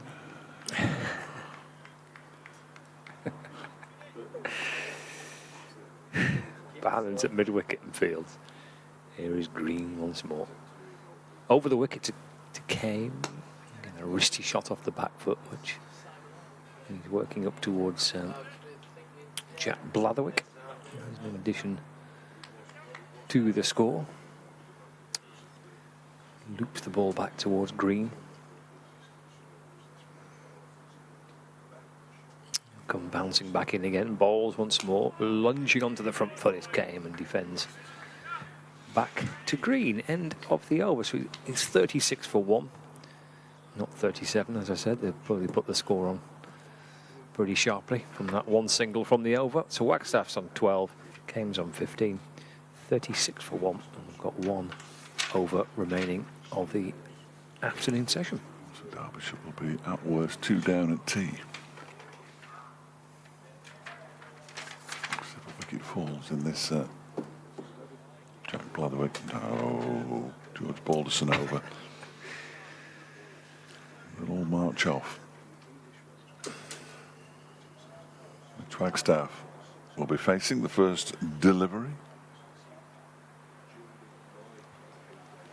Harry Kane more than happy to be at the non-striker's end, I'm sure. He has 15. Wagstaff is 12. Balderson bowls, and that one is played into the ground and loops back to Balderson, who fields off his own bowling. Good afternoon session for Lancashire, certainly the first half. 271 for 5 at lunch. Turner and Balderson together out in the middle. Turner got to his century from 124 balls with 10 fours and a 6. Balderson eventually out for 82 as he bowls to Wagstaff, clipped into the leg side. It beats the original dive of Josh Bohannon, but is picked up by Chris Green behind him. He was dismissed by Martin Anderson, catch by Blair Tickner for 82 off just 60 balls. With Turner on 121 not out, at which point Lancashire declared on 406 for 6, setting Derbyshire 513 of a minimum of 143 overs. Oh, again, he almost plays the ball on to his own stumps there, which Wagstaff. Twice he's done that now. Was that a no ball? What sort of signal from umpire Treadwell? Nothing's gone onto the scoreboard. Yes, yeah. He did signal. I thought he was. So 38 for 1. Yep, it's on the scoreboard now. This next delivery is pushed up towards mid-on, and there's no run. He bowled a few no balls in the first innings, George Balderson. And he's given Derbyshire a couple of free runs in the second as well. 3 to go until tea. 38 for 1. Balderson on his way in from the lake end, bowls to Wagstaff, who turns it into the onside, and Bohannon just moves gently away to his right to pick the ball up and give it to his skipper, James Anderson.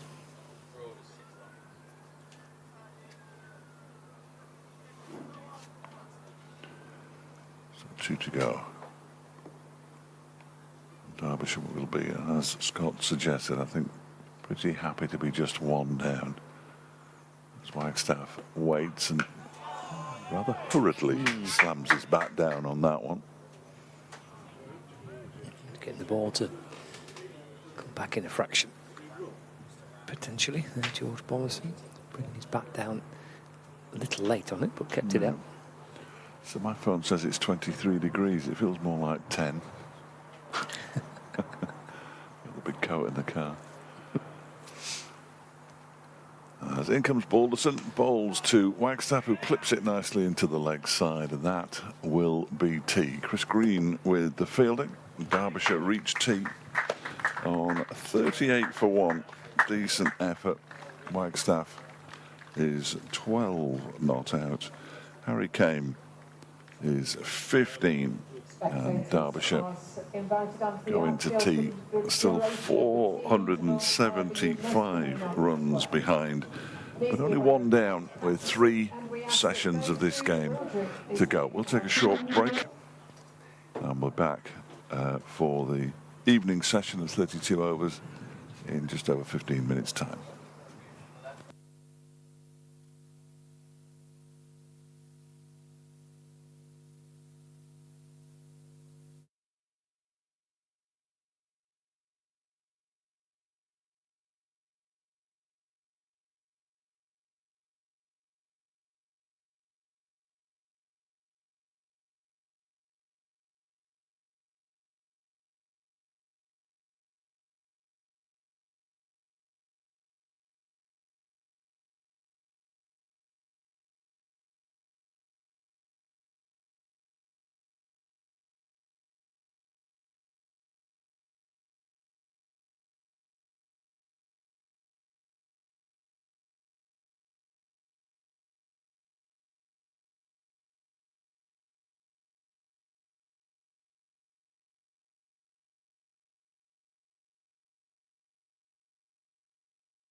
Welcome back to the final session of day 3 of Derbyshire's County Championship match against Lancashire here at Queen's Park in Chesterfield, with the visitors firmly on top. Derbyshire having to show some fighting spirit here on day 3 and into day 4, because they currently stand at 38 for 1 in their second innings. Lancashire having declared their second innings on 406 for 6 in the afternoon session. Mitch Wagstaff has 12, Harry Kane has 15 there, 475 runs behind. Still minimum of 128 overs left in the match. And we're going to see Jack Blatherwick for the first time, I think, in this second innings. I'm Dave Fletcher from BBC Radio Derby, and this is Scott Reed from BBC Radio Lancashire. Oh, he could have fitted that in there because Blatherwick's pulled out of his run-up, or indeed Harry Kane has stepped away, one or the other. So 32 overs left today and 96 tomorrow. Seems like quite a lot. Oh, excuse me. Oh. Tickler in the back of the throw. Blatherwick comes in and bowls to Kane. That one's down the leg side. And taken by Hurst. We're not going to be too far away from the proper close of play here. Starting the evening session only 7 minutes later than you would expect. Well, no, not that you would expect, than it is scheduled. You would expect it to start at 4:30. So an early one. There's Blatherwick. Little skip at the start of his run. He's on his way in now. 3 slips in place, and Kane pushes that into the onside. And there's no run. The pattern of this game has seen wickets fall early in sessions. So Derbyshire will be keen to avoid that. We lost 2 early this morning, on 3 in fact in the first 50 minutes, but 2 quite early in the first quarter of an hour. There wasn't an early wicket in the afternoon session. Yesterday evening after tea, Martin Anderson went pretty quickly, and then Jack Morley soon after. As Blatherwick is in, and Kane turns this into the leg side. He's going to get the first runs of the evening session here, 2 of them. As ball is eventually fielded by Michael Jones. Derbyshire move on to 40 with a 40 for 1. It's already been put on. 17 now to Harry Kane. Yeah, it's been a little uncanny, hasn't it, the last couple of days, with wickets falling, certainly after tea in either the first or the second over of the evening session. Got to avoid that, Derbyshire. I don't want to be more than 3 down. I wouldn't have thought at the close if there's to stand any chance of saving this game. That one comes off the inside half of the bat. They've thought about coming back for the second. There was a run out in the first innings. They don't want one in the second as well. 18 now to Kane, 41 for 1. Yes, he had a few dismissals in that first innings, which will not make great reading, with players not offering shots, and two caught down the leg side and run out as well. Yeah, it was all the fun of the fair. The rain is all to the northwards now. Yeah, we missed I wouldn't everyone. like to be at home, if I'm entirely honest with you. That looks fairly unpleasant in the northwest. There's Blatherwick coming around the wicket to the left-handed Wagstaff, who pushes that into the leg side, where a man very familiar with the rain in Bolton, Josh Bohannon, picks up. Looks like Andy Warhol sitting by the by the nets. Good to see him at the cricket. I'm not sure if Andy Warhol's still with us. I'd be surprised if he was. There's Blatherwick. He's done very well then. Yes. He's in and then turned into the leg side by Mitch Wagstaff. He's got quite an... Oh, it's last ball, so I have to wait until the next over. He's got quite an exaggerated leap, hasn't he, Blatherwick? It's an interesting run. End of the over, 41 for 1, 18 to Kane, 12 to Wagstaff. Yeah, bowling from this end for the first time in the match as well, isn't he? He's 11 overs in the first innings, all came from the from t'other end. To bowl from the Lake end, thank you. Anderson. Should really call it the puffing Billy end, really. That'd be Yes. Wonderful that. Yeah. Forget the lake. The main attraction there is the little miniature train, isn't it? From the puffing Billy end, here's James Anderson. See, that sounds much better. What the bowlers would make of that. Thought I was doing all right. Here is Anderson in bowls, driven from a full-length delivery by Kane. No ball. Goodness. Does Anderson bowl no balls? We must be able to find out how many no balls he's sent down in his career, but there's not many. He's not somebody you associate with them, is he? Let's see if I can find out.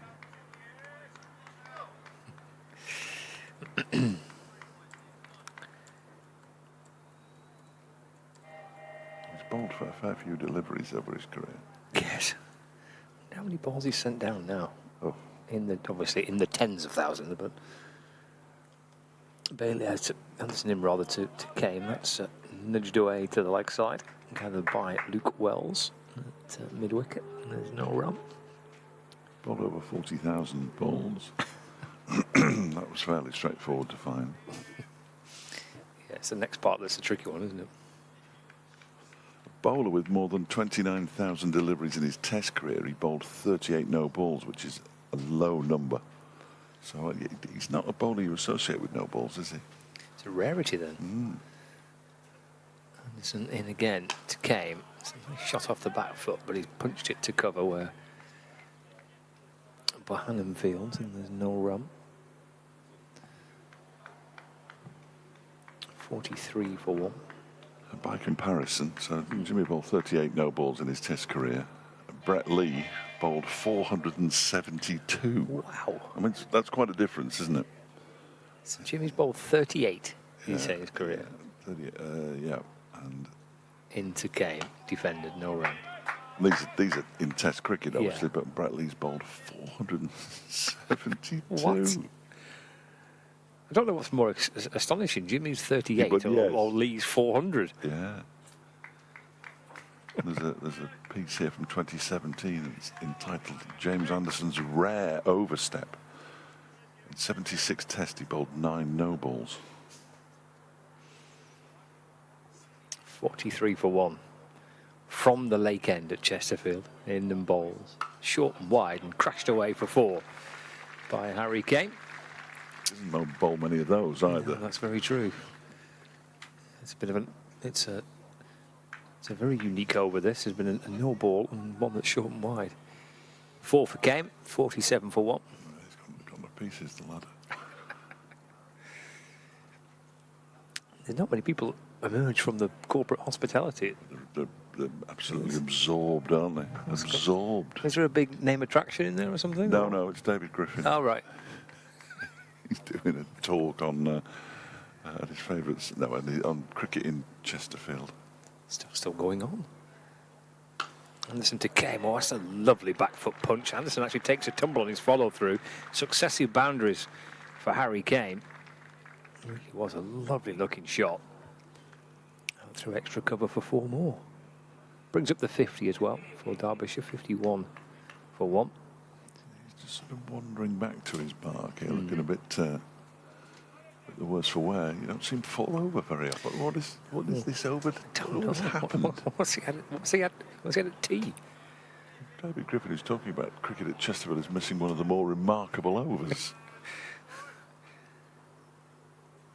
Anderson in again, balls. He's down again. Tumbled over again. That's not good.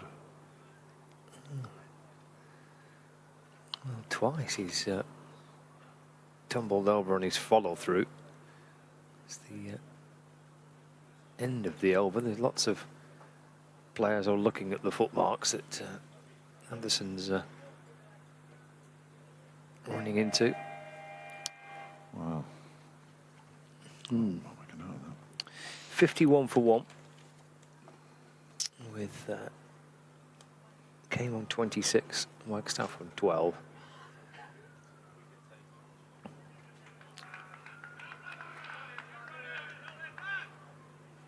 He's dusted himself down as Jimmy Anderson.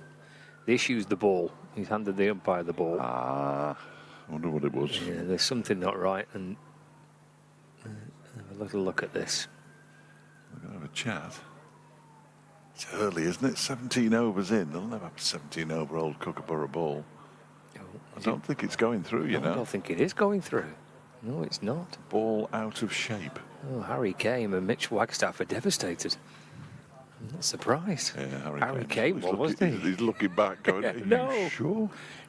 Don't leave them. Don't take the ball away. Oh dear. Yeah, boxer balls coming out. Will Williams.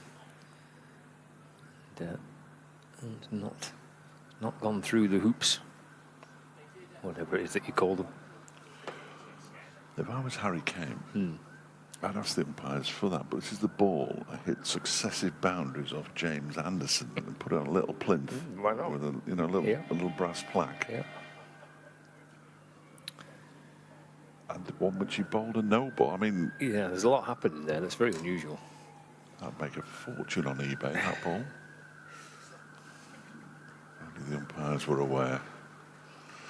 Taking their time, because I'm not sure how many 17-over old Kookaburra balls there are in the world, let alone they're actually getting, they're taking balls out of the box and trying to get them through the calipers, and even they're not going through. So perhaps the calipers are wrong.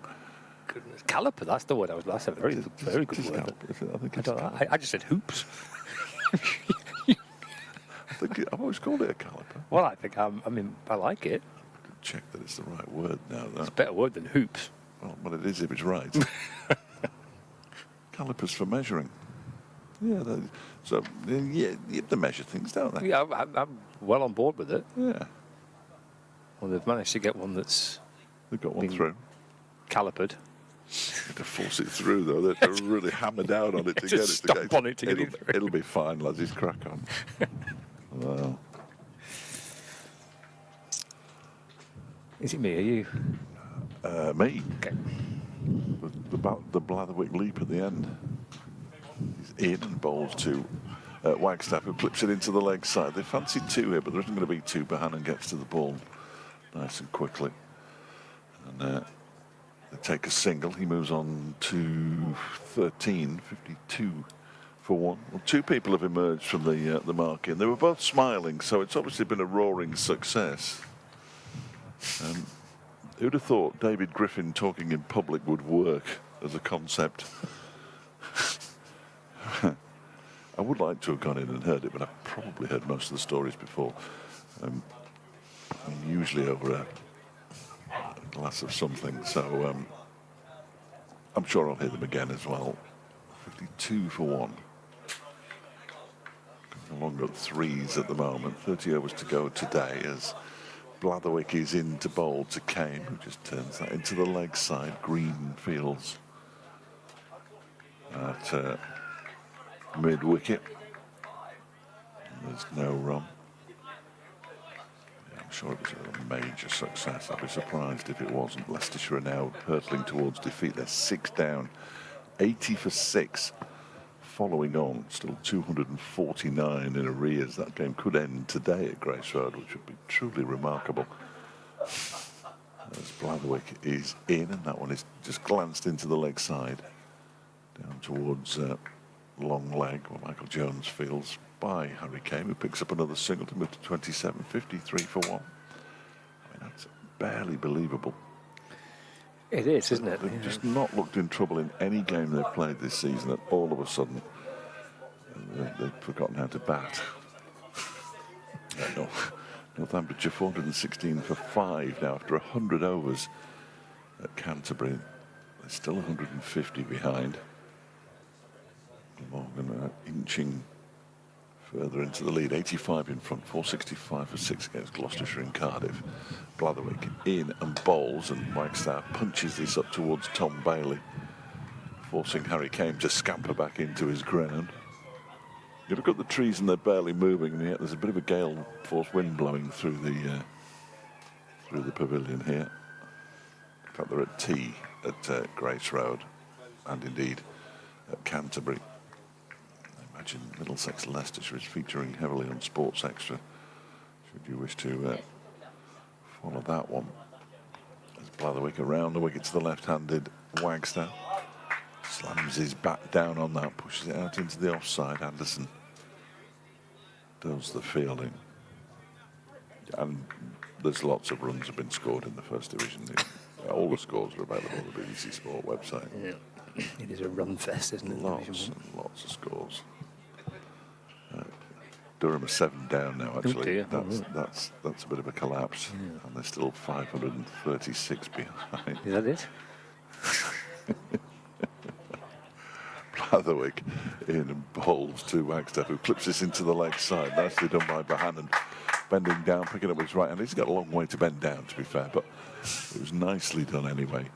And he prevents a run from being scored, and the over comes to an end at 53 for 1. 13 to Wagstaff, 27 to Came. 29 overs to go today. It's very rare that Derbyshire are involved in a game where they're one of the first teams to finish, except if they've lost, which they haven't done this season. Jimmy Anderson's just having a look at the footmarks here, isn't he? We'll see some ground staff in a minute. Possible, isn't it? With a big hammer or something. Yes. Well, he's happy with it, at least for the minute. The last 2 deliveries he's fallen over. I didn't like it. No. Well, he's handed his cap to umpire James Treble, so he's scraped his spikes across the footmarks. He's in. He's bowling, and Harry Kane plays forward in defence, and there's no run. Stays upright as well. He does, yes. It's an unusual last over. No ball, which is an absolute rarity. Oh, look at that. Oh, lovely. It's reward, you see, for accuracy. Giving him a margarita pizza. There's Anderson's in and balls again. Oh, he's having a little flirt with it. Through it goes to the keeper, Hurst, and there's no run. Here comes the main tea time attraction. Money well earned.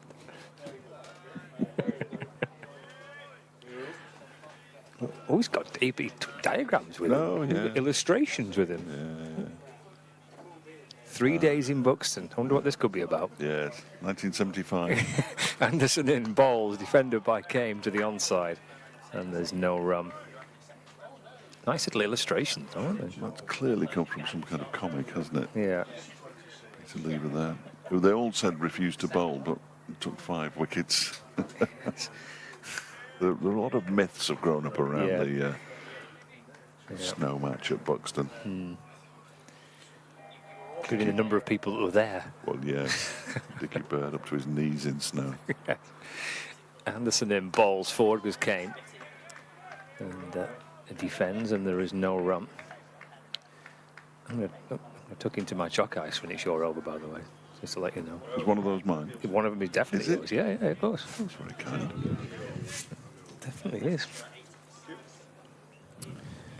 The good thing is, unlike yesterday, they'll probably last a couple of hours. Won't they? I think they would have been pouring them into our mouths yesterday. Yeah, it would have been a soggy eat, wouldn't it? Anderson balls. Forward goes Kame. Defends. I'll just risk opening it. Oh, yeah, why not? Yeah. Well, I'm happy to take Jack's over Blatherwick's over if you want to get in there. Now you've opened it. I reckon I can do. Ooh. You reckon you can do both? Yeah. It's a good effort. Very nice. 53 for 1.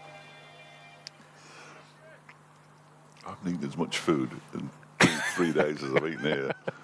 Anderson comes in, balls, Kame plays a forward defensive, and there is no run. End of the over.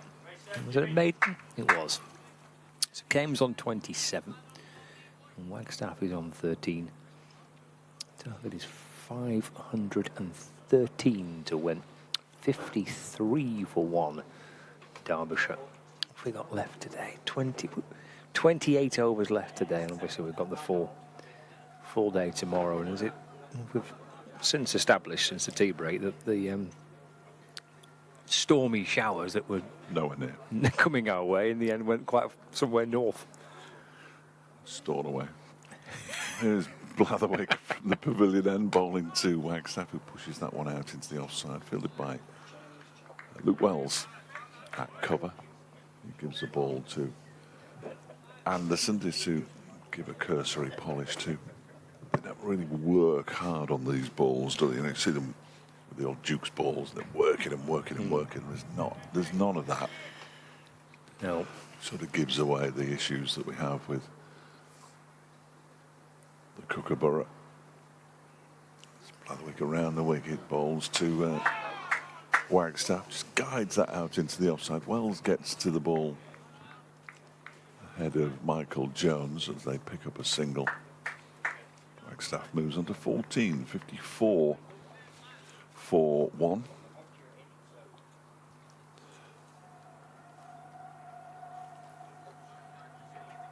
We'll see how Leicestershire were doing, but they're still at tea. 54 for 1 here. Evening session at Queen's Park in Chesterfield. He's nearly gone down himself there as Blatherwick. He didn't, and the short ball was taken on by Harry Kane. He went all the way down to fine leg. I think that might be Jones in the distance. It is. And he couldn't get there. It went quite quickly. Seemed to be put a bit of effort. Oh, he's not that he's not putting effort in, but a bit more effort, Jack Blatherwick, into that one, because he almost lost his balance.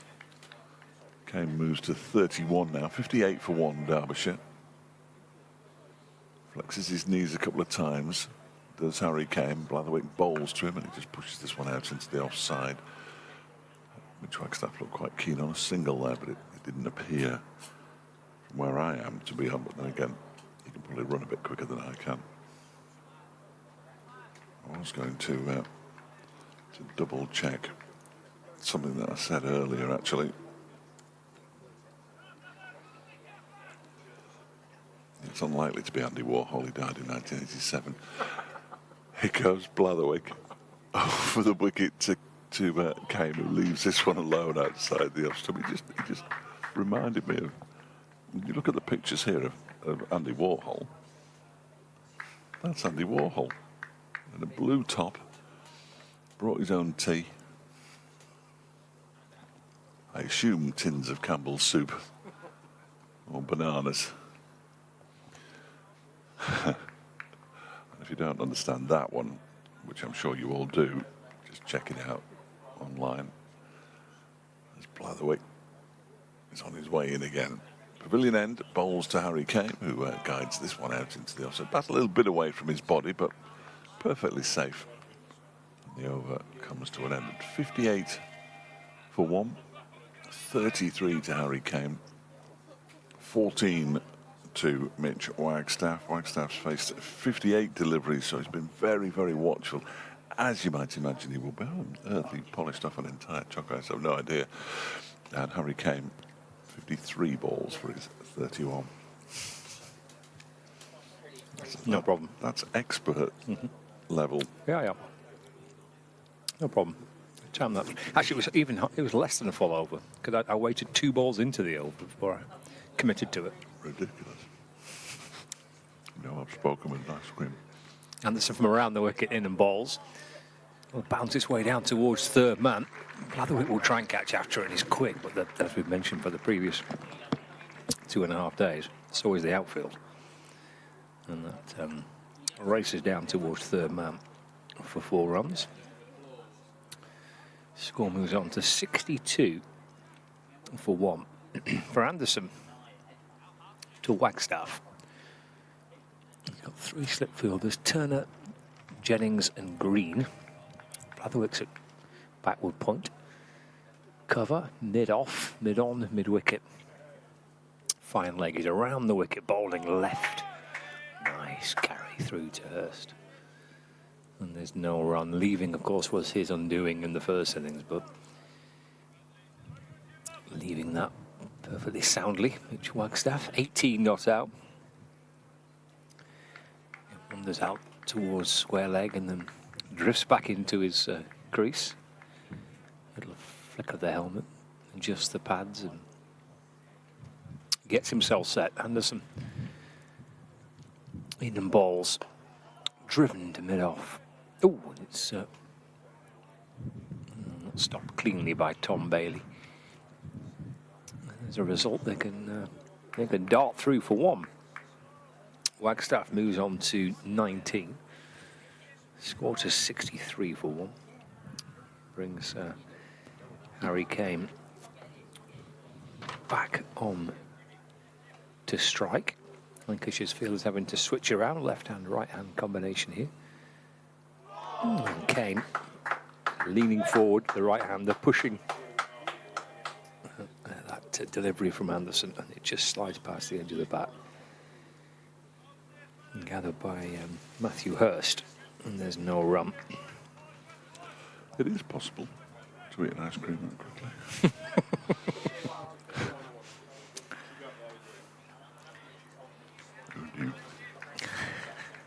63 for one, came on 31. Anderson balls again, defended into the offside, there's no run.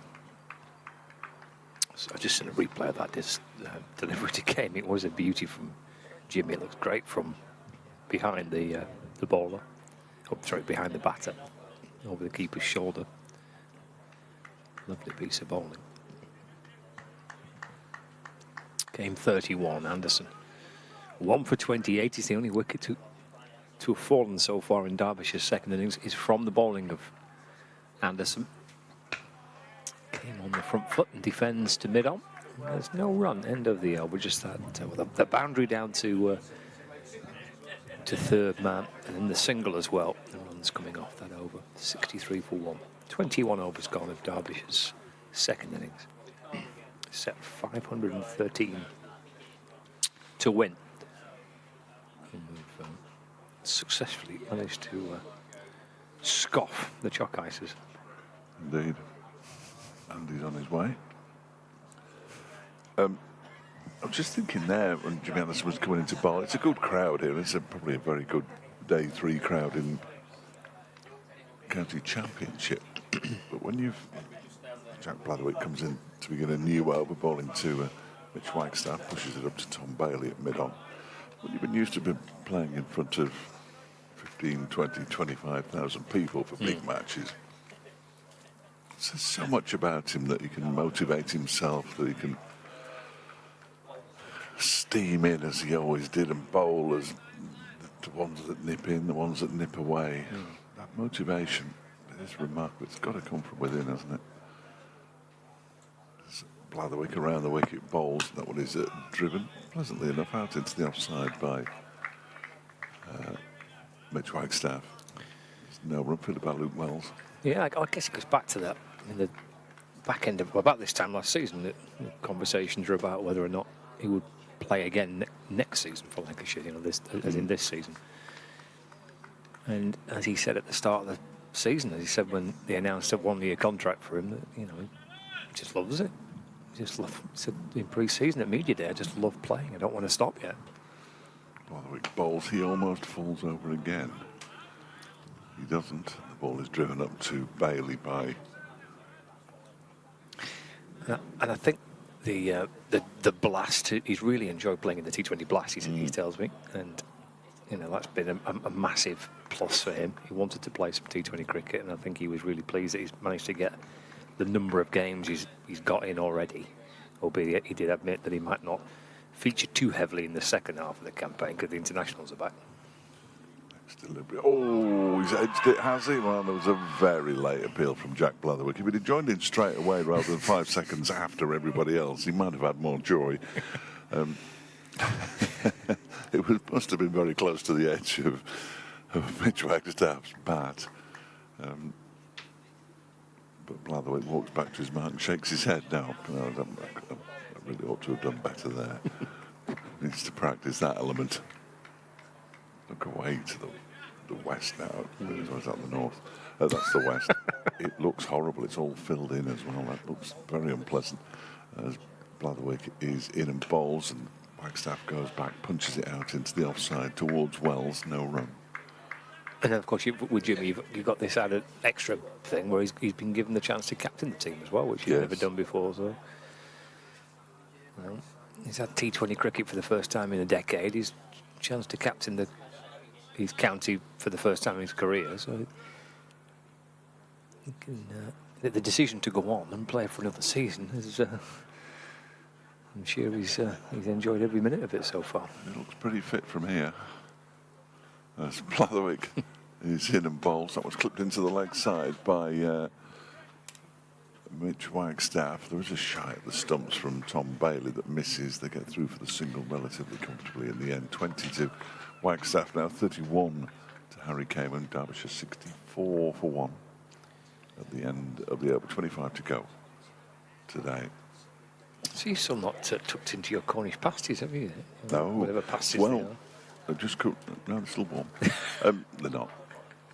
I've now decided I'm going back to Twiggy's tonight. Andy Twig at a breakfast show. I'll take them with me. I'll have them for my tea tonight. Now. Perfect. Nice. Yep. So I don't have to stop anywhere on the way. Got you. Yep. Nice.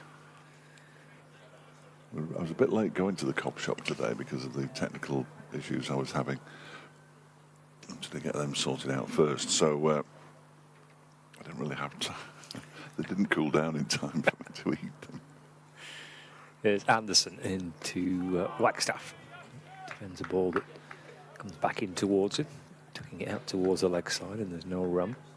Yes, I was amazed when I got here, and I said, I'm going to go across and get a sandwich for lunch. And you said, well, me and Griff have not been yet. I thought, what? I thought you'd have been and scoffed it already, but No. a few technical issues. 64 for 1. Mitch Wagstaff is 20 not out, 3 slips waiting. Anderson over the wicket balls. Pushed away a thinnish outer half of the bat. Into the offside, there's no run. There's a little tentative there, Wagstaff. Turns and walks out towards the square leg umpire again. Nick informs me that Andy Warhol's still alive in Men in Black. Modern cultural reference, I'm afraid. I have seen a Men in Black, but I'm not sure if Andy Warhol was in that one. Anderson to Wagstaff, right forward and defends. Bouncing up towards mid-off. There's no addition to the score. Well, he's disappeared, hasn't he? Yeah. The Chesterfield version. Men in Black or not, but it looked like Andy Warhol. Looks like a slightly more sedate crowd in the corporate tent today as well, not quite. Not that it was Larry yesterday at all. Has it found the outside edge? Well, again, up went the slips and the keeper, and then Anderson kind of joined in. It's a lovely ball from over the wicket, angled across him. Just trying to find that little snick through to the keeper. Or the slips. Not there, though. I don't think we're going to get anybody trying to use the boundary rope as a line to walk in a straight line like we did yesterday. That was remarkable. Yeah. Got a bit of a sore head this morning with it. There's Anderson balls again to Wagstaff, back and across and defence. Apparently he's in the original version of Men in Black, Andy Warhol as an agent. Right. I must admit that, along with so many things in the 20th and 21st century, passed me by. 64 for 1. But thank you, Nick. Final ball of Anderson's over. Wagstaff resolute so far. And again, getting behind it and defends back to Anderson, who fields off his own bowling. So that is the end of the over. 4 sent down by Anderson since tea. I think he bowled 4 in his opening spell as well. So we'll see whether that's enough for the time being. Derbyshire 64 for 1. Jack Blatherwick's going to continue. This will be his 5th over since tea. He's bowled well, hasn't he? Yeah. Not gone for many. 3 ducks just flew over the ground. They're circling the ground now. Nobody likes to see those at a cricket ground. Blatherwick is into bowl to Harry Kane. Pushes this one out into the offside to Josh Bohannon in the covers.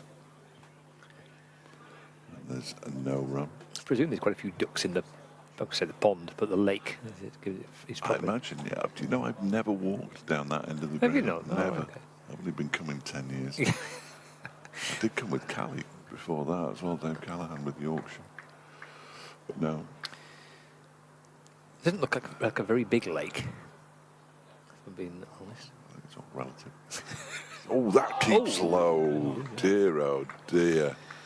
Outside the off stump, fortunately, for Harry Kane, but that one is shot along the ground and through to the keeper, Matty Hurst. Wow. That's the first one we've seen really misbehave. It's just shot. Almost went underground by the time it reached the stumps. Perhaps it went under the stumps. That was, wow. See what happens here. Blatherwick coming at the same spot, in and bowls to Kane, and he goes back and pushes it out to Bohannon in the covers. It must put a bit of doubt in the batter's mind. And the ball simply doesn't bounce. Very nasty indeed. But he's still there, Harry Kane, and that's the main thing from a Derbyshire perspective. Lancashire will have been encouraged. Wayne Madsen due in next will probably have had to sit down again. As Kane waits and Blatherwick bowls to him, he turns this into the leg side. They're going to run the first one quickly, and they're only going to take one. Jones with the fielding down there at the backward square leg. Kane moves to 32, 65 for one, and presumably that's the 50 partnership. It is. Yep. Very knowledgeable crowd. Excellent. Keeping us informed. Yes. Thank you, everybody. We're going to need more than a 50 partnership. I would suggest, yeah. Physio's gone for a jog. He's in the wrong position though, hasn't he? Right behind the bowler's arm. As Blatherwick comes in, bowls to Wagstaff. He lifts that out towards the backward square leg boundary for a single. Moves on to 22. Same number as his shirt was. He did know he moves on to 21. 66 for one. He's gone off with a cup of tea. Well, why not? I've had a cup of tea all day, actually. You know what? I just thought that then as well. It's outrageous. There probably won't be any water left by now. Blatherwick is in and defended by Kane out into the offside up towards Tom Bailey. End of the over. 66 for one. Anderson looks like he's going to have another one as he walks towards the lake end. 21 to Mitch Wagstaff, 32 to Harry Kane. 23 overs left today. All going for a walk now. Yep. Reach out. Stephen Cross brought his own cushion with him. He's got that out of the hotel, He's got hasn't his he? pillow with him. Great He's idea. got a pillow. I might bring mine tomorrow.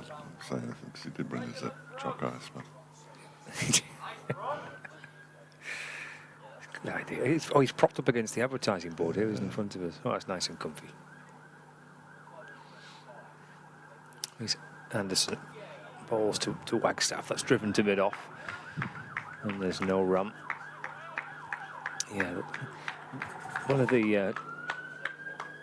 not challenges, but it's one of the aspects about ground cricket, isn't it? You are advised to bring your own chair, slightly something that's a little bit more comfortable. Plastic chairs are provided, but 6 hours sat down watching the cricket from just... Can take his toll. Quite a few brought their own kind of camping chairs. Just an extra comfort. Anderson bowls. Wagstaff will nudge it away to the leg side and go through for one. Throw comes in towards the keeper's end. And Wagstaff to 22.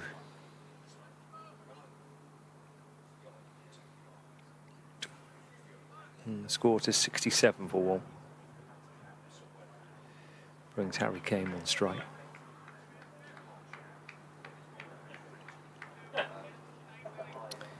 Anderson. Turn and come in again. 2 slips in place for Kane. front foot and pushed away defensively into the offside. There's no run. Chris Green is at cover. Yeah, the two slips are Ashton Turner and Katon Jennings, both centurions in this game. Michael Jones at backward point, Green's at cover. Mid-off's behind him, mid-on's Bailey, mid-wicket's Wells. Short mid-wicket Wells, actually. And then Balderson at a more orthodox mid-wicket position. And Blatherwick somewhere down on the fine leg boundary. James Anderson turns and sets off again. He's got Harry Kane on strike. Number 5 on the spin since tee for Anderson. And that's punched to mid-on by Harry Kane. And there is no run.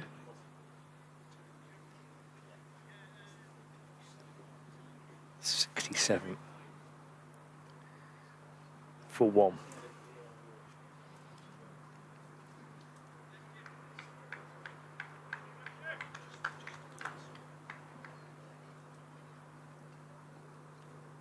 Came on 32. There's Anderson. Okay, walking onto that front foot and pushing away defensively into the offside. And there is no addition to the score. Good from Jamie Boatman.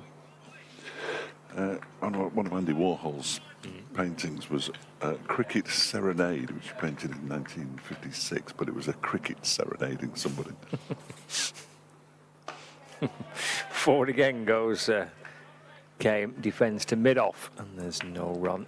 End of the over, just the one coming off. It's 67 for 1. And Jamie clearly knows what he's talking about because he's a music, sport and pop culture journalist. Absolutely, yeah. I don't know about. He's payoff on his message. On his sort of emails. Oh, his email. His email signature. Right. Yeah. Thank you, Jamie. Not seen Jamie for a bit. Yeah. See him for a couple of games through the course of the season. He might turn up Egbert, will he? Is he not based, That's a good based that shout. way? Yeah, that's a good shout. Maybe. He likes a trip to Sedbergh as well, but likes to camp when he comes to Sedbergh.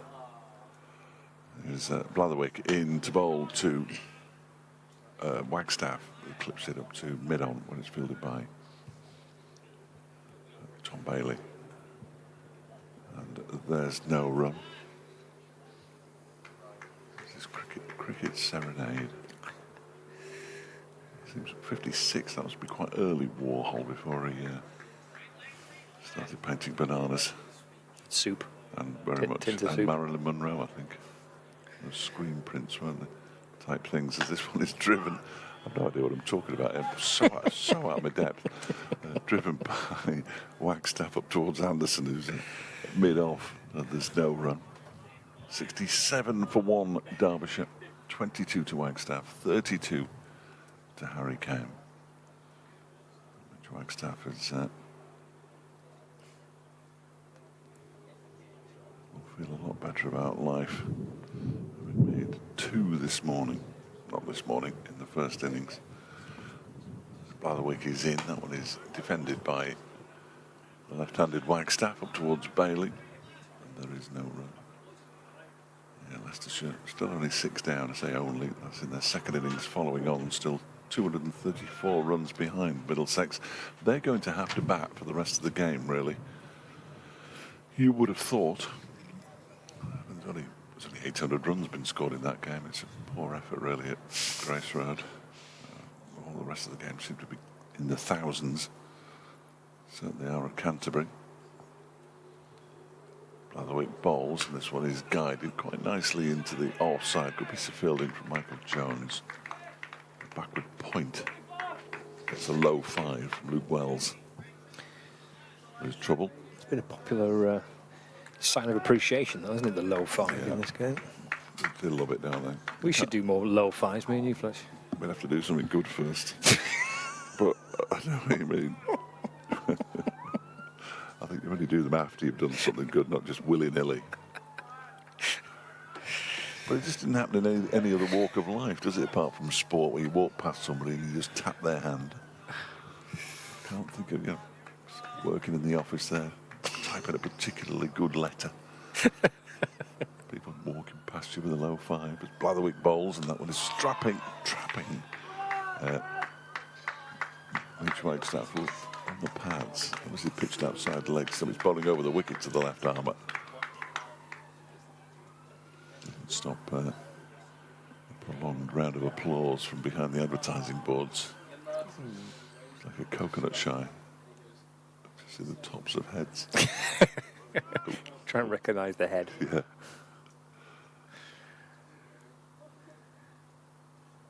Three slips still. They can afford to attack for a long, long time here, Lancashire, as Blatherwick bowls. That's clipped into the leg side. Wagstaff's going to get a run. He's going to get two. He's on his way back for the second as the throw comes in. It's not the most accurate throw from Josh Bohannon. In fact, Blatherwick has to sort of dive to his left to stop it going for overthrows, which he manages to do so, gets a paw on it. Two more to Wagstaff, who moves on to 24. 69 for one at the end of the over. 21 to go today. 32 to Harry Kane. This partnership that came together at 15 for one when Caleb Jewell was dismissed. So they've done a pretty good job, the youngsters. To bowl from the lake end, George Balderson. We're going to get a change at the lake end. Jimmy Anderson's first spell after tea has come to an end. Third there, George Balderson is going to come into the attack. It feels like we're not too far away from a Chris Green middle burst, neither, potentially, for Lancashire. It's a good spell, that by Blatherwick. Oh, it is a good spell. He's bowled 6 overs for 15, I think. But Yes. I'm going to see Balderson to replace Anderson. Post-T spell, sorry. 5 overs, 2 maidens for 16 for James Anderson. It'll be Balderson, who has enjoyed his day so far, certainly with the bat. Best score of the season for him, making 62 to help Lancashire's declaration. There he is with the ball now. And Kane drives firmly to mid-on. And there's no run. Picked up 4 wickets too in the first innings, didn't he? 4 for 71. Got Harry Kane caught down the leg side for 18. Got Brooke Guest for 19. And then returned later on to get Wayne Madsen, the key wicket of Madsen, actually. LBW for 70. Felt like he was the man that was going to get Derbyshire somewhere near that score that Lancashire got in their first innings. That's driven to mid-off. And then also dismissed Jack Morley as well. So 4 for 71 with the ball for Balderson in the first innings. Looking for his first breakthrough. Second time round. 2 slips. Short mid-wicket. The regulation kind of orthodox mid-wicket position. There's a fine leg. There's a mid-on, mid-off cover, backward point. Balderson in, forward again defensively. And there's no run. Kane remains on 32. Well, that's a spotted Harry Moore. Got some fresh gloves for somebody. Just down below us to our left. Moving out of the way now. In fact, he's helping out Lancashire, though. What are you doing, son?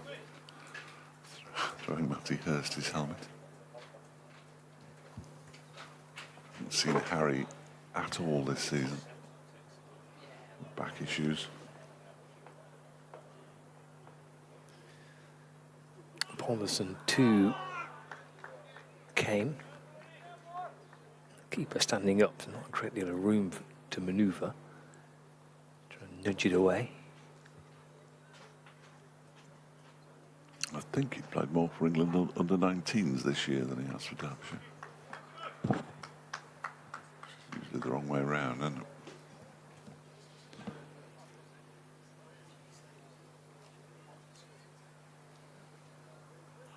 Forward again goes Kane. Defends to Balderson, there's no run.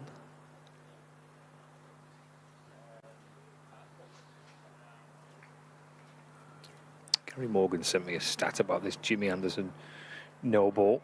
He's been diving into all his first class deliveries. There's Balderson's into game, forward in defence. There's no run, end of the over. Matt Balderson probing away and starts with a maiden.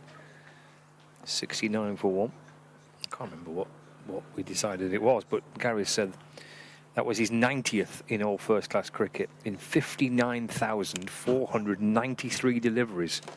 59,493. It was his 90th. And his 31st for Lancashire. Absolute. This is all getting used in sports scene tonight, Absolutely. I'm telling you that. 59,400. Well, he's bowled more than that now, hasn't he? In more than 59,000 balls would probably do it. Yeah. Since the start of 2011, between 11 and 17, he bowled 9 no balls in 76 tests. And it wasn't based on anything. It was just based on sort of watching cricket and watching test matches and thinking, I didn't really think he'd ever had no ball trouble. Some bowlers do, don't they? And Balderson's bowled a few in this match. Here's Jack Blatherwick. In again, bowling to Wagstaff, who leaves that one alone outside the off stump to go through to Matty Hurst. Again, I'm saying he has. I'm fairly sure in the Derbyshire first innings he bowled 5 no balls. Blatherwick bowled 1. Well, it's not a huge amount, obviously, but he was the one who overstepped more than anyone else. Very excited to hear Sophie Ellis Baxter in my ears as that is defended by Wagstaff. Back to Blatherwick, who threatens to throw the ball at the stumps and then realises how many demerit points you can get for that. I was looking at the... I recalled a lot of no balls being bowled last week by the Kent bowlers in the match at Blackpool. And in Lancashire's first innings... Come back to it. Blatherwick's on his way in once more. Past umpire Baldwin. Balls to Wagstaff, who pushes it up to Anderson. No run. Kent bowled 16 no balls in Lancashire's first innings. There's a few sent down by Lancashire as well. 6 they sent down in the Kent first innings, and then 5 in the second. So there's quite a lot of no ball action at Blackpool last week. There goes Blatherwick past the umpire and bowls. It's pulled around the corner by Mitch Wagstaff, but there is somebody down there. I have no idea who. Well, the Lancashire player. Balderson. Is it? Thank you. He's a long way away and he refused to turn round.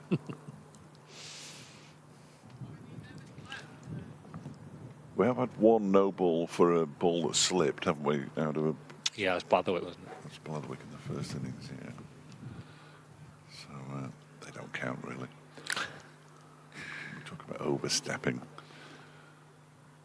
Here is Blatherwick into bowl to Kame, who gets a short delivery, leaves it alone. It's wide. It's the first wide we've had. Harsh. I think so. I mean, I think most wides are harsh. I find it bizarre that you are not allowed a short ball.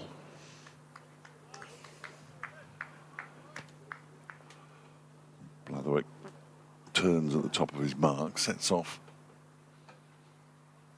running away from us into Harry Kane, who just turns that into the leg side. Chris Green does the fielding.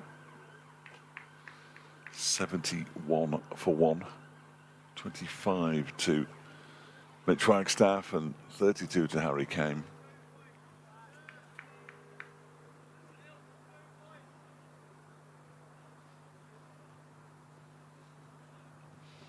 Updates coming up for both fairly shortly as Blatherwick is in again, bowls to Kame, who turns it into the leg side. This time it's Chris Green who does the fielding. Again, there is no run. Final ball of the over. I think Blatherwick's going to go off the field, which means that Will Williams, with number 30 on his back, is going to sneak onto the field of play. Blatherwick makes his way off. Balderson to continue from the lake end. Balderson has bowled just the one over. It was a maiden.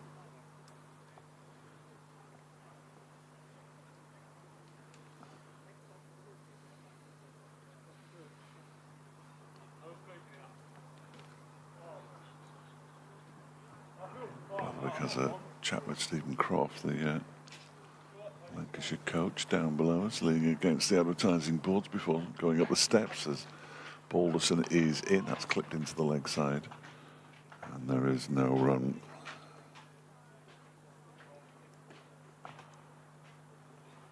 "19 overs to go today, including this one.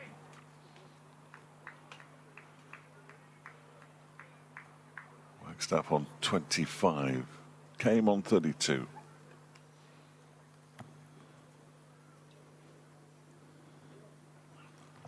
This one is a big appeal. Look, they all go up. Balderson liked it. Umpire James Treadwell didn't. Going down, says umpire Treadwell. Certainly the indication I was getting from his hand movement there.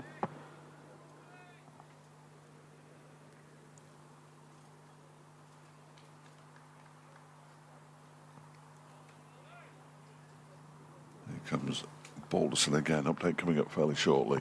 Balderson is in. Oh, and he's bowled him. Yeah, Derbyshire have just lost their second wicket here, Sally, and it's Mitch Wagstaff who's gone for 25, bowled by George Balderson. They're 71 for 2 now. They're chasing an unlikely 513 to win. They've still got 19 overs to survive today and 114 overs in total if they're to get a draw. They're just in the spot of bother, 71 for 2.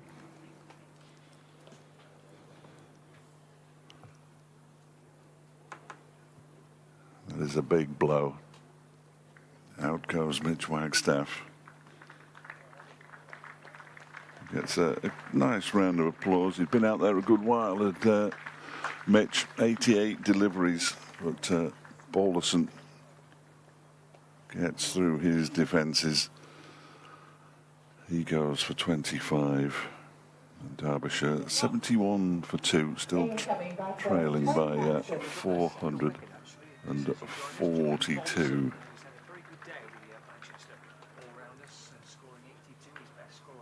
At 4 minutes past 5.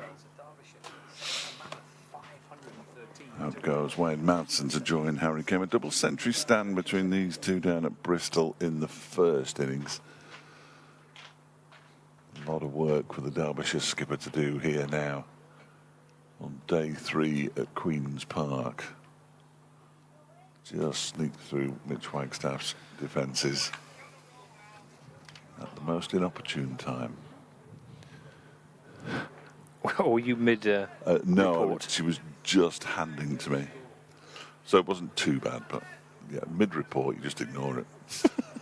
That's my philosophy on 20-second reports. That came back in quite a bit, didn't Did it? it? Yeah. He's played a pretty expansive looking drive, but that has come right back in past the inside edge.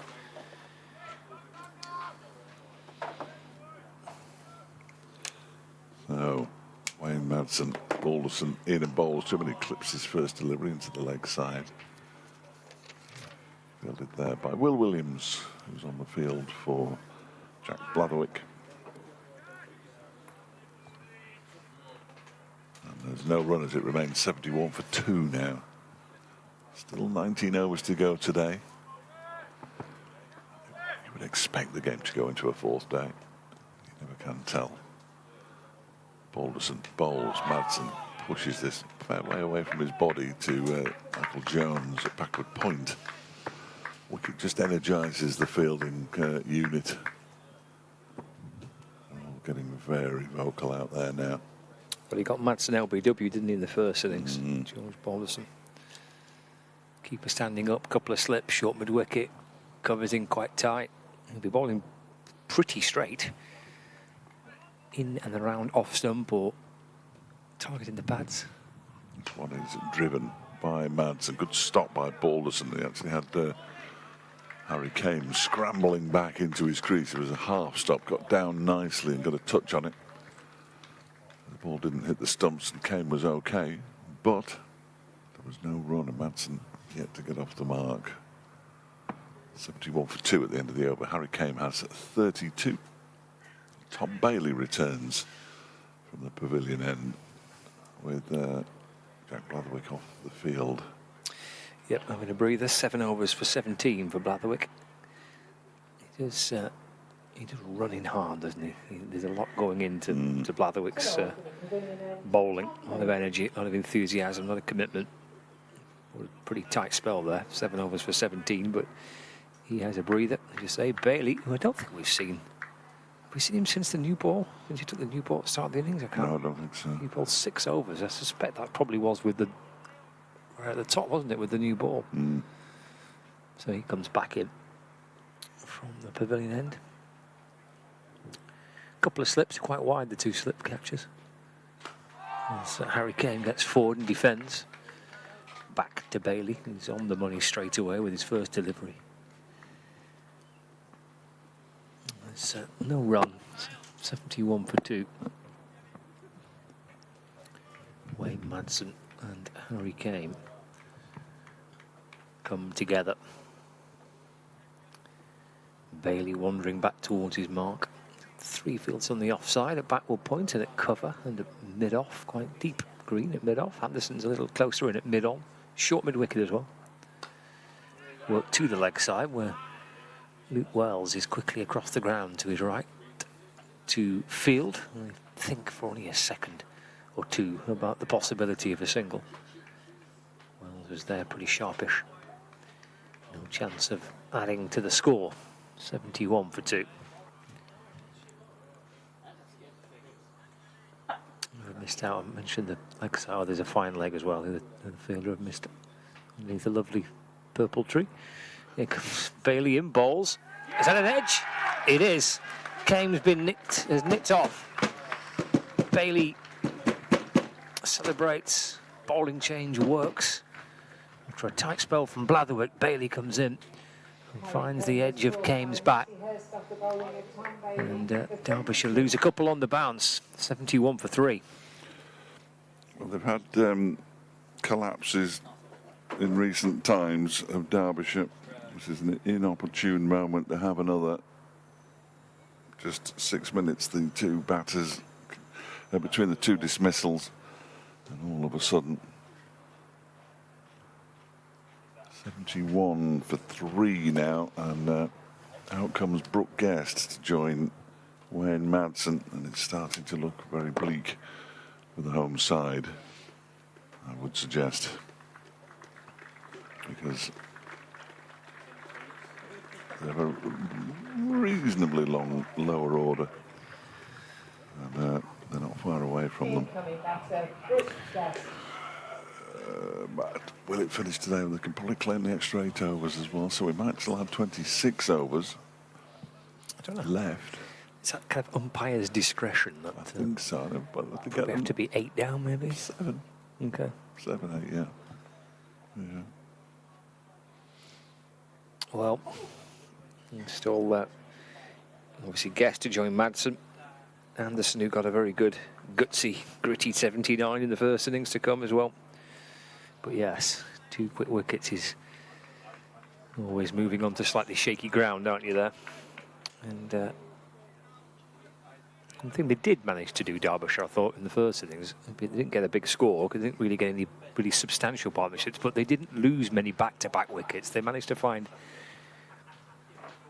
some kind of recovery. It might have been kind of 20-30s for the partnership, but at least it stemmed kind of a regular flow of wickets in the first innings.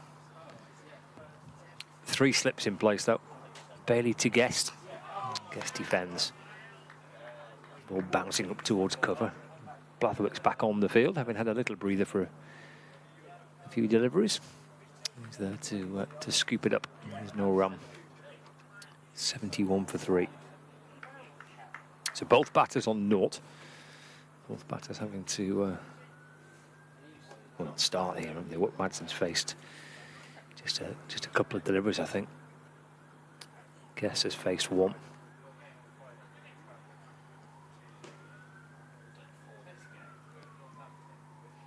There's Bailey in balls. Forward goes Guest. Back to Bailey, who fields off his own bowling. Again, there's no run. 71 for 3. 17 to go tonight. And as Fletcher's saying, the possibility there have to be some crumble here for Derbyshire, but the possibility of another half an hour or so if we get to that stage. 71 for 3. Here's Bailey. Short mid wicket, crouching down as well. Brooke Guest defending, steering it out towards the offside. Bouncing down to gully, and there's no run. That's a superb over by Bailey.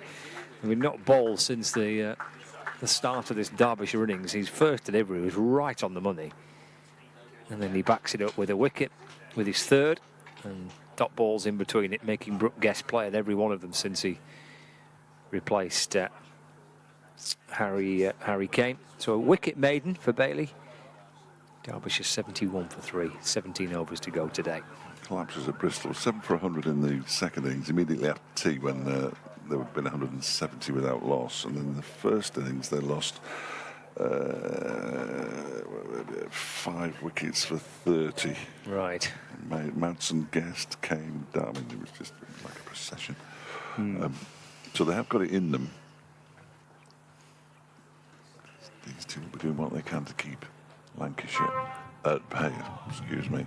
As Madsen pushes the first ball of a new bowler set over out into the offside. I don't know what that was. That's remarkable. We haven't had anything like that while we've been here. No. Leicestershire still 6 down. 214 more runs to make Middlesex back for a second time. So they're hanging on in there. They are hanging on. They were 6 down quite quickly, weren't they, it seemed. This next delivery is down the leg side, as it turns out, and races away for 4. Flicked away by Wayne Madsen. He gets off the mark. Glamorgan now have a 143-run lead, but they are 9 down against Gloucestershire at Sophia Gardens. And Northamptonshire trail by 84, 6 down. 14 wickets have fallen at Canterbury in almost 3 days. Derbyshire there in September. Alderson in and bowls, and that one that strikes Madsen on the pad. It's running away down to fine leg again. That'll be 4 more. It's a no ball as well, and it's leg byes, so it's all a bit complicated, but 6 more to the total. 81 for 3, and Madsen remains on 4. So a no ball for George Balderson, who did have 1 or 2 issues in the first innings in that department. Say 81 for 3.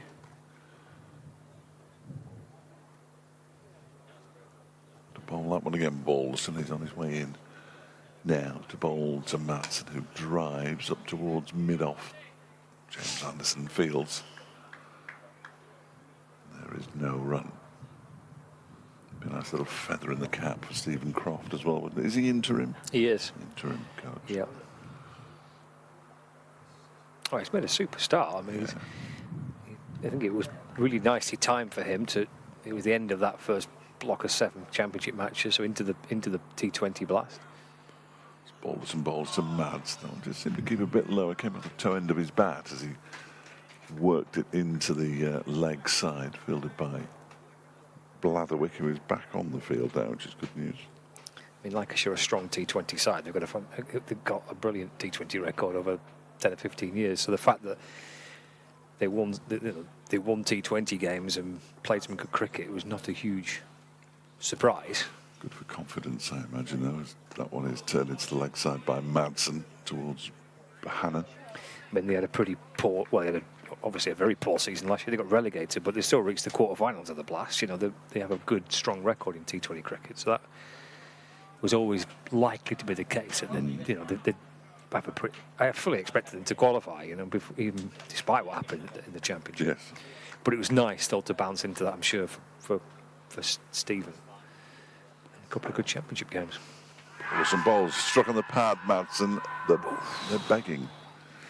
He was sure he was out there, Balderson, but I think that might have been going down leg side. In fact, he went back, didn't he? Which That's never a good thing. no, and I was kind of half expecting finger to go up. Shuffled across a bit. Well, he did a bit. Gets away with it there, Madsen, possibly. What's happening here? The umpires are. Umpire Baldwin is on his walkie-talkie. Perhaps he's not happy with the score. I think it is 81 for 3. I do think Wayne Madsen has 4. And I don't think Brooke Guster's got off the mark yet, but he was on the walkie-talkie about something. 16 overs to go then today, plus the 96 tomorrow. It's an awful lot of overs to have to bat. They're not going to do it. You wouldn't have thought. How long can they keep this battle against defeat going? Bailey started beautifully here since he's come back into the attack. That's worked out towards the leg side, and there is no run. Just fear for the Derbyshire line-up with those 2 collapses at Bristol as well in the backs of their minds. Yeah, that's not great, is it? That, and it was, the second one was on the back of such a good start, wasn't it? Yeah, As well? yeah, like a pack of cards after tea. There's Tom Bailey into Brooke Guest. Wants a single there, just a little push into the offside, and through they go. Gets a run with that. In fact, gets his first run with that. He's off the mark. Score moves on to 82. Yeah, I think so. They put the run on. It's not been as good in patches today as it was yesterday. Guest is on 1. Madsen's on 4, so 82 for 3. Bailey balls again. Jabbed into the offside by Wayne Madsen. Jack Blathwick is as enthusiastic as ever. He's tumbling around to stop the ball. And there's no run. Still trying to catch up. Gaston does have one now. Well, we saw it. We did. I'm glad you were there to witness it with me. That's the giveaway. We were here. Bailey balls, and that's defended by Madsen. Getting right in behind it, defending back down the pitch. There's no addition to the score. I've had very little sunshine today, but there's a little bit of brightness trying to burn through the clouds. But the back end of the day, 82 for 3. Bailey and balls. He's clipped that one away off his pads as Madsen. In fact, he's gone for 4. He's played a similar shot in the first innings, which he just flicked away off his pad through square leg, and it rattled out towards the boundary rope. Moves on to 8, Wayne Madsen, and Derbyshire captain. Home side are 86 for 3. He almost only looked at it. It raced away. Barely touched it.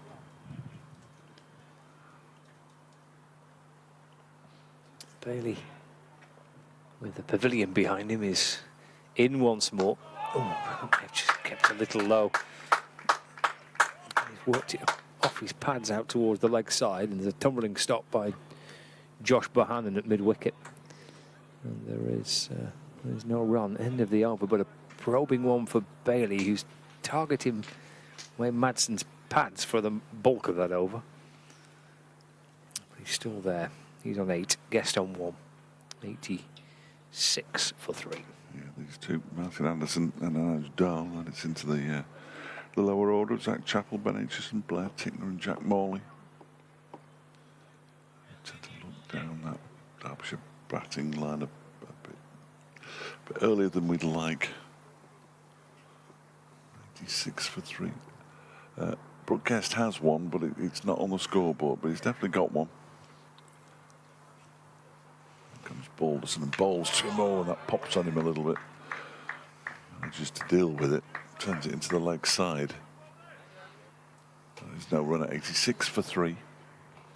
8 to Madsen, rebuilding after the back-to-back dismissals of Mitch Wagstaff for 25 and Harry Kane for 32.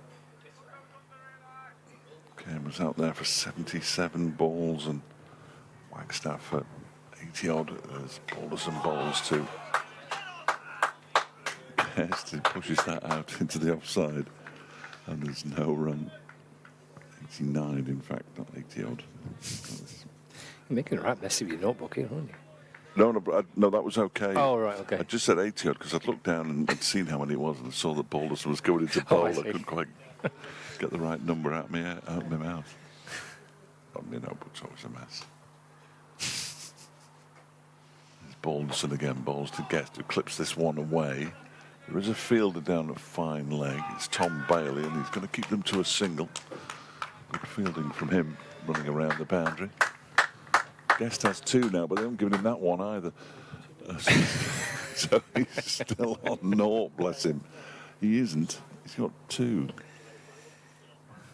I think that there's a glitch in the matrix, in the scoreboard. Madsen back on strike. He's got 8. I don't think there's much doubt about that either. 87 for 3. Balderson in. Madsen goes back and can only push the ball straight back to the bowler. And looks a little disappointed. Perhaps unsurprisingly. Glamorgan have now been bowled out for 528, which means they have a 148 run lead over Gloucestershire. They're not entirely dead that game. Yep. As Balderson is in, and that one is pushed out into the offside by Madsen, and they are a side on the up, Glamorgan. I mean, at the start of the season, they were hopeless. And all of a sudden, they now have 3 wins under their belts. They could pick up a 4th. It's a substantial number in a 14-game season. Balderson bowls to Madsen, he's beaten him. Pushed forward tentatively there, really. Madsen ball may well just have left him a little bit off the pitch.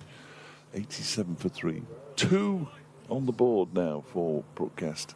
8 to Wayne Madsen. Derbyshire with 14 overs to go today, which means a minimum of 110 overs to survive. Seems unlikely. Still a long way off, 426 behind. Well, I think we were saying, or you were saying, or I was saying, one of us was saying, that if they can get to the close of play 3 down. I think that's max. Yes, that's max. That's kind of, there is a bit of hope, isn't there, at 3 down to. What if it chugs it down? Absolutely. Fair enough, okay. 7 wickets to get on the final day. There's Bailey in and bowling. It's defended to mid-off and there's no run.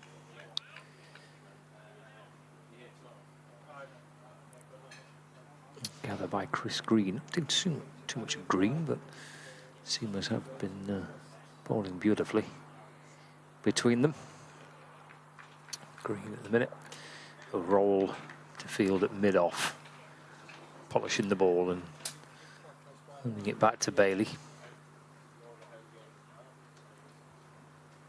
Couple of slips in place as Brooke Guest defends. Deflected away to the leg side. So coming off the inner half of the bat, picked up by Bohannon. There's no run. Yeah, 2 short mid wickets, Bannon and Wells. Wells is a squarer of the 2. Is there anybody else on that boundary? Oh yeah, there is. It's Michael Jones, but he's down in D's at the moment at deep backward square leg. He's doing a few stretches. So Jones at deep backward square leg, 2 mid wickets. Anderson at mid on. Guest defends to Bailey, who deflects it onto the stumps at the non-striker's end. Very good, that. It was, wasn't it? Yeah. Managed to pick up that, pick up the stumps perfectly. They do practice it. They tell me. Madsen was comfortably in his ground, but Bailey, a little deflection through to the stumps. The offside field, 3 of them, Green mid-off, Blatherwick at cover, Balderson at backward point, and a couple of slips as well. Bailey in to Guest, again, comes back in towards him.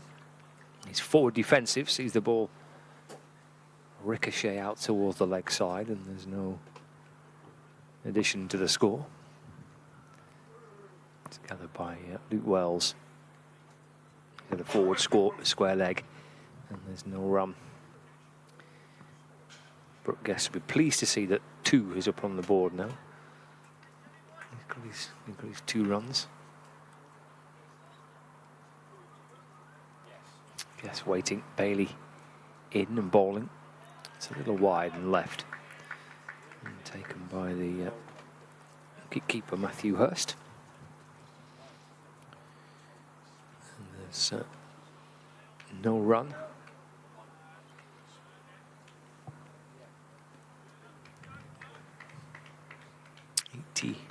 Seven for 3.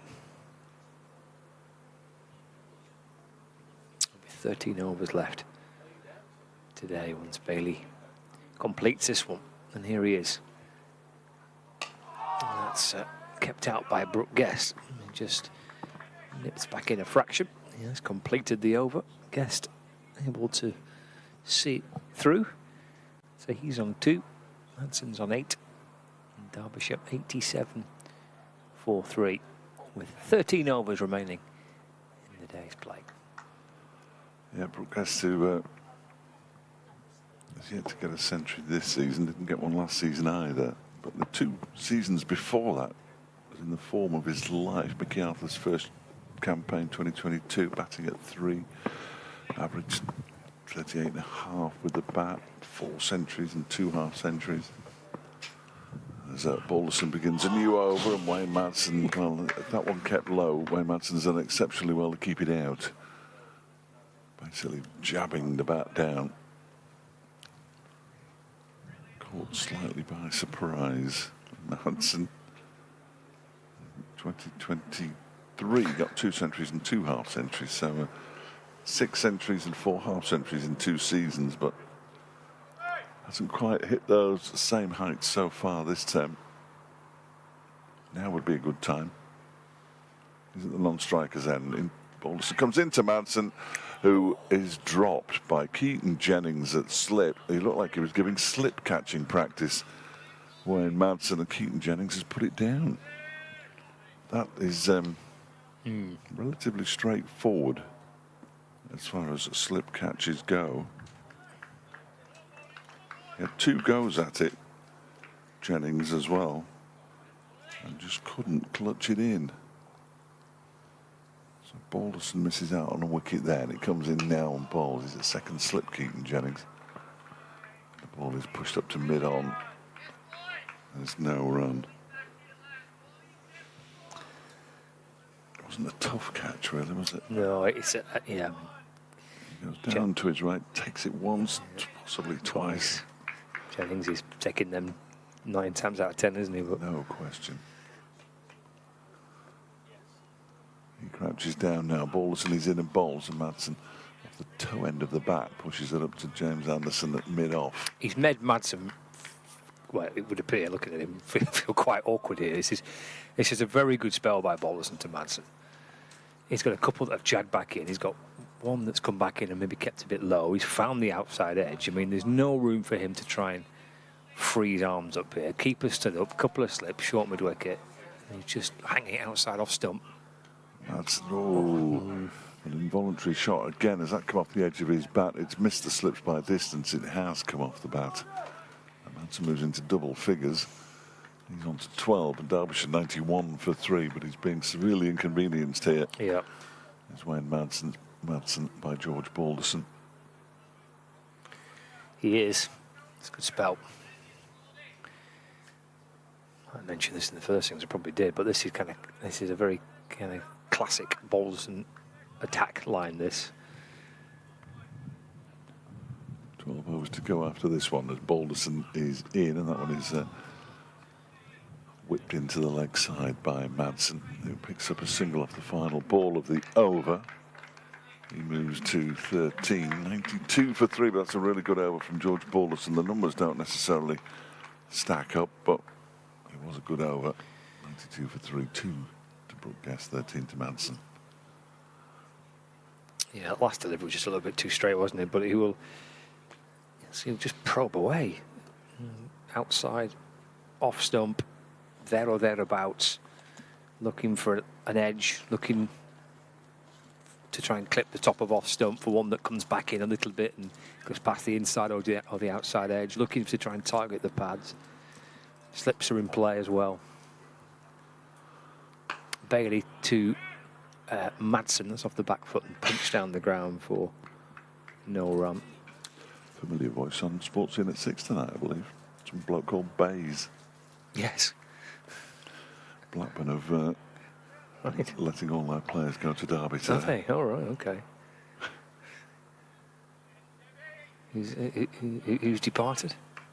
I don't know how to pronounce Danny. Is it Bart? Okay, yeah, centre half. Wyman? Oh, there's more than one. There's Bailey comes in, balls to Madsen. Let's work to the leg side. There's no run. Otherwise, it's got the old John Eustace, isn't it? The old Derby County manager used to be the Rovers boss, didn't he? So. He's had a 1,000-year-old goalkeeper as well, O'Donnell. Richard O'Donnell. Can't beat a bit of experience.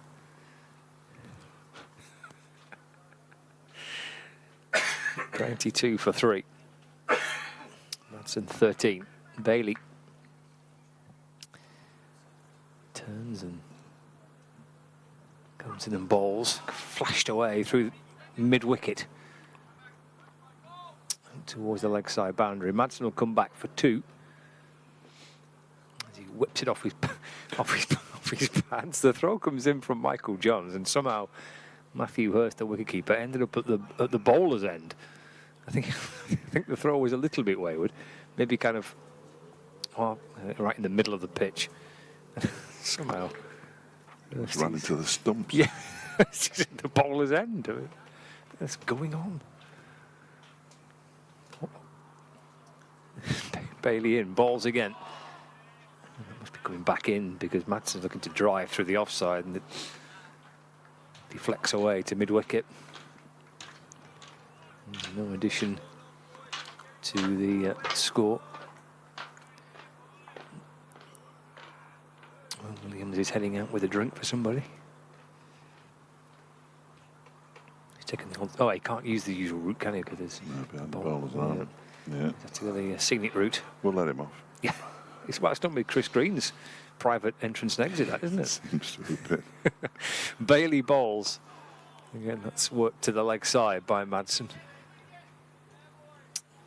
There's plenty of bottom hand. There's another rather loose throw from the distance. He's getting a few glares, is Michael Jones. I wouldn't look at his captain because Jimmy Anderson's staring at him at the minute. It's the second slightly loose throw. Matthew Hurst this time is running out towards the ice cream van to try and take it. Fairness, when Anderson turned around, he did have a big smile on his face. Did he? Yeah, All right, yeah. okay. Yeah, he did. Fair enough. Don't think they've fallen out yet. No. Bailey in, balls again. Forward goes Brooke Guest. Solid looking defensive shot. And there's no run. End of the over. The most worked person there was the wicketkeeper in that over. I thought that's who the drink was for. Probably should be. Hurtling all over the place to try and take these catches from out in the deep.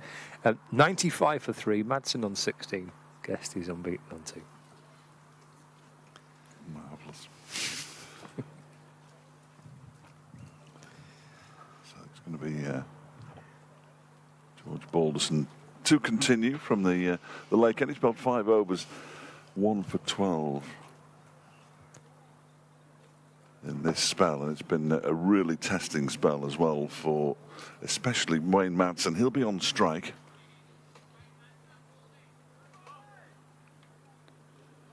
He waits now.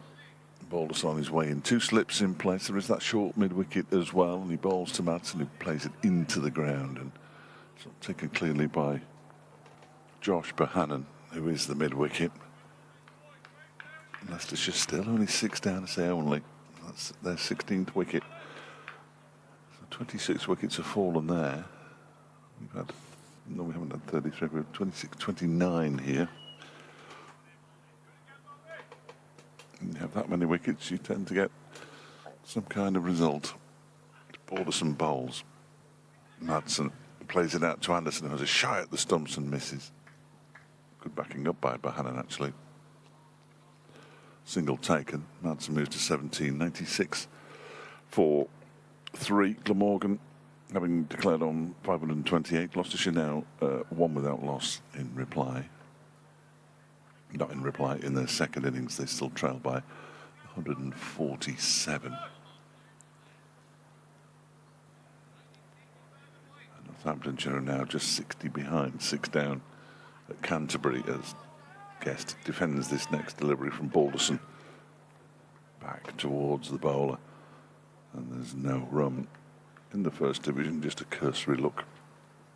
Durham 309 for 7, trailing Surrey by 511. Essex are now 6 for 1 in their second innings, trailing Yorkshire by 85 at York. Yorkshire bowled out for 459 in their first innings. Here comes Balderson, played back to him by Guest. Notts are 501 for 7, leading Somerset by 122 at Taunton. Hampshire 63 for 2 in their second innings, following on against Worcestershire. They're still 395 behind. Warwickshire 37 for 1, trailing Sussex by 81. In Hove, as Balderson runs up the hill, balls to Brooke Guest, who clips it to Josh Bohannon. There's no run. 96 for 3 here. 17 to Madsen. 2 to Guest. He seems to have been on 2 for a while. And while survival is the key, they're going to have to score some runs. You would have thought. 11 overs to go today after this one from Balderson, who's in now to bowl to Guest, who plays it back to the bowler. Lancashire over 8 plus 2. That over comes to an end. Will Williams goes on. James Anderson. No. Yes. He's coming off. 96 for 3. 17 to Madsen. 2 to Guest. The man out since tea. Mitch Wagstaff for 25. Bowled by George Balderson. And Harry Kane for 32. Caught by Matty Hurst. Off the bowling of Tom Bailey. Difference in age between today's captain and today's interim coach. It wouldn't be that great, would it?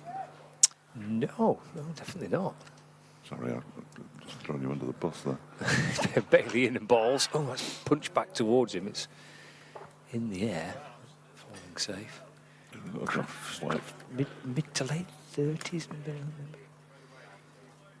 been going for that long, you lose. Well, that's the years. Oh, he's 40, Croft. He was 40 last October. But he's younger than the captain.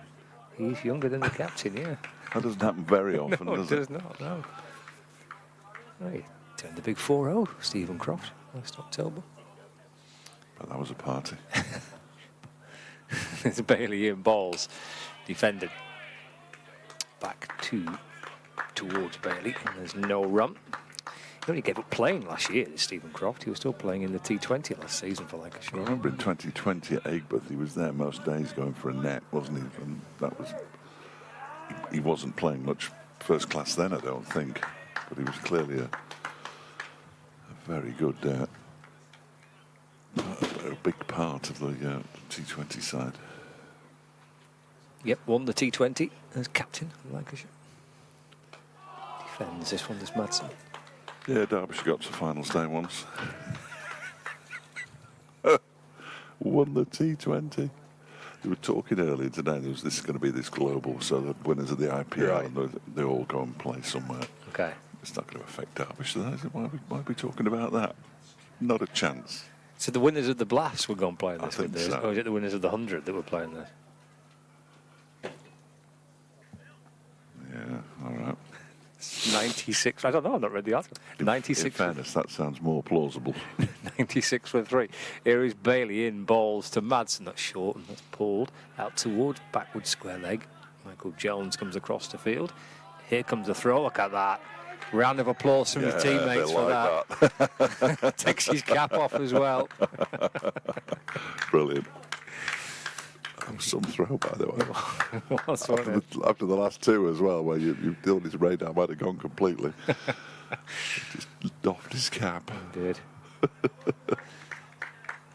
He's right over the stumps and his teammates enjoyed that one. Only get that in cricket, by the way. When something like that happens, you only get that in cricket. 97 for 3. Bailey in, balls again. Got another chance. Here comes Jones. Here we go. Pick up and throw. 2 on the spin. Right over the stumps again. That's quite funny. 98 for 3. Yeah, no, Okay. it makes more sense because if it's IPL, then it would make more sense, wouldn't it? For it to be the other short form competition. Yeah, the franchise nonsense. Yeah, you're right. Sorry, I mentioned it now, really. I don't know. Maybe it is the Blast winners. Because that was the case, wasn't it, when years ago? The Champions Trophy Trophies thing. of the league or something. Yeah, but there's a global T20 in Guyana at sometime in July. It might even be very soon, actually, beginning of July. And Tickner's going to play in it because he's there with the Central Stags. Well, Mickey Arthur was the coach of the team from Bangladesh that won it earlier this year when it was in Guyana as well. But I think Hampshire were there. They haven't won anything. Kevin James went, though. Good effort. 98 for 3. Bailey in, balls. Oh, it's in the air. There's a leg slip in place. It's gone beyond the reach of Jennings. It went quickly. It would have been a pretty stunning effort had he got something on it.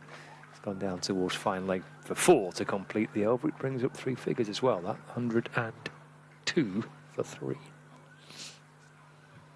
So that'd be a bit odd, wouldn't it? Because if it did involve the franchise teams, then they would be playing in a T20 competition when they don't play in a T20 competition. Mm. But they will be playing in a T20 competition in a couple of years' time, as we all know. At some point, yeah. End of the over. We're down to 9. 9 to go today. Brooke Guest and Wayne Madsen have shared together partnership worth 31 from 52. So Bodlerson's into Brooke Guest. It's worked her way down towards fine leg for 1 run. So Guest moves on to 4. 103 for 3. Bringing Wayne Madsen back on strike. So Bodlerson to Madsen's been quite an interesting little tussle in the last 15 minutes or so. About to resume now. Here he comes up the hill, bowling to Madsen. That one just keeps a touch low, and Madsen pushes it up to a very straight mid-on. And there's no run. Cole's inviting me to appear on Sports Scene at 6, which is nice of him. You should decline. Yes. Yeah, sorry, mate, I'm going home. 103 for 3.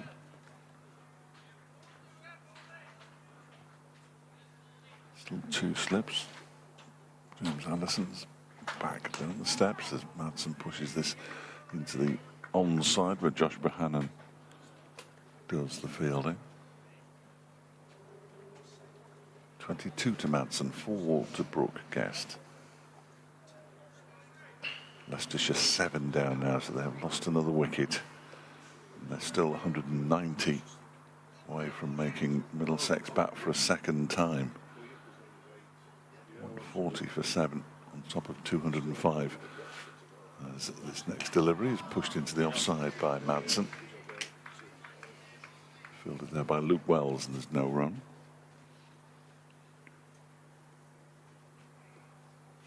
Gloucestershire making slow progress. In their second innings, 5 without loss. In the 4th over, still 143 behind Glamorgan. Treading carefully in the closing stages at Sapphire Gardens. As Balderson is in to Madsen. Oh, we've trapped him on the pad. Not out, says James Treadwell. Both, well, the wicketkeeper's got his hands on his head, and I understand that. Less so with Katon Jennings, who's at second slip. It remains 103 for 3. Good shout by the look of it. Decent shout. Unless he's hit it, maybe.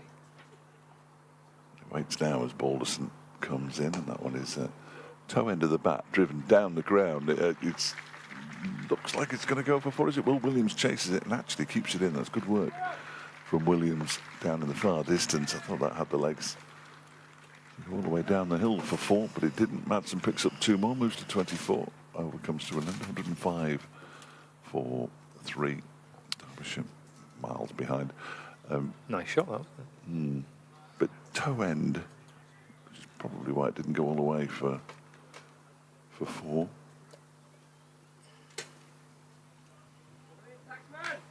Go back to Jack Blatherwick here. If that's the end of Balderson's spell, because he's just trotting off, then that was excellent. That was a really good watch as well, because it was a good challenge for Madsen trying to get through it, and he looked like he was really challenging Wayne Madsen, wasn't he? Balderson. He bowled 7 overs there. That last shot got for 4, didn't it? So he bowled 7 overs, 1 for 18. Good effort. It went for 2 now. Did it? Okay. Yeah. He bowled 7 overs, 1 for 16. Yeah. Good stuff. Bailey's spell of 5 overs, 2 maidens, 1 for 14 also comes through. So between them, picked up 2 wickets, gone for about 30 runs in that spell. So fine effort from Bailey and from Balderson in tandem to get the wickets of Harry Kane. So Blatherwick returns into the pads of Brooke Guest, worked out towards the leg side for a single.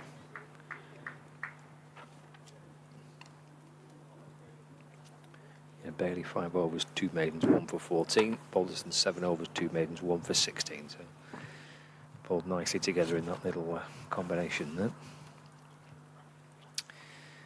It's Jack Blatherwick from the pavilion end though. Who's he got on strike now? He's got Wayne Madsen on strike, hasn't he, with Guest taking a single off the first ball of the over. Blatherwick comes right on over the wicket and balls to Madsen. Pushes away into the offside, fielded by Bailey at cover, and there is no run.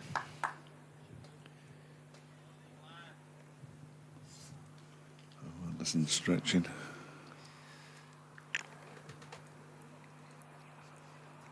Yeah, he sent down 9 overs, hasn't he, in 2 spells today.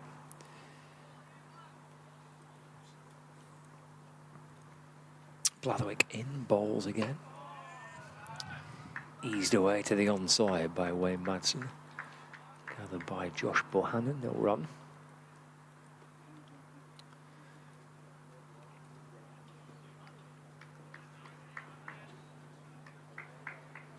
Two fielders on the leg side boundary. There's a deep square leg, there's a fine leg.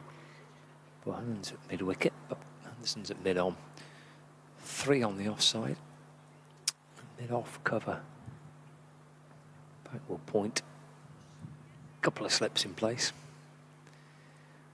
Blatherwick's in bowling. That's off the back foot and defends to cover where Bailey feels no run. innings on 24. He's been described as having comical disdain for the 100. It's not comical. And franchise cricket in general, reflecting the opinion of many county members. Thank you very much. I'm happy to wave that flag. Blathwaite moves in balls.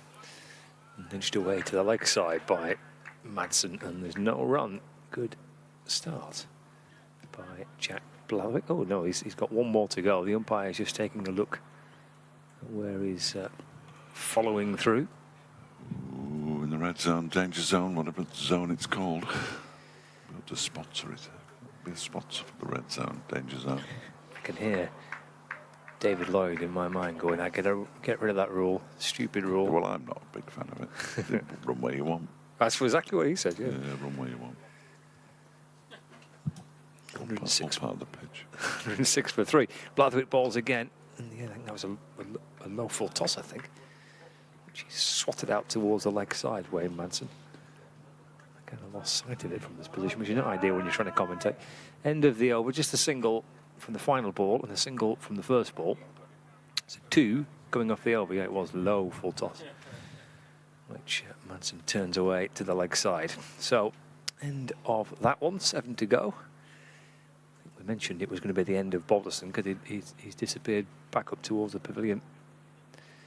So it will be James Anderson to return for a little burst at the back end of the day from the Lake End, which is just what Wayne Madsen and Brooke Guest would have wanted. Yes, no question. Here he comes. James Anderson from the Lake End in the gathering gloom. 7 overs to go, so he'll get 4 of them if he wants them. Including the last one of the day. The crowd has thinned out a touch now. Sneaky wind. Here comes Anderson with 2 slips in place, and he bowls to Madsen, who gets one to lift and goes all the way through. Where's that come from? Where? Absolutely no idea. Wayne Madsen did well to get out of the way of that one. Terrific delivery. Not sure what it's hit. Or if he's managed to land it on a part of the ball that might still be hard. It's 40 overs old. These balls tend not to last too long. Here he comes again. Madsen, full of concentration, turns that into the leg side. Calls Brooke Guest through for 1. He'll get 2. He might get 4, you never know. It's an excellent piece of fielding. And it restricts them to 2. Is that Will Williams? It is. Who does the fielding out there, the substitute fielder?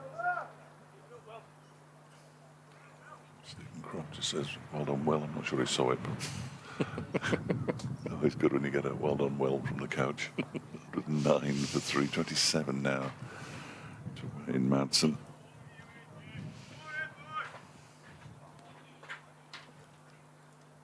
We've got a Griff stat. Have we? Yes, excuse me, we've got a Griff stat. Wayne Madsen, it involves him.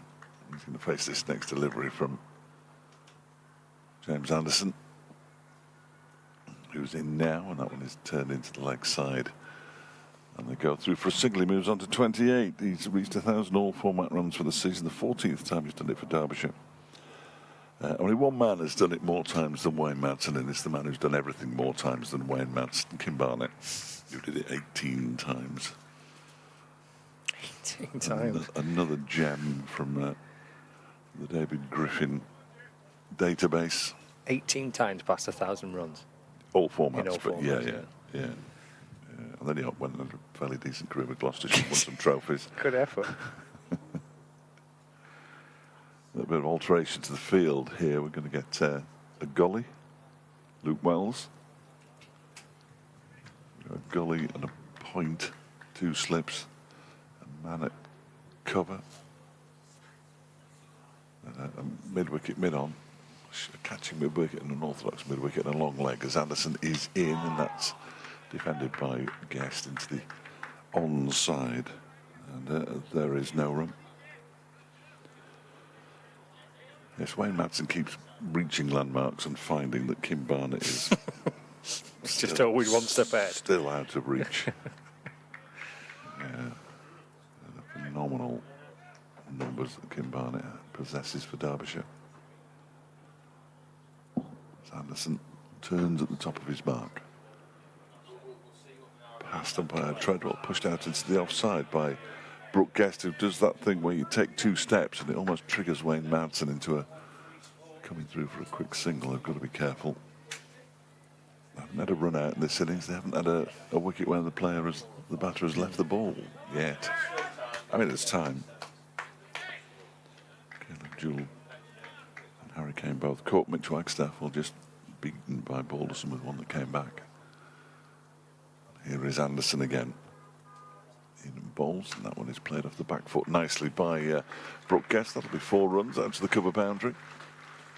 Into the big sheets that will eventually at some point today cover the square. I think that's his first boundary. It is. It goes to 9, 114 for 3. That was the final ball of the over. And there are 6 to go now. 41 overs old this ball. 28 to Madsen, 9 to Guest. Derbyshire. A mere less than 400. 399 runs behind. So they're 114 for 3, but they still need to score more runs than they've ever scored in the 4th innings of a match, on top of what they've already scored, to get anywhere near. Well, Leicestershire have lost a couple. They're 9 now. Oh, sorry, no, 8. Lost 1. Well, they couldn't 8. No, they couldn't have 7. I think you're right.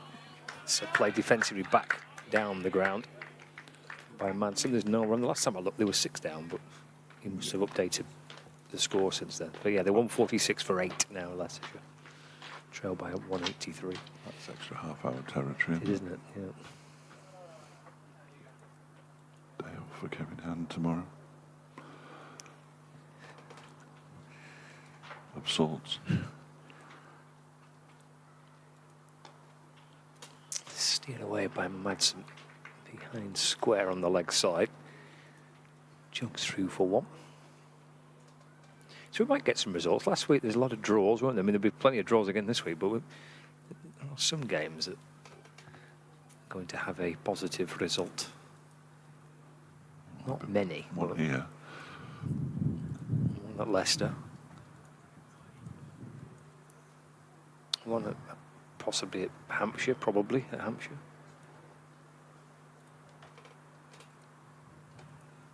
There'll be something maybe at Yorkshire potentially, because Essex have lost a couple of wickets and they're 80 odd behind. Yes. I'm sure there'll be one at the Oval. Albeit Durham still trail by 500 at 320 for 7. Good grief. Jack Blatherwick comes in over the wicket and bowls to Brooke Guest, who's defending, and there's no run.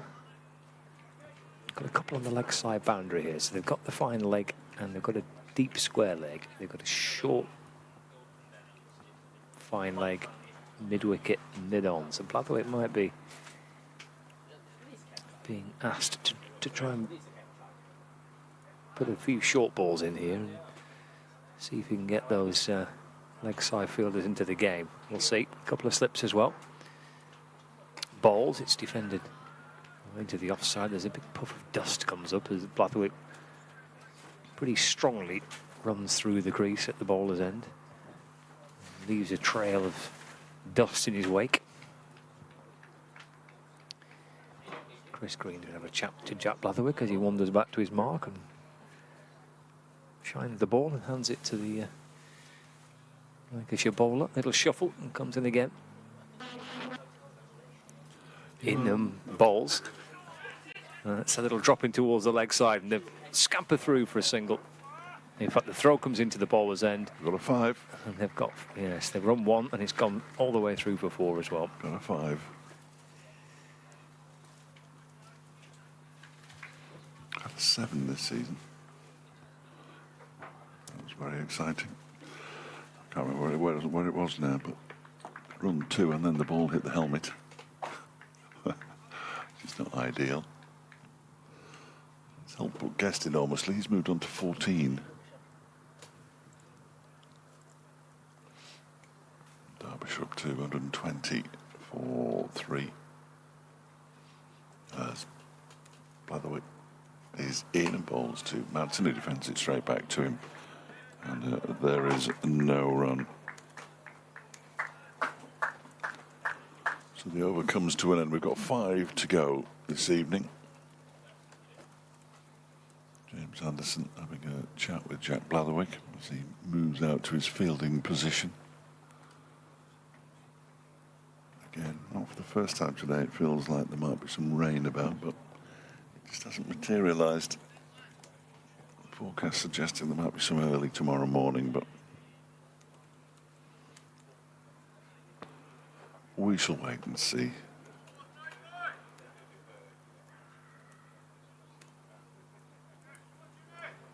So James Anderson to bowl the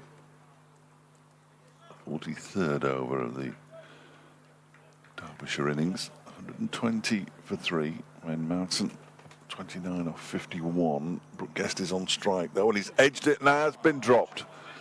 Ashton Turner on this occasion is the man who drops the catch. And that's both of these batters have now been dropped. Again, as far as slip catches go, that was relatively straightforward. Both have had lives just to his right, and he parried it as Anderson bowls, and Guest pushes it out into the offside. There's no run. 120 for 3 it remains. It could be 5. It could be curtains from a Derbyshire perspective.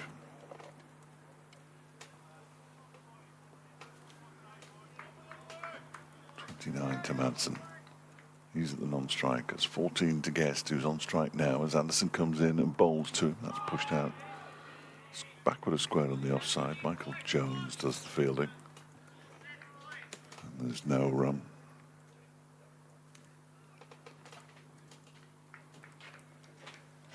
It's thinned out considerably now.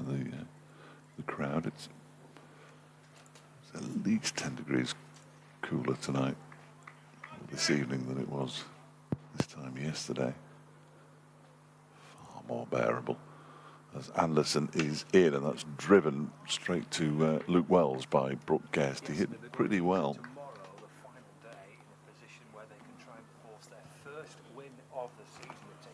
120 for 3 it remains. Derbyshire set that 513. The notional 513. Knocked off 120 of them already as Anderson on his way in to bowl to Guest, who pushes this one backward a square on the offside down towards the third man region. It's being chased down, and it will be chased down by Michael Jones. They come back for 2, and Guest moves on to 16, having got that life. 122 for 3. Subdued applause for the 50 partnership.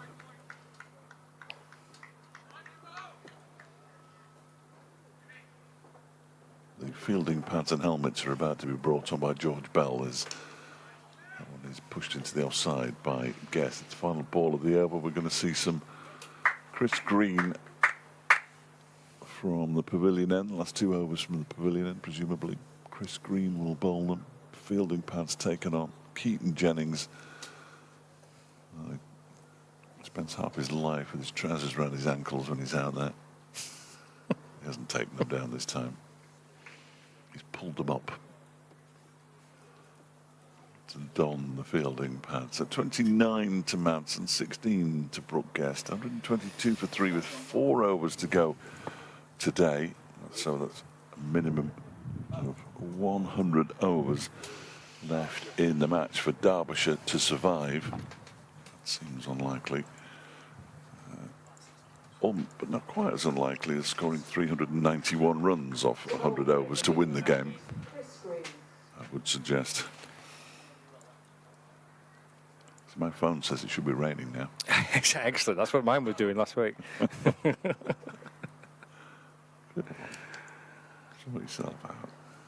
Well, we managed to dodge quite a few showers. It's haven't we? all above us. Or north of us. Obviously it's above. It's raining.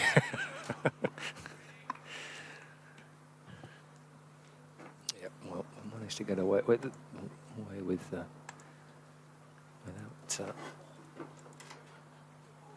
any rain today. Forecast is decent. Well, it's all right, isn't it, for tomorrow? It's pretty dry. Little bit on the first thing in the morning, but Right. way before the start. Okay. It's Chris Green's off spin them. That's played off the front foot by Madsen. And there's no run gathered by Green off his own bowling, low down to his left. Slip of the short leg in and bowls. Forward again goes Madsen. Green scoops it up and polishes the ball. So short leg and a slip. Short fine leg, deep square, mid wicket, mid on, mid off, cover. Wide third man. And forward again is Madsen. Work the ball away into the onside. And there's no run. There's not been required too often today. This is just his second over, actually, of this Derbyshire second innings. Yeah. Aussie off spinner in bowls. Nice shot by Madsen. Striking it firmly to mid off. Tom Bailey fields. And there's no run. 122 for 3. So dot balls to begin with, the first 4. Sent down by Green. Swept by Madsen. This will bring him probably 4. Yeah, it does. Down towards the boundary. Backward square leg. Swept away for 4. Takes Madsen on to 33. The score moves on to 126 for 3.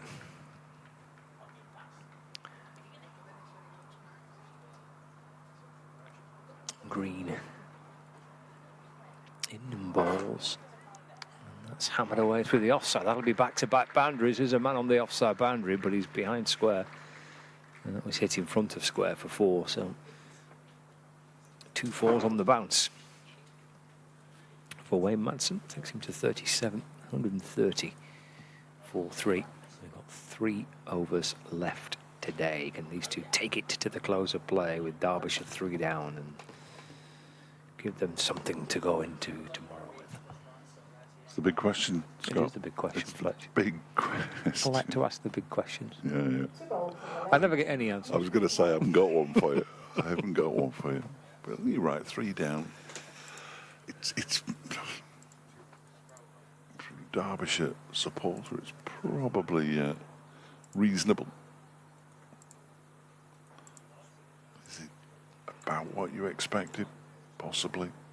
May have expected a little bit more, but Derbyshire have got a bit of fight about them this season. They're going to need a lot of fight about them tomorrow if they're to escape from this game with anything more than the 4 bonus points they've got from the first innings. So Luke Wells, this will speed things up nicely. Or it should. He hasn't started his over yet. He could get 2 overs. Bowling the ball to Tom Bailey to practice short leg and a slip. Both players have dropped catches already this evening as Wells bowls. It's turned nicely into the leg side. Fine. Not that fine, actually. Out to backward square leg for a single by Brooke Guest. He moves to 17, 131 for 3. Madsen back on strike on 37. Wells is in. Oh, strikes him on the pad. The man at short leg liked it. Jennings. Perfect view for the LB. Does make me chuckle. I suppose if you don't ask, you don't get. Wells soon stopped the appeal. There's Madsen. Waits. Well, that one bounces. Blimey. That's twice Madson's had a ball bounce on him. One from Jimmy Anderson and one from Luke Wells. Different paces. There must be a little spot there where the ball lands and goes, I'm off.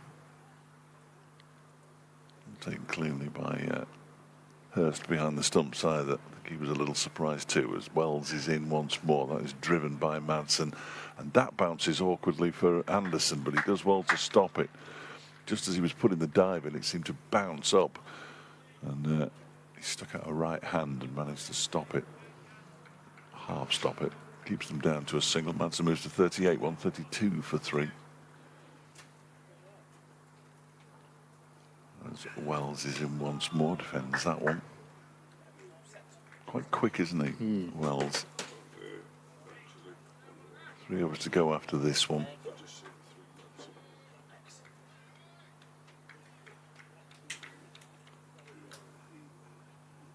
Waits, does Madsen, and Wells is on his way in again. Bowls, that one is turned into the leg side. Actually, it was guessed, of course. And they go through for a single. Ball is hurled in by Tom Bailey on the bounce to Matty Hurst. What's this pigeon doing here? It's a big one, isn't it? It's a big one. It's a big one, that. All right. Looking for your pasty, I think. What's going on? We left some crumbs. He's enjoying himself down there. That's an enormous pigeon. He'll do well to get under there. 130 under the covers, 133 for 3, 38 to Madsen, 18 to Guests. 2 overs to go today.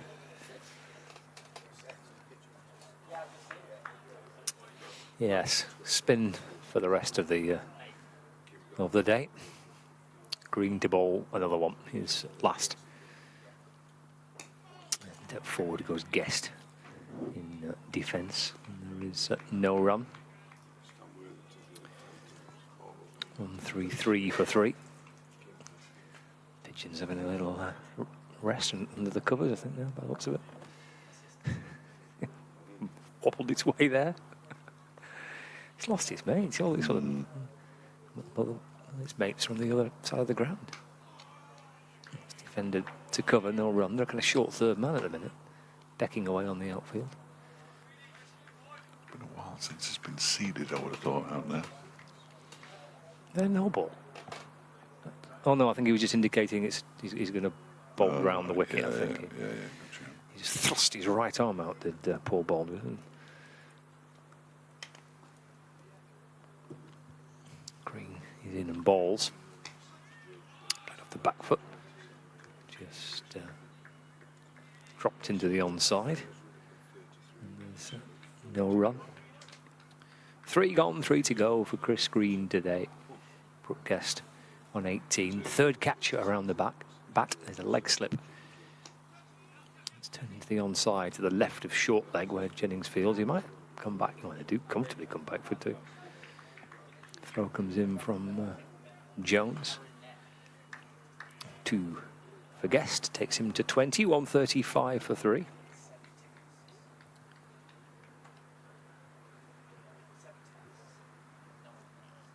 And 2 to go for Green. His leg slip's gone, hasn't he? Yeah, leg slip's been relocated. It's defended by Guest. And there's no run. It's got a slip and a forward short leg. And then 4 fielders on the leg side. 135 for 3. Balls turn into the onside, and there's no run. End of the over. 1 over to go today. 135 for 3. The end of it. We've made it.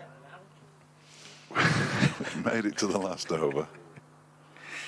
It's flown by today. Some thought it might end today. Ah, I see. Sorry, I see what you mean. I think we made it. No, I did mean that. Oh, right, I did okay. mean, I did mean we. I would never refer to Derbyshire as we. Derbyshire will fight to live another day. No, live to fight another day. Yeah. something along those lines. Rearrange the following words into a well-known phrase or saying. First ball of the new over, the final over of the day from Luke Wells is turned into the leg side by Wayne Madsen. Lancashire 406 for 6 declared in their second innings. 121 not out for Ashton Turner. George Balderson 82 off 60. Michael Jones 63 off 46. Really did put the foot down as they piled on the runs earlier as Madsen turns this one into the leg side and picks up a single to move to 39, 136 for 3. Earlier, Katon Jennings was disappointed to have been given out, caught behind for 58. Josh Bahana made 30. So good contributions all round. Jones and Turner put on 90 off 82 balls for the 5th wicket as in comes Wells again. That one's going down and going to run at least 1 if not 2 leg byes, I fancy here, unless it came off the bat. Treadwell says it did come off the pad. It's 2 more to the total, 138 for 3. Turner's century coming in 124 balls with 10 fours and a 6. Really nice work from the Lancashire batters.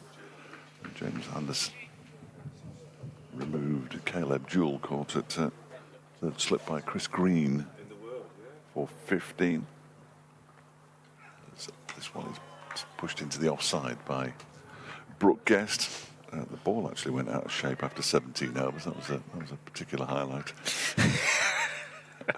After tea, Mitch Wagstaff for 25 and Harry Kane for 32, followed in pretty short order Balderson and Bailey with the wickets. But since then, as that one is turned into the leg side by Brooke Guest.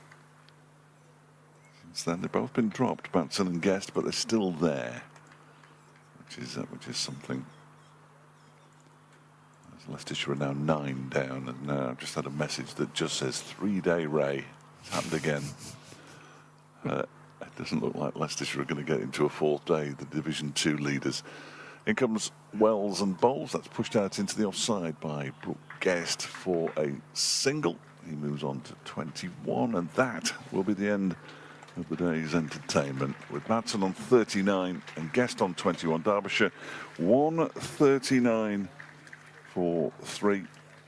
They're still a long, long way behind in this game, and they've got only 7 wickets left for tomorrow morning. As Jane thanks everybody for coming and reminds them that we're going to start again tomorrow morning at 11 o'clock.